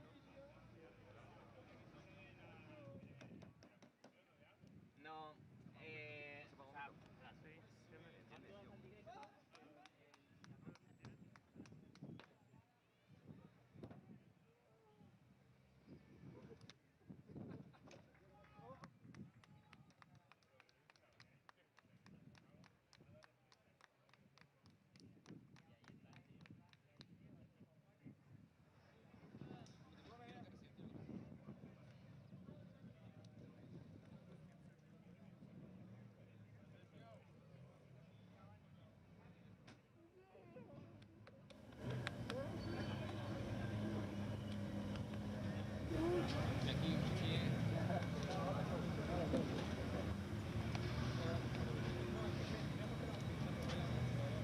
Boa maneira.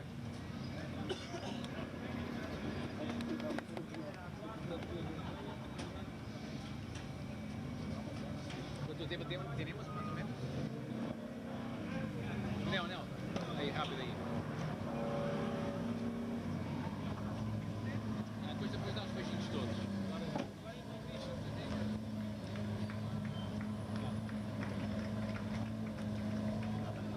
Ok, entendemos?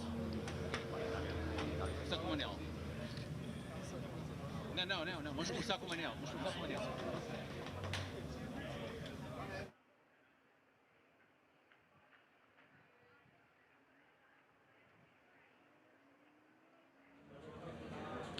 Manuel, o Matheus fez uma excelente experiência stint, deixou do carro em condições de poder lutar pela vitória e tu conseguiste dar o passo seguinte.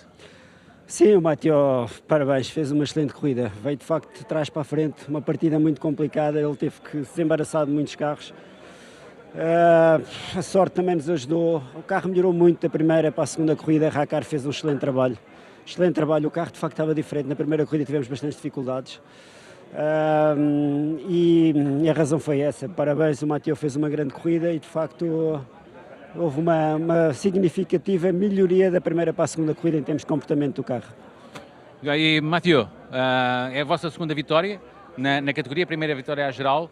Podes explicar um pouco qual é o sentimento o teu sentimento e também um bocadinho da equipa depois deste triunfo? Sim, obrigado a Racar porque o carro não está fácil a conduzir e trabalhamos muito o setup e agora podemos ganhar vitórias e isso é bom. E para o campeonato, qual é o significado desta vitória? O objetivo é de ganhar o campeonato, agora temos muito ponto a ir buscar, mas vamos fazer o máximo. Sim, eu acho que é num momento crucial do campeonato agora. Acho que esta vitória foi extremamente importante por várias razões, por coisas que sei que ainda temos que melhorar para ir buscar o primeiro classificado, neste momento, que é o Toyota da Speed. Sabemos onde melhorar e acho que esta vitória vai-nos trazer aqui várias coisas positivas, portanto foi mesmo na altura certa. Na primeira corrida também era difícil porque tínhamos handicap da última vitória, portanto era difícil ganhar, mas o Toyota efetivamente está muito forte e para nós efetivamente chegarmos ao primeiro lugar vamos ter que trabalhar muito, andar muito e ter a sorte também um bocadinho do nosso lado, mas vamos até ao final, até levar os cestos à vindima. Okay, muito bem, obrigado e boa sorte e parabéns.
final ella, bravo, perché